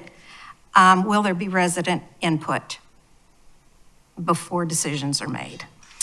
The one thing I want to say about Lagoon Road is that the bike path ends at Avocet Street, and it needs to go all the way to Ibis, because we've had already a fatality there. When people walk that, and there are tourists as well as residents, sometimes they walk 5 abreast across the street. And people are on their bikes, on their cell phones. It's unsafe. We need a bike path there. I've been asking one for years, and a lot of the road is bordered by town-owned land, so it would be an easy one. The light at Lagoon Road is also unsafe, and it needs to be re-examined. There is a time when there's green for pedestrians and green for cars at exactly the same time. Unsafe. The stop signs for the bikes, people don't know if it's for cars, if it's for bikes, so sometimes cars stop, bikes never do. The hawk signal at South Horse Beach Drive does not work as well as you think it does. It's very, very confusing. When I drive through there, sometimes I don't know when I'm supposed to stop. It needs to have some audio with it. There are signals in Savannah, crossing signals, that have audio with them, and the people know exactly when to cross, and the cars know when to stop. So some audio, if it could be improved that way. I'm also wondering if anybody knows what the longest wait time has been to enter Seapine Circle. Because I've gone through some really bad traffic in other areas of the country, and I said I would never complain about the traffic here on Hilton Head. And I have to go towards Seapine Circle every day, but even if the traffic is all the way back, I can't imagine that it takes longer than a few minutes to reach the circle. So I just wonder if anybody's ever timed the longest wait. I also want to ask you, beyond Cordillo towards Seapine Circle, if you'd increase the speed limit to 36, so we eliminate all those golf carts, because as I understand it, the state law says you can do it if they're 35. If Wild Wings and Enchiladas is going to turn into more parking lots, then we're going to make Hope Avenue parking central, and we're just going to invite more cars. Right. So I need to. Thank you, Mr. Rowden. Thank you. Anybody else? Carl Braden. Mr. Carl Braden. And lastly, Leslie Ford. This is a whole separate issue. Is that okay? Not really related to the bike paths. Anyway, thanks, guys. I'm exhausted. I know you are too, so I'm going to be really quick. I represent a small community called Cedar Woods that needs help with roads and drainage. I said I wasn't going to talk about roads, but I am talking about roads. So just a brief history, there were 3 communities that were sort of developed as workforce housing, if you will, for Sea Pines: Bay Pines, Point Comfort Woods, and Cedar Woods. After Sea Pines went bankrupt, Frank Guscio ended up buying hundreds of properties, and he ended up with roads, drainage, all kinds of things that he didn't want. Bay Pines was very successful many, many years ago in getting their roads that were owned by Frank Guscio taken over by the county. Point Comfort Woods, which is the sister community to Cedar Woods and adjacent to Cedar Woods, my community, was very successful in getting their roads and drainage taken over by the town. Cedar Woods has not been so successful, and that's why I'm here today. I'm trying to figure out a path forward for us to do that. Now, I will tell you that I've worked with Jeff and Mr. Orlando and Sean about getting the beginning of a drainage agreement in place, which I'm really grateful for and very happy to have a little bit of assistance. We are a small community of 50 homes. We don't have traffic engineers or road smart folks. None of the brain power in this room exists in our community, unfortunately. Dealing with things like roads and drainage is a government thing. It's not something our community has the means or the expertise to do. So I'm here today asking If you can help me figure out a path forward to be as successful as Point Comfort Woods was, as successful as Bay Pines was, I know there have been some roads in North Forest Beach that have been taken over by the town. I also know the town doesn't want roads because they cost money, right? And they don't want drainage because it costs money. I get that. But y'all have the expertise, we do not. Our drainage also is a little different than Point Comfort Woods in that we are next to the marsh and they are on the other side of us. The town-owned drainage and roads of Point Comfort Woods actually flows through our community drainage, which is kind of odd. And also because we're on the marsh, we sort of have it double-sided. We have the rainfall to deal with from a drainage standpoint, but we also have the tidal of the saltwater. Saltwater, I also learned from these smart guys, doesn't really expand the life expectancy of your drainage system. It's sort of detrimental to it. So we've got all that we're dealing with, and I'm here looking for help. So thank you for your time. Thank you. That's all. That's all we have? Yes, sir. Even for public or non-agenda items? Yes, sir. Okay. All right. Thank you all for giving us your time today, and thank you all for being here. We are adjourned.